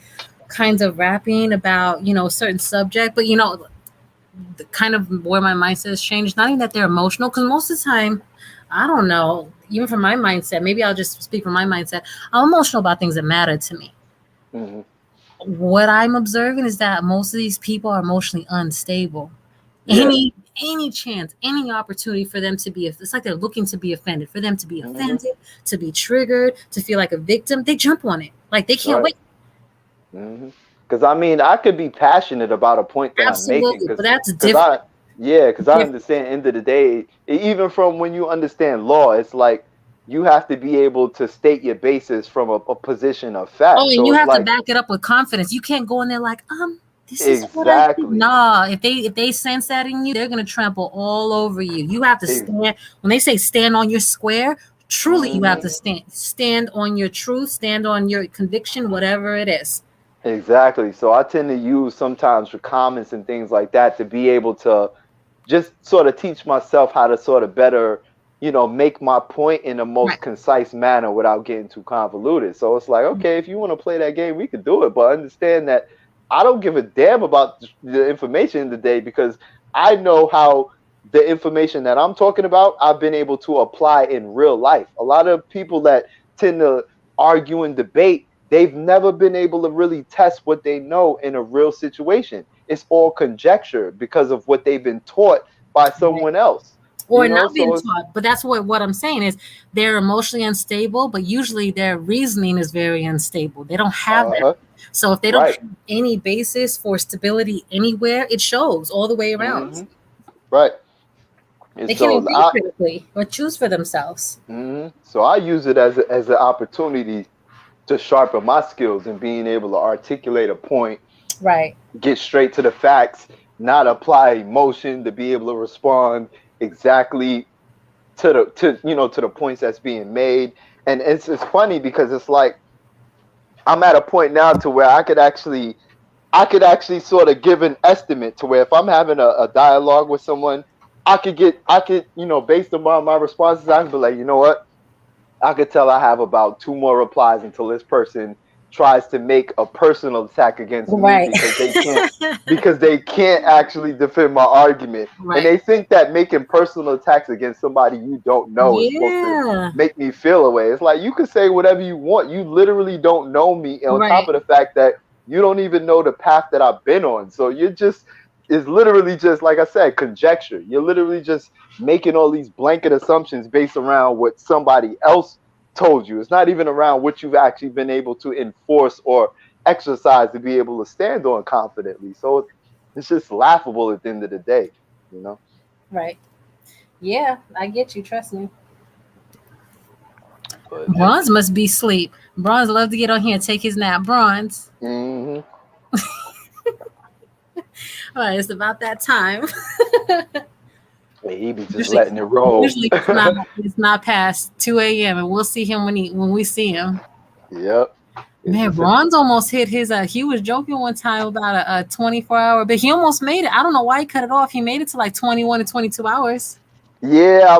If I'm not mistaken, I think I was in the chat on that live stream. I wasn't present for the whole 24, but when I jumped in, I was rocking out until it went Yeah, that I long. was I So was it's there for like, a good chunk of it. I finally yeah, I finally retired, but we tried to stay up like that. Yeah, right, that was a long one. That was crazy. yeah. That was a really good one though. Sometimes that's how it goes, man. When the information is flowing, you sort of just let it do what it do, No, you because know. there were a bunch of us, and everybody was helping to hold that space. If one of us dipped out, somebody came on, other people came on. So then Right, it was like a nice rotation that was going on. right.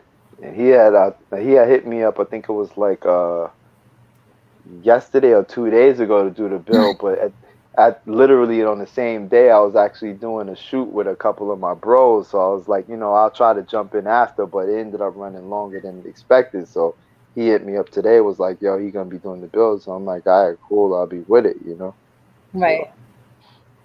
I had actually did a couple other like private builds with with Bronze because I was actually showing some of the letters that I had drafted and it had some personal information on it, so I didn't really Right. want it to be on YouTube to be fully accessible. But that's why he hit me up like, yo, he want to do an actual build to where we could go on the live and actually present some of the information. So I was like, you know what, just let me know when you're ready and we could knock it out. You know what I'm saying? Because end of the day, it's like I said, for an individual to be sharing, to be using this information, but not putting it out there for other people to use it, it kind of defeats the purpose because we have to be able to start standing together and be able to be in a position to start making an impact as opposed to just one person learning how to maneuver through all of the all of the bullshit, you know. So that's why I'm like, Mhm. you know what, eventually I'm gonna have to jump on that live and start giving